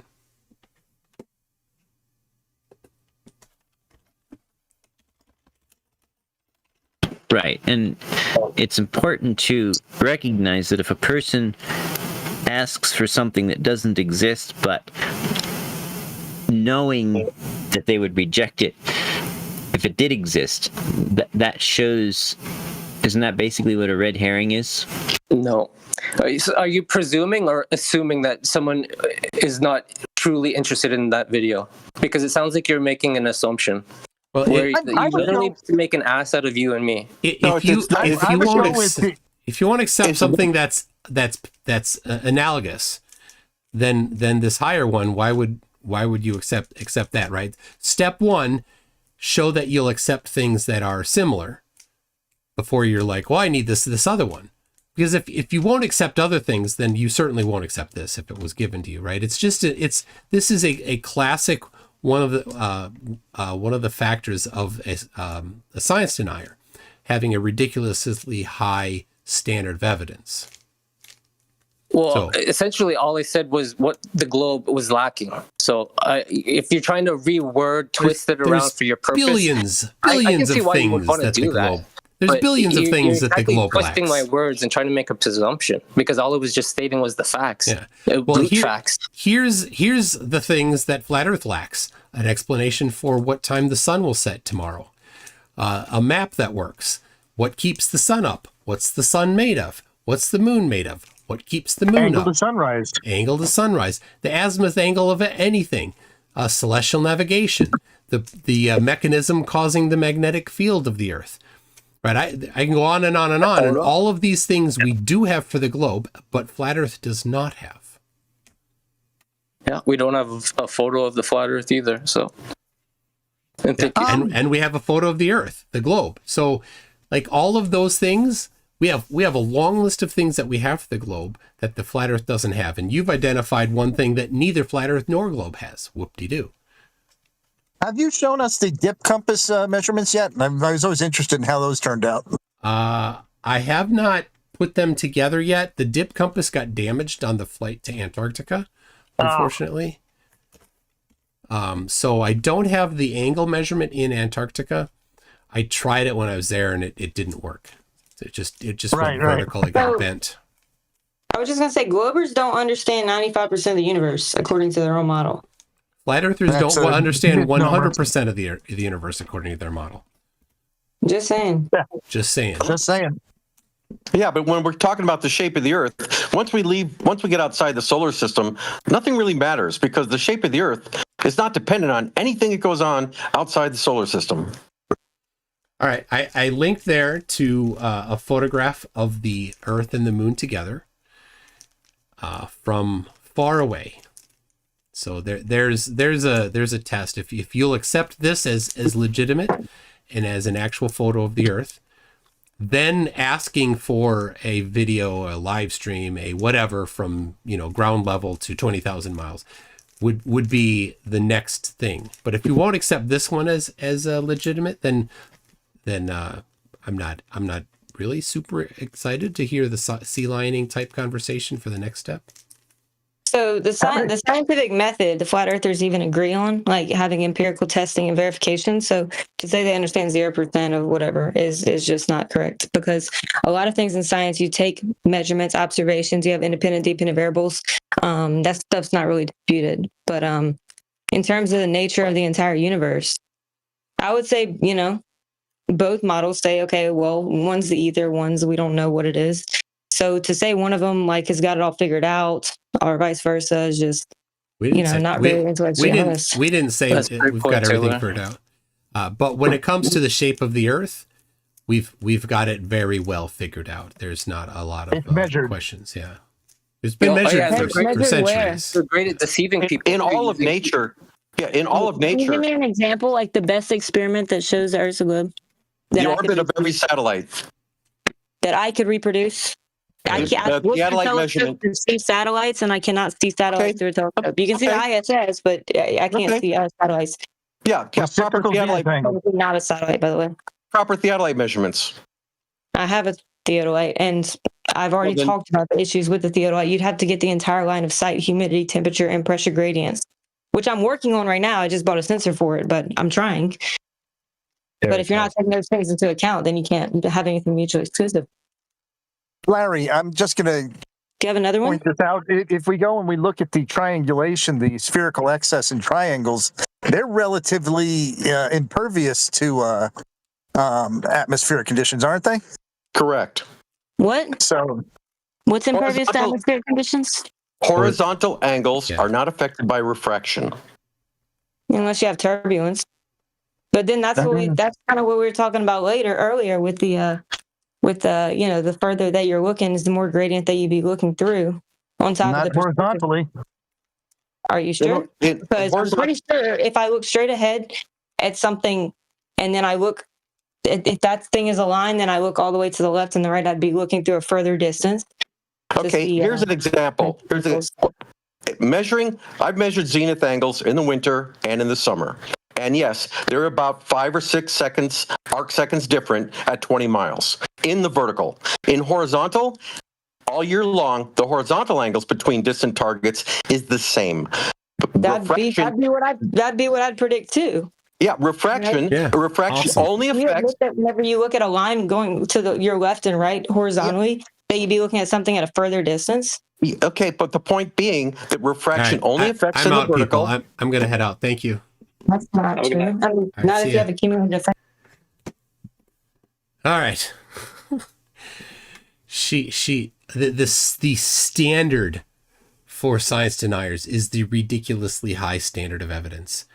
And of course, that's embodied in the third law of Flerf, where they have 2 standards of evidence. They will accept any old garbage thing for flat Earth as evidence. No doubt, all of these things she's talking about, you need to have line of sight, you need to have all these things in the theodolite, you have to have temperature, pressure, humidity, all the way in order to determine the shape of the Earth as a globe.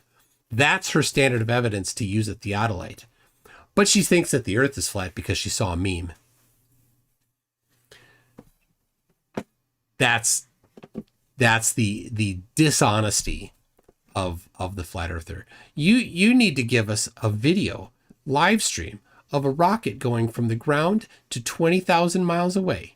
Really? You don't have that for flat Earth? You got nothing for flat Earth, and you think that you can stand there and demand all these things for us? Step 1, get a map. Then we're on even footing. Step 2, what's the sun made of? Then we're on even footing there. Step 3, what keeps the sun up? Then we're on even. If you can't do these, you're not playing with the big boys. You're not tall enough to ride the ride. Anyway, people, that is the minds of the flat earthers. It's a sickness, really. They wanted to nitpick, and they were very uncomfortable that I was keeping it on topic of what is the flat Earth prediction for the dip of the horizon. They have no damn clue. They don't know. But whatever I did, well, that can't be right. It can't be 0. Why? Because reality said it was 3.4. But actually, for a little bit there, they're like, well, no, it does rise to eye level. Like, here's the measurement. They didn't know what to do. We got Flat Smack here. It just got timed out. What did Flat Smack do that was that needed to be timed out? Let's see. There it is. Well, see, that's fine. There's nothing wrong with that. Don't remember the metric to blocking people. What is it incredibly offensive, right? Did they go there? Talking about dinging kids or, horrible something phobic type stuff. Or which overlaps with if they're having, if it's something that YouTube would have an issue with on this channel. Because the live chat here, YouTube looks at this, and if it's particularly odious, they'll have issues with me. But anyway, Flatsmack says, if we can go to space, then you win. Oh, good. We win. We've been to space. Until then, it's flat. Well, that's a ridiculous non sequitur. But let me just show you that we can go to space. In fact, I'm glad you set that as your standard there. Here is a photograph of the Earth from the moon. This was the one we're talking about, this Earthrise from Apollo 8. It is photograph AS08-14-2383. Link is in the live chat there. And so you can get this, you can download the image, you can get multiple sizes, including the RAW, which is 1.3 gigabytes in size. It's a scan of the slide. The slide is a 3-inch wide, 3-inch diagonal, I think, film. 3 inches somewhere in the number in the measurement. So it's a good size, piece of film with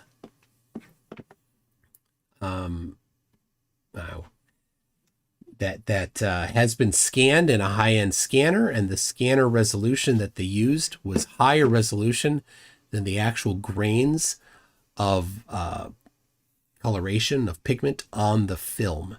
So you can get extremely high resolution of this. So there you go. If you think it's fake, then to be intellectually honest, you would need to show that it's fake. Just declaring that it's fake doesn't make it fake. He said, till we all can go to Earth, meaning everyone on Earth, I think. Well, that's again ridiculous. What a little child you are. When flat earthers are intellectually dishonest and they have ridiculously high standards of evidence, it is simply embarrassing for them. It's not evidence for flat earth when they say, well, you didn't have this. We all need to go to space. That doesn't change the shape of the earth. That just shows you're dishonest and not interested in finding out the shape of the earth. You're not interested in accepting the reality, right? All right, we've got who else? Yeah, Apollo, amazing stuff. And the challenges they're having with Artemis, there's a whole lot of different reasons why the Artemis stuff is having more challenges. A lot of it is budget. I think leadership is an issue potentially. I don't know the specifics of it. They kind of keep moving around their ideas and stuff. I think it's a little bit of a moving target, and sometimes they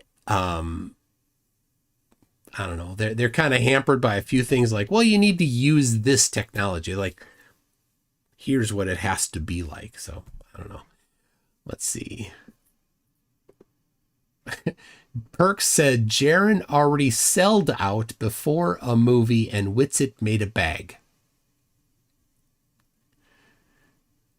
Jaren already sold out before a movie and Witsit made a bag. Good for you, Perks. FTW, whatever that means. I'm sure your mom's proud that you typed it.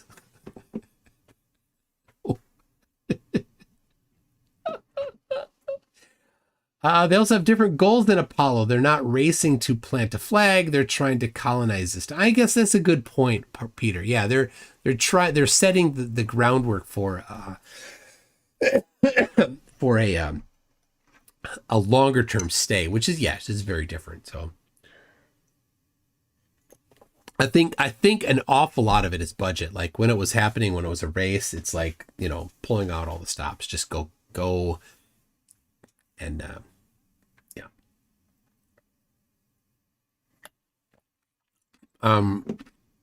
Maybe he means Witsit is a bag, or maybe DP debunks. He's talking about Witsit bought a bag, the bottomless bag he bought that he was going to put that gyro compass in. I mean, that was going to be amazing. The gyro compass that was going to be in there. It would have been so cool. I mean, and also the power supply for it. Probably a good sized diesel generator.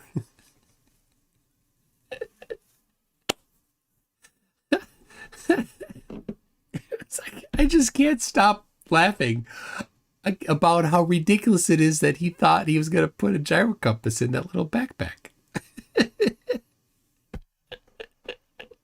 It's so silly. So silly.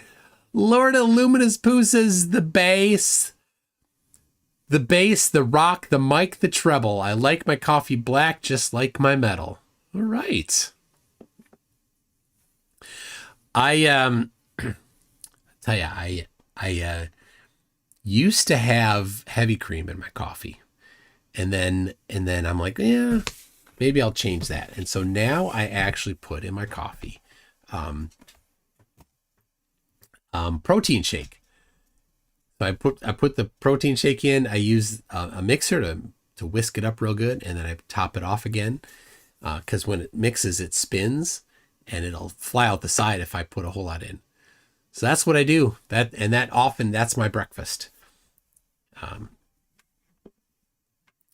Steel City JW says, what was the thing Witsit thought he was going to go to the store and buy real quick, just like all stores have them? Yeah, that was the gyro compass.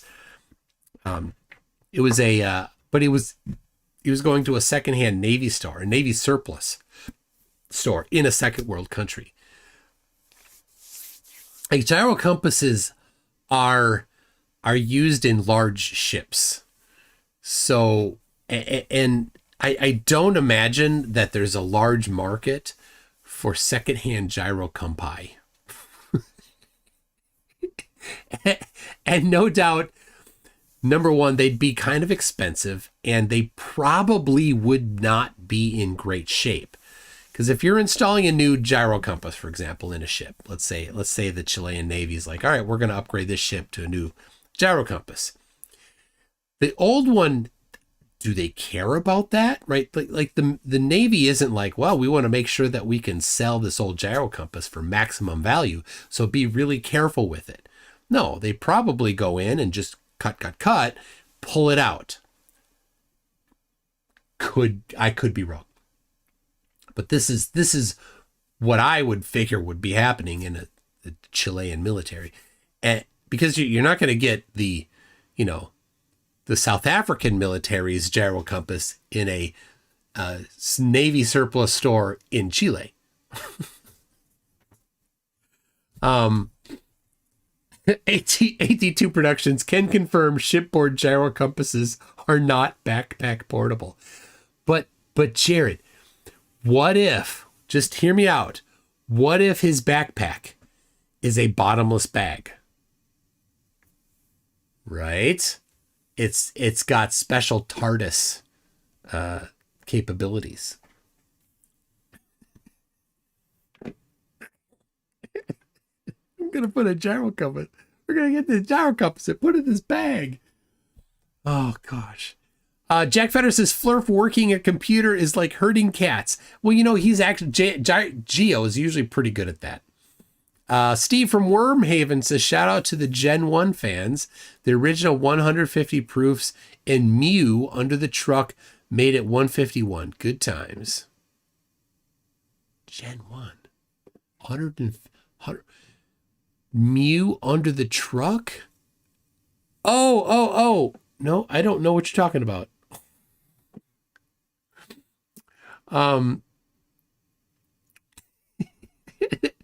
AT2 Productions, if he had an infinite bag of holding, it'd still be smaller than the void in his head. Does the Dr. Flay, does the backpack have lots of legs and a bad attitude? Oh my gosh. Witz's backpack must be just like Hermione backpack from Harry Potter. Oh yeah. Oh my gosh. We got Flurfology says, not sure Flurfs are following. You may as well be speaking Klingon. Oh yeah. Doing geometry with flat earthers? They don't have a damn clue. They think they've figured it out, but they can't. If you can't do math, you're not smarter than all the people on the earth. You don't have the secret knowledge if you can't do math. Atlas 6355 says, what will the world do without Flatzoid's contributions to science? Another flat earth scientist gone. But I mean, we got one down, Flatzoid. We got one up, Witspit, right? He's legally adept, right? He's got an aptitude for math, right? But what more could you ask for? Having him back. I have a feeling that he's not going to be getting a whole lot of backing from the community for more than just one reason, right? Obviously, they are a bit anti-Witsit because they think that he faked TFE. But there's also the people that are like, what the hell's wrong with you in your personal life, right? Fortunately, it seems that unlike Flatzoid, he's getting a little kickback from people. So Jack Fetter says, I can see the sun, moon, and Milky Way with my eyes. And of course, that's the thing about Flat Earth that's really troubling, right? It doesn't matter what map you use. They're like, this isn't our map. Well, you have no map then. That's even worse. But okay, but then they talk about this map in different terms, right? I was down here and I saw stars that were here, right? Stars that were here. If you look at where they are at the declination of the stars and the hour angle, they were like in this area here. I saw them. right? Because you look up at night and you see in the southern hemisphere, you see the Southern Cross. So, you know, you see a star that's here, and then later it's here, and later it's here, later it's here, later, right? So, you know, at some part of the night, the star is here, yet I still see it looking south. But I don't see Polaris looking north. My goodness. And you don't have a video of a rocket going to 20,000 miles. Yeah, you should really focus on the things you lack. Seriously. Ratzoid, DP Debunks renamed it. I'm Ratzoid's good. Ratzoid's good. I like it. But I mean, he did declare himself to be Facatzoid. So, I don't know. Was it my first time seeing the Southern Crux? It was. The farthest south I had been before was St. Vincent.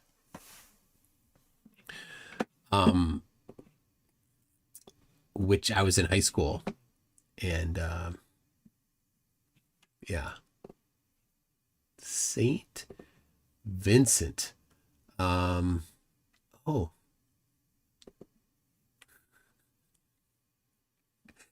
So, all right.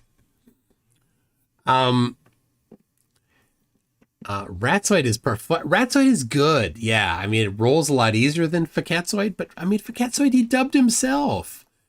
Professor Phil Bill says, please show her the pic in your Discord. I tried. They just don't, they're not interested in, right? They sit around all day. You know this. They sit around all day on how to deflect.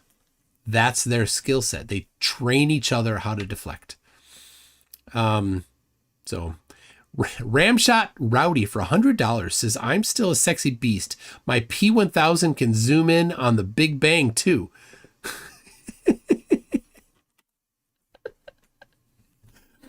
Oh my gosh. DP Debunk says, have a thread on my Discord, things you'd rather spend 10K on than helping Witsit, all invited. Oh my gosh. So Rimshot Rowdy, you definitely are a sexy beast. I have no idea, actually, but you sound like a sexy beast. Thank you for that. Thank you very much for that. I appreciate it. $100 is a lot. Thank you. Ted Park says, thanks for the entertainment. I sometimes call it edutainment, because we got a little bit of education on reality on the globe and things like that. You should see a dip over a sphere. I don't know why you'd think that'd be a problem. You turn left and it's the same. Yes, just like the geometry predicts. Like, they think, this is what they think. They think that when, you look at the horizon, and if the horizon is curved, right, that if you turn to the side, here we go. I can't wait. Hold on. I'm going to get it right. Right. If you look at the horizon, you see it's curved here. And then if you turn this way, right, and you look that direction, that the horizon should follow this. It should dip down to follow this. No, that this curve of the horizon is because you're on above a sphere. Right. But flat earthers constantly say, how come you can't see I can't see the curve? I want to see the curve. You show them a curve and they're like, but that's just how the flat earth would be. Like, then why did you ask for the curve? If it works on both, right? So it's funny.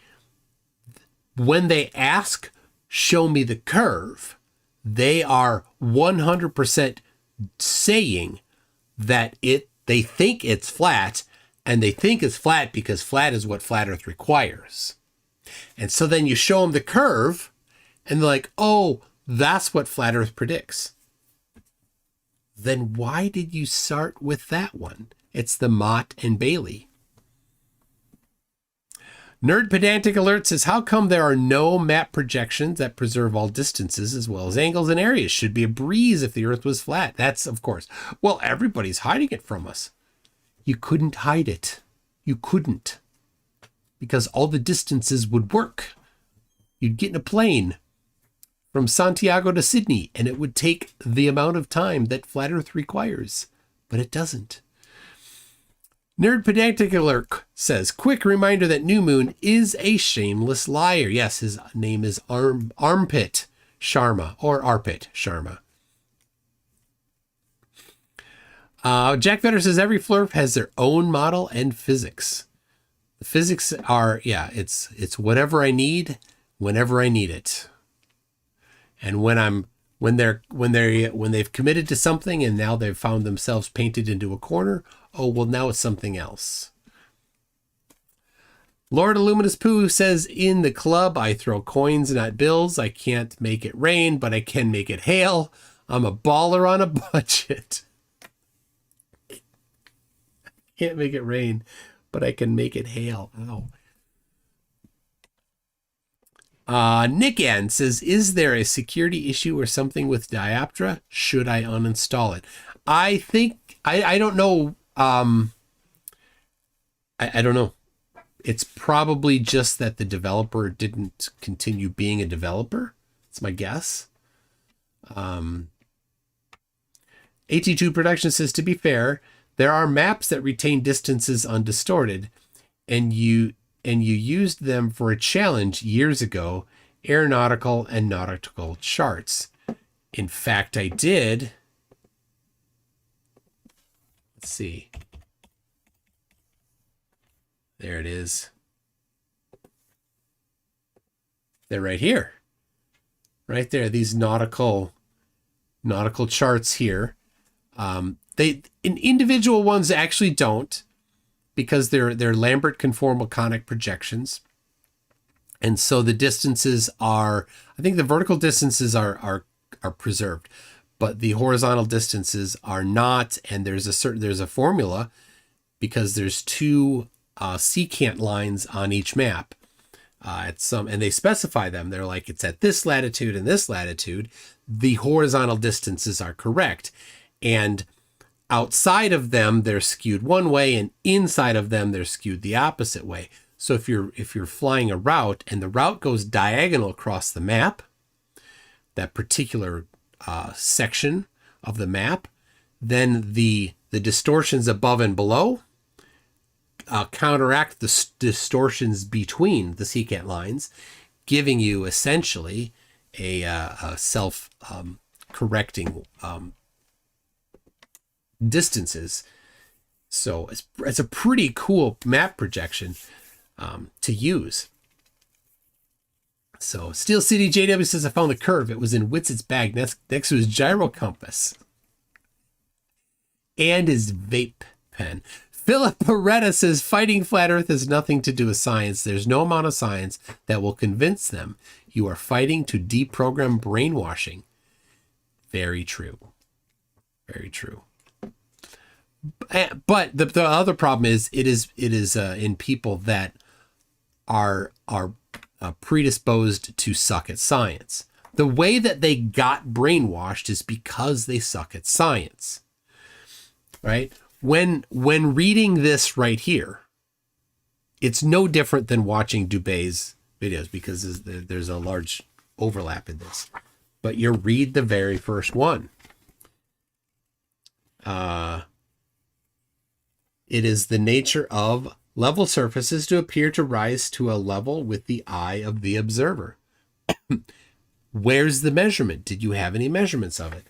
And Eric Dubé in his video shows a high altitude balloon with the camera slowly doing this, slowly going up and down. Where's eye level? Don't know.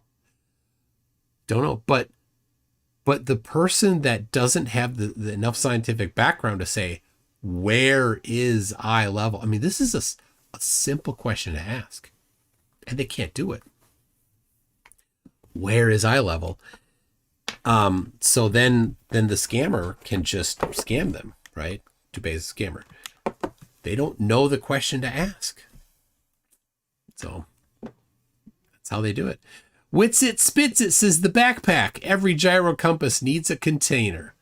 It is the container for the backpack. All right. Here is, I'm going to show you.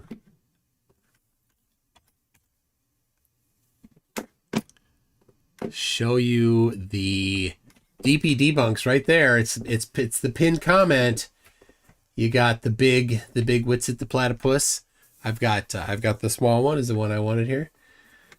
You've got here it is. This is the one I oh, look at that. He added me.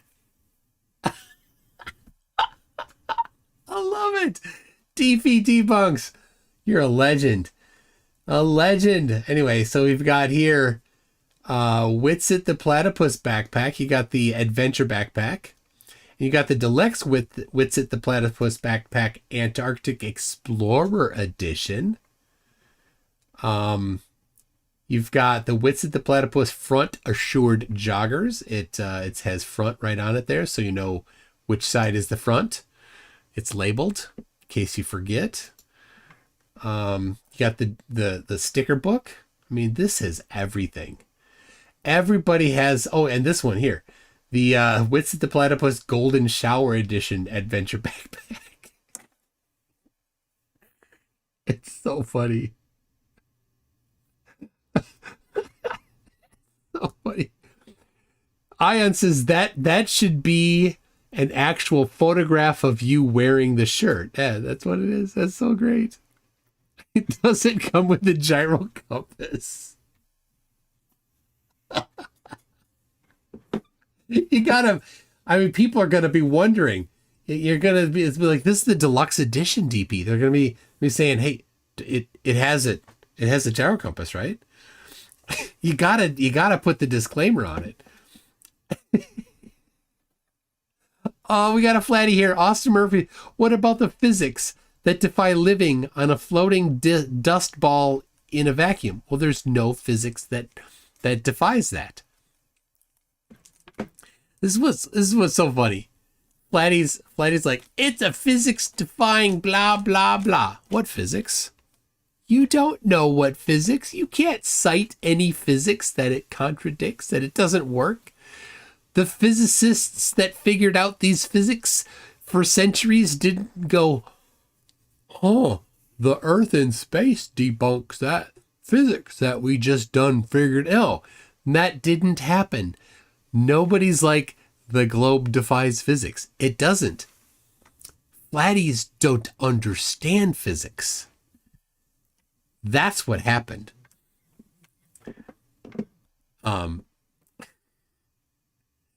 And Austin, I'll do this.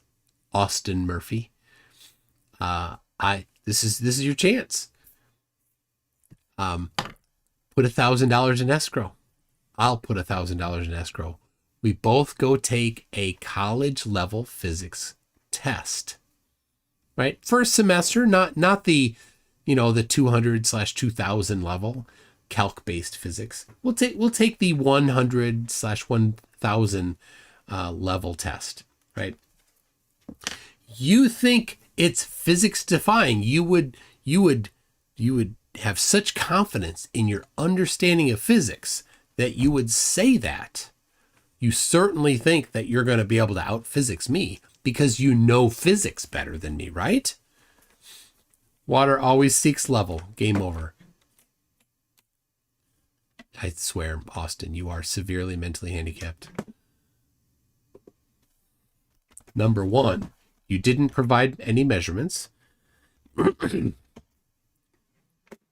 two, when referring to the surface of the Earth, Merriam-Webster's dictionary, level, adjective, having no part higher than another, conforming to the curvature of the liquid parts of the Earth's surface. Curvature. So water always seeks its level. Yes, water always seeks its curvature of the liquid parts of the Earth's surface. This isn't just one thing. This is in surveying literature and going back for centuries. There's no shortage of documentation of the word level meaning curve in relation to the surface of the Earth. Now, that doesn't mean that the surface of the Earth is curved. That means that the word level does mean curved when you're talking about the surface of the Earth. The question then is, in reality, is it curved? Right? And so you have only stated something. I have only stated something at this point. I'll show you this one here. This one here goes back to the 1700s, this particular one here. So now,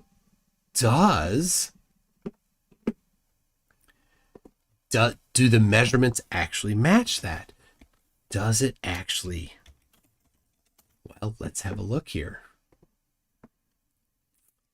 Oh, well, here is a still from a video. This is from an airplane flying west. It is south of Australia. And so that looking west there, you are seeing the ocean. So that entire horizon is the ocean. And you'll see that it's curved. Now, flat earthers lie. They'll claim, oh, that's fisheye. Okay, well.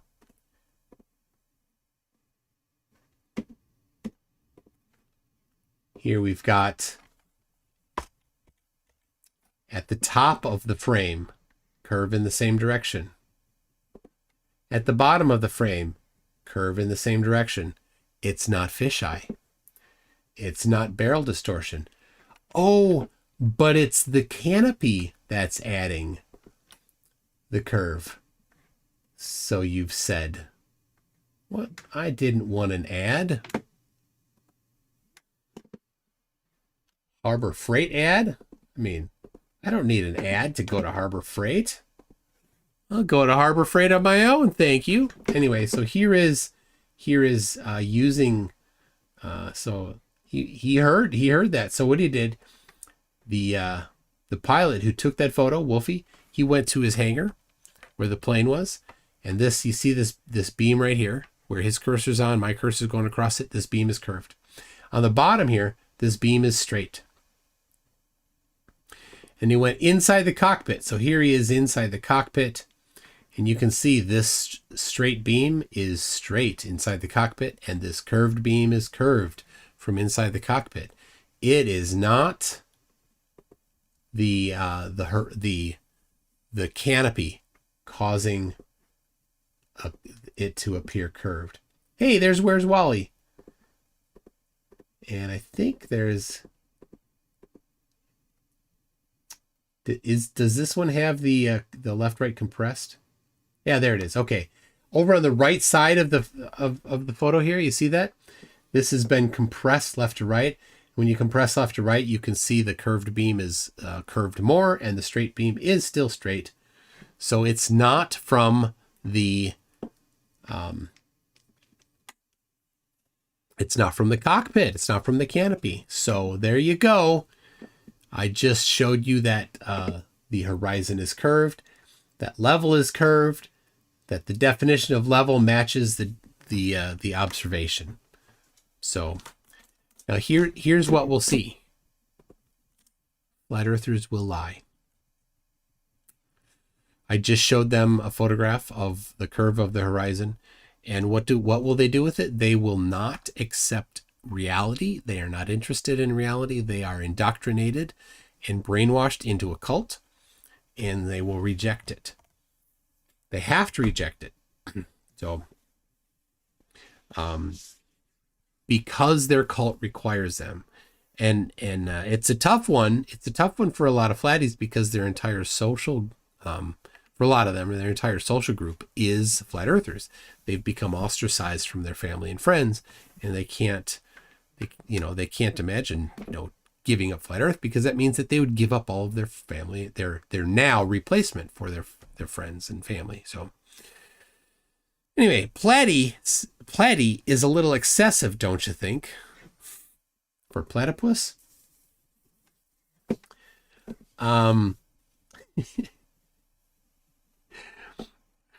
Perks for FTW. Jet flights never curve, and show me the clip you supposedly watched, clown.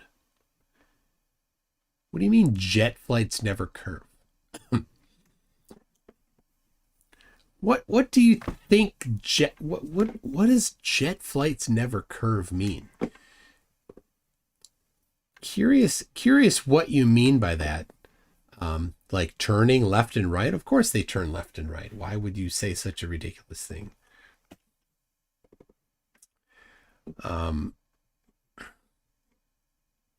That's a very, sometimes it's really difficult. The challenge is just to decipher what it is that they're talking about. Because they're not very good at communicating sometimes. Gotta say. All right. Do we have any clarification on that? Oh, so Perks answers a different question. Okay. Moon is based off the women. Oh my gosh. The moon is based off of the women's menstrual cycle. So you're saying that women's menstrual cycles causes the moon? It's based off the women's menstrual cycle. It follows a 28-day cycle. The calendar we use today has 12 months and an uneven amount of days. 13 months is perfect for the moon cycle. That makes no damn sense for what causes the phases of the moon. What an absolute pathetic attempt. This is the state of Flurf today, people. He's invoking the dogma about pitch data. I don't know.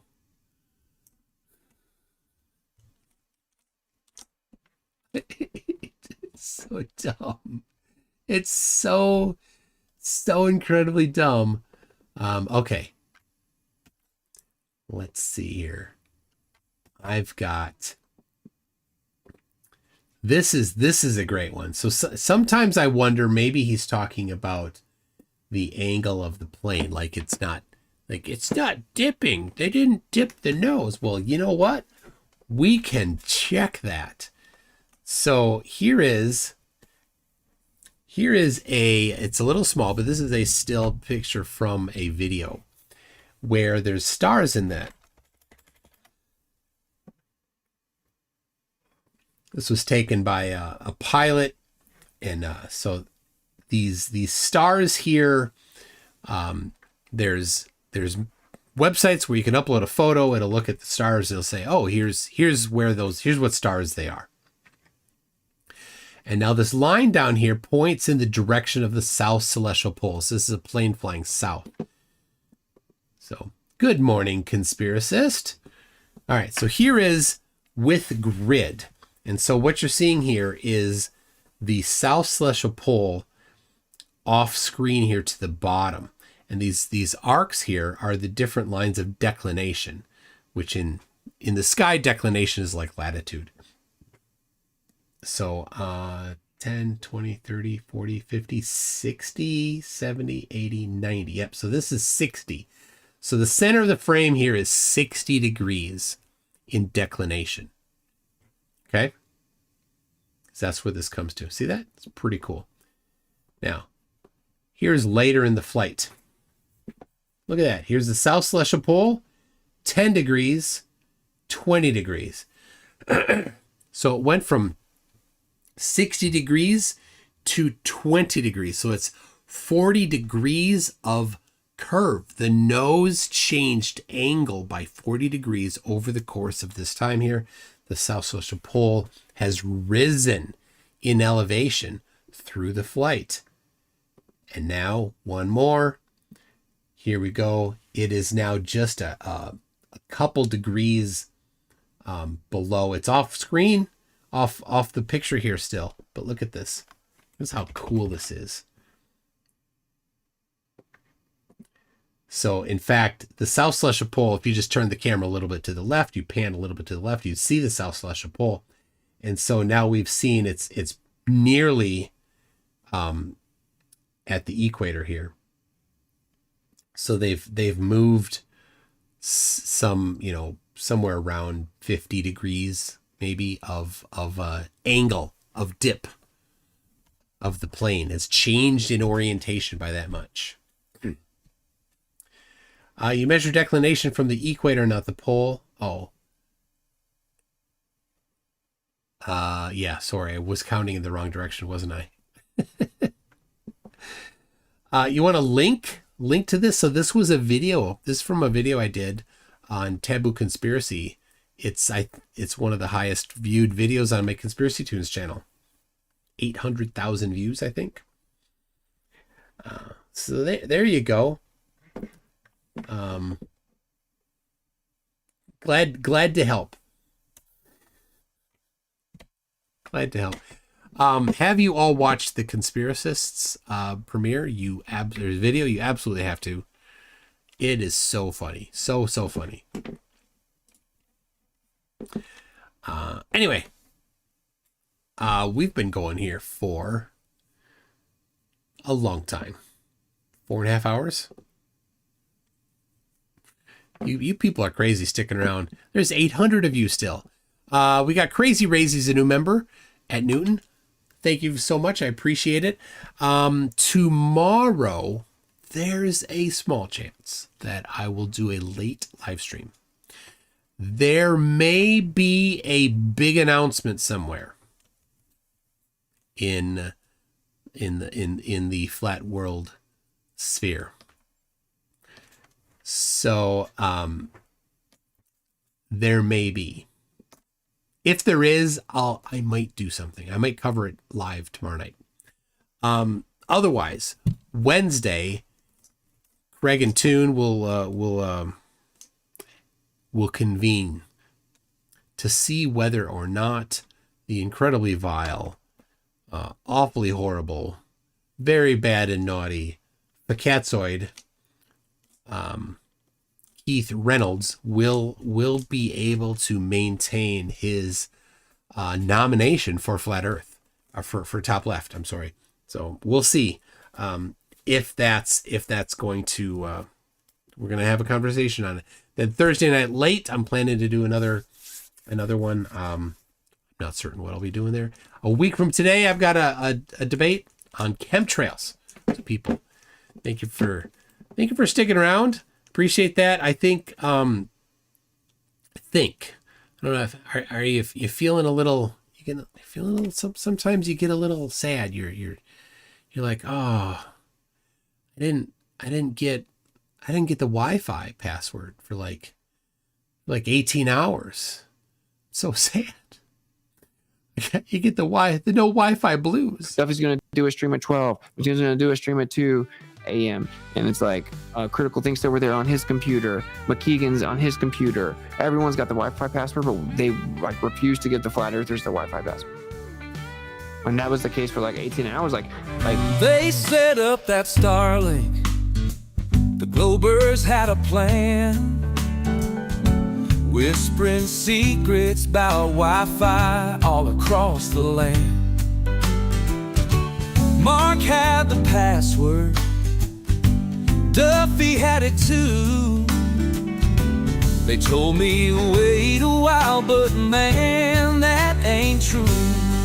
Oh, I cried 18 hours, left me out in the cold. But I had that Wi-Fi quicker than I told. Trying to get your pity, spinning tails in my blues.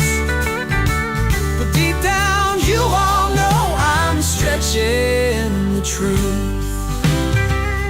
M-Tune streamed at 2. Critical Think on his screen. McKeegan's on the Wi-Fi, living the bandwidth dream. They said they'd limit it to keep their streams alive. But Wi-Fi was in, I was online and thriving. Oh, I cried 18 hours, left me out in the cold. But I had that Wi-Fi quicker than I told. Trying to get your pity, spinning tails in my blues.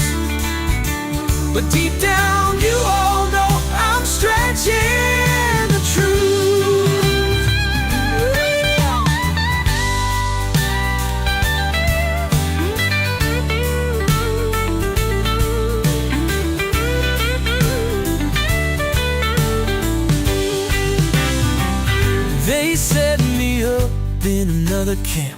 I tried to sell my plight. 7, maybe 8 hours, yeah, I twisted it all right. But Mark was cool. He slipped me the code so fast. Now I'm here singing lies, hoping your pity will last. Oh, I cried 18 hours, left me out in the cold. But I had that Wi-Fi quicker than I told. Trying to get your pity, spinning tails in my blues. But deep down you all know I'm stretching the truth. So if you hear my story, take it with a grain of salt. I wasn't left out in the cold. It's all my own fault. The blues ain't always honest, but man, they sure sound fine. Even if my Wi-Fi blues are just a pack of lies.